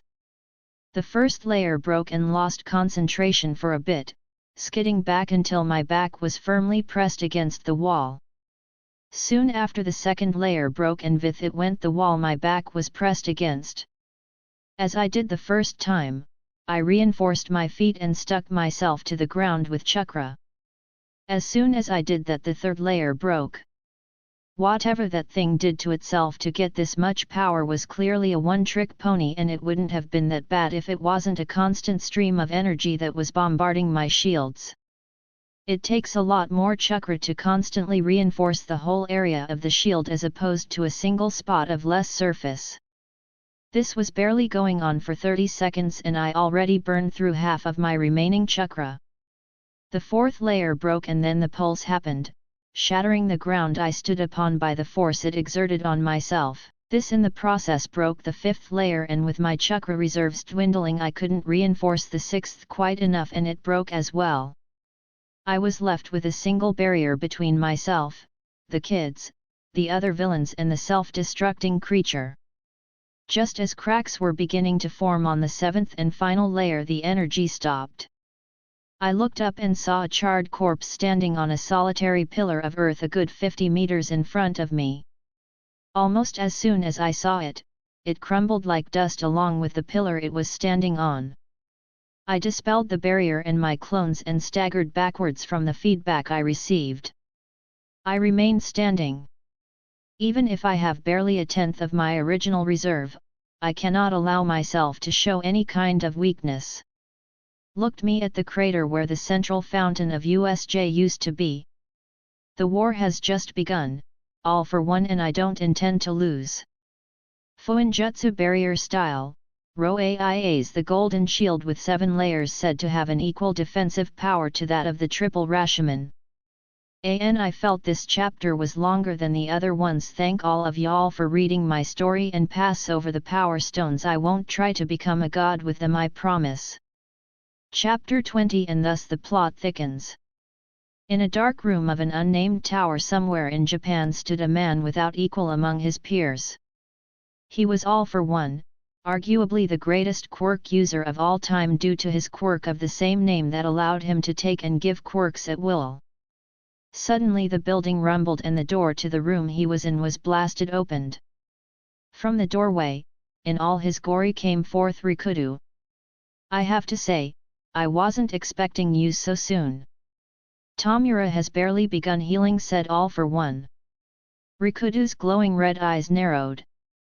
We both know that you're a fake, so I have to ask, why the charade? You can see through this projection. Exquisite, simply exquisite. I can't wait to take your quirk away from you, though by the measure of your power that would prove quite difficult in my current state, said All for One with a smile behind his mask. Rikudo did not relent his glare. And what makes you so certain that you will even be able to take it? At this the villain laughed. It seems that my mouth has spoken without my will. I apologize for this bad habit of mine, but when I see a powerful quirk I just can't help but take it. Rikudo remained silent. Have I offended you in some way? Asked All for One curiously. Not at all, I'm just struggling to see how a man in a state such as yours can do anything besides being a vegetable on some hospital bed. Forgive me if I don't take your supposed threat seriously, said Rikudo. You have quite a mouth on you, boy, said All for One in reply, his previous jovial mood vanishing suddenly. So, do you?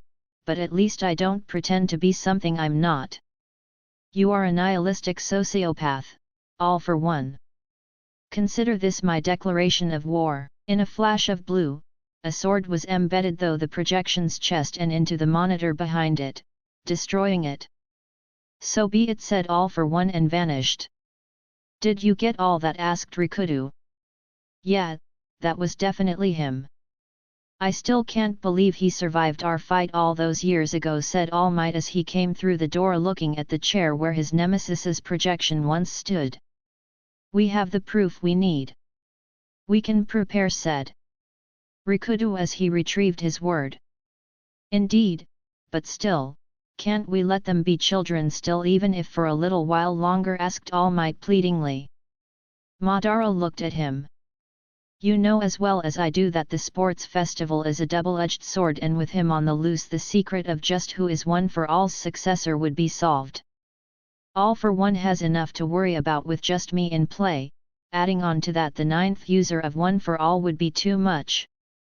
Whatever long-term experiment he's planning that involves One for All would be instantly scrapped and Izuku killed, said Madara darkly. You're still going on about that theory of yours? Asked All Might. Something's afoot here, All Might. Why else would All for One even allow an existence that could threaten his own? If it does not involve a long-term Goa, it may just be that each and every user of One for All was lucky, but LD like to err on the side of caution, said Madara. All Might had no reply to that and just chose to accept it. Madara may be paranoid, but when dealing with the likes of All for One, that paranoia is well deserved. Meanwhile, deep underneath a mountain stood the real All for One and the doctor before 2 pods. The pods contained the healing forms of Shigaraki Tomura and Kurogiri. How are they? Asked All for One. Healthy, except for the burns, of course. Still, it's fortunate that you decided to send the second weapon along. I shudder to think what would have happened had Rikudo managed to retrieve all the knowledge in Kurogiri's mind, said the doctor. That creature was a failure. Its power level could not reach what I desired, but it was useful as a one-shot type of weapon. Worry, though. Never before have I encountered one such as the one called Rikudo. If I didn't know better I'd say that he's the second coming of myself, said All for. So, he doesn't have your brother's quirk? Asked the doctor. No, that much I could confirm, said All for One resolutely. Energy manipulation, elemental manipulation, physical enhancements and hypnotic powers of such potency that he was able to wrench information from Kurogiri mind. What's more, his family history shows no sign that such a powerful quirk could be spawned from them, though there is one interesting thing to note, said the doctor as he rummaged through his files.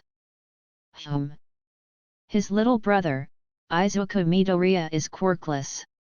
Are you certain? Asked All for One. Oh, yes, very. I examined the boy myself, though from recent reports it seems that he has entered the UA school's hero course and Kurogiri has seen him among the crows of students, said the doctor. All for One leaned back and grinned. I see, so he's the one. No matter, we'll see the measure of his power on the sports festival in a few weeks.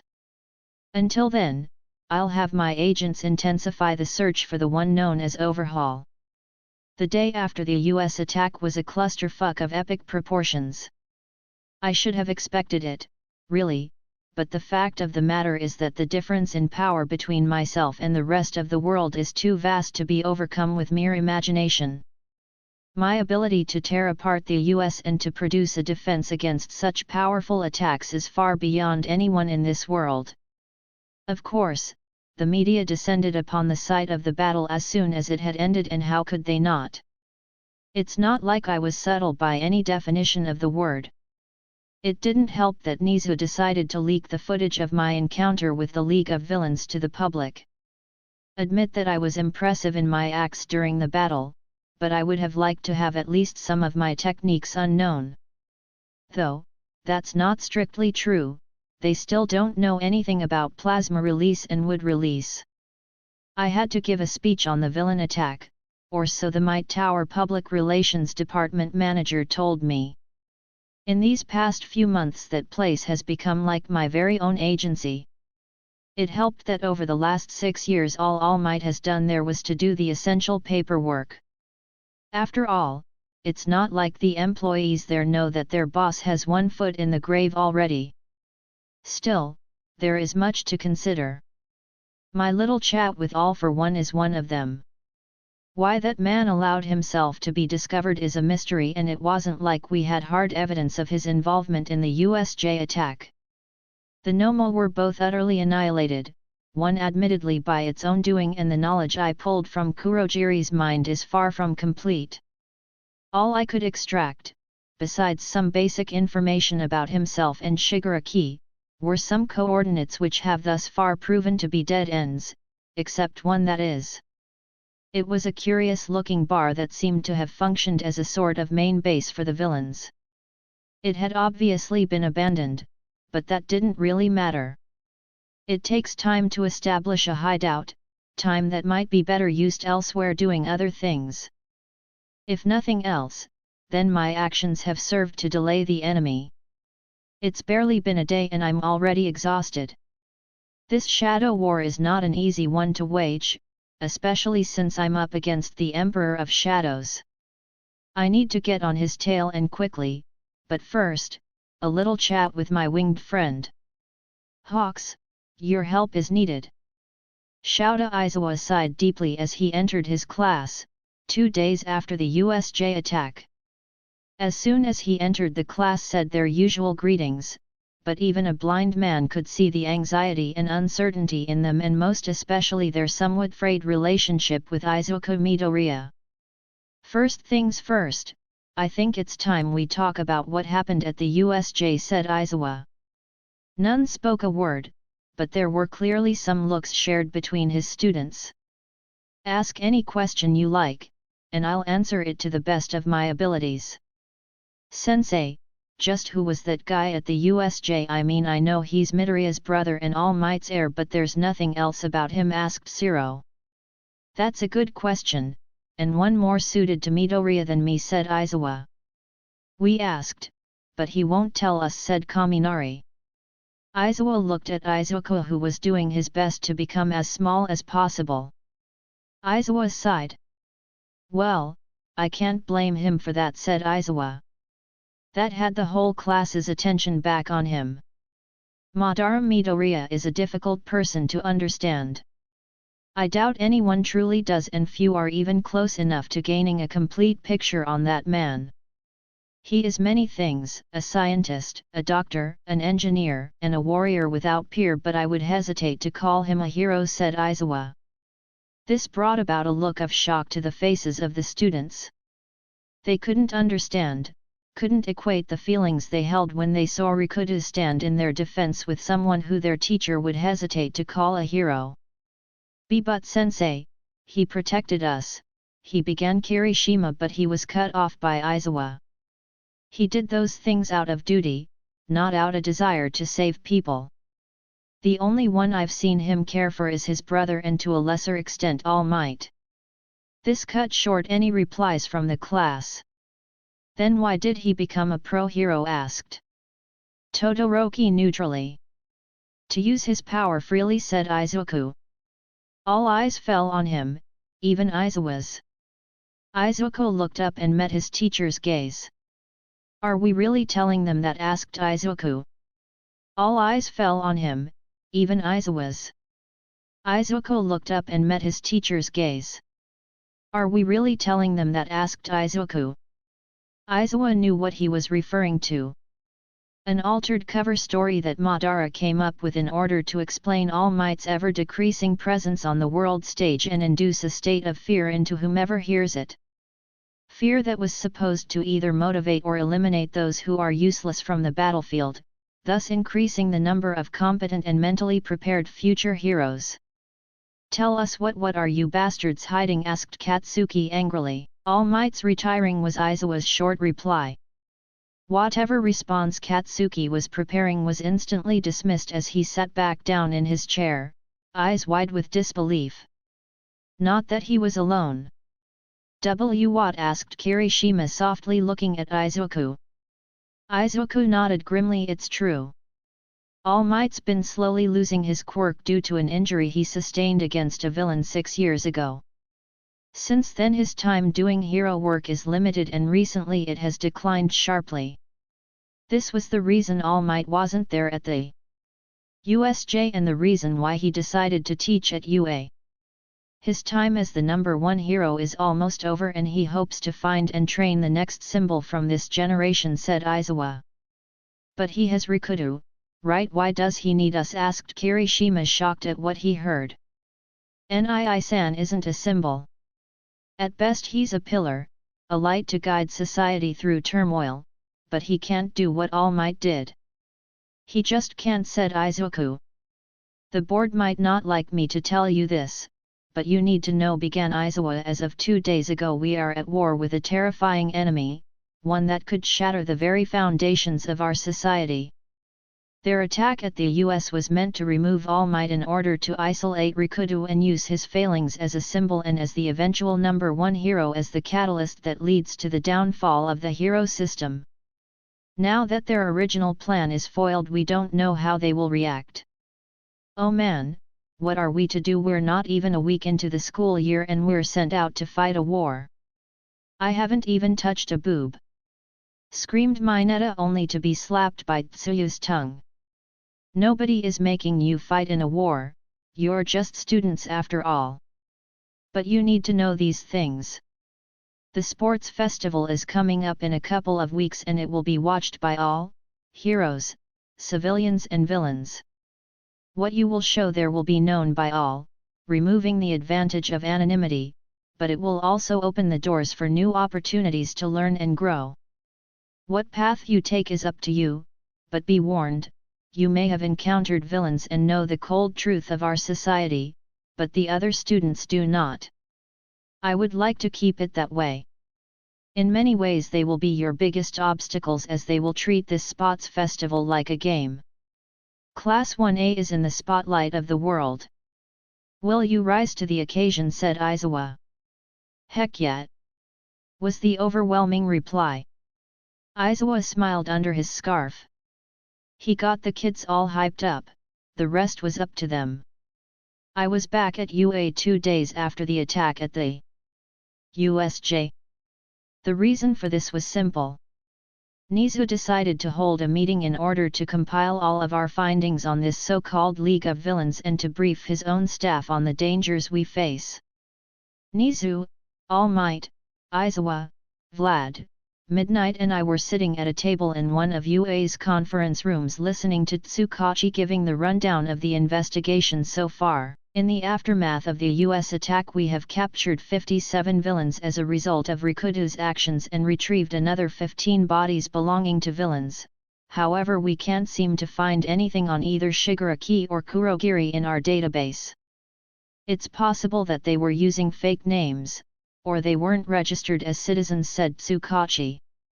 "As expected, considering the numerous parties at play here," I said. "Indeed, All Might, can you identify who is Shigaraki's benefactor?" asked Nizu. All Might frowned. "Earlier today, Rikudo and I were investigating one of the locations that Rikudo retrieved from Kurogiri's mind. There we found someone waiting for us. All for one," I cut in, stopping All Might's monologue. The atmosphere in the room was heavy. "Yes, we discovered All for one, or rather his projection. The reason why he decided to support this man-child that is Shigaraki is still unknown to us, said All Might. I hummed. Unknown, yes, but not undiscoverable. I believe that All for One may be training Shigaraki to eventually replace him, I said. There was shock through the room. Young Madara, you can't possibly believe that, said All Might, scandalized. It's not a matter of belief, All Might, but rather one of logical deduction. It is clear that Shigaraki does not have the resources or the capabilities to organize such an assault without outside help. Furthermore, the creation of a creature like the Nomu I battled requires an in-depth understanding of quirks and their interactions with the body, and particularly the link between the quirk factor and chakra, I said coldly. The other teachers felt dread. So, what you're saying is that someone else discovered how to use chakra? Asked Vlad. No, nothing as such. However, the power the second creature displayed to be able to almost completely destroy Roaias is something special. What I sensed from it was similar to what I feel when I use my gates, though this being said, whatever device or quirk was used to access that power is obviously imperfect and dangerous, I said. That is worrying. To be able to boost one's quirk that much is something that cannot be allowed to exist in the hands of villains, said Nizu. Indeed, but I do not believe that it is complete or safe to use for that matter. It required outside stabilization, and even then the power it outputted is far below what I can attain if I open a mere 4 gates. Whomever is behind this and working in collusion with All for One to create these creatures is clearly fixated on quirks and quirks alone. That kind of mentality serves us well, since it will make them overlook the possibility that chakra can be used by itself and not in a quirk, I said. You might be right about that, but we only have you and your brother as chakra users while the enemy is capable of creating entire armies of these creatures, said Vlad. Doubt it. This was a test, a prototype. All for One is arrogant enough to think that using such destructive methods to boost Anam's power is beneath him. That man would not want to waste any of his precious quirks, said All Might. That may be true, but we are entering the realm of wild speculation here. It may put us off balance if we continue this train of thought, something that may play directly into All for One's hand. We should focus on more pressing matters such as the upcoming sports festival, I said. My kids are ready, but I had to use one of your contingencies on them, Madara, said Aizawa. I raised an eyebrow and he continued. I told the kids that All Might's retiring. What? Are you out of your mind? Aizawa yelled. Vlad. If you want to coddle them, do it with your own class.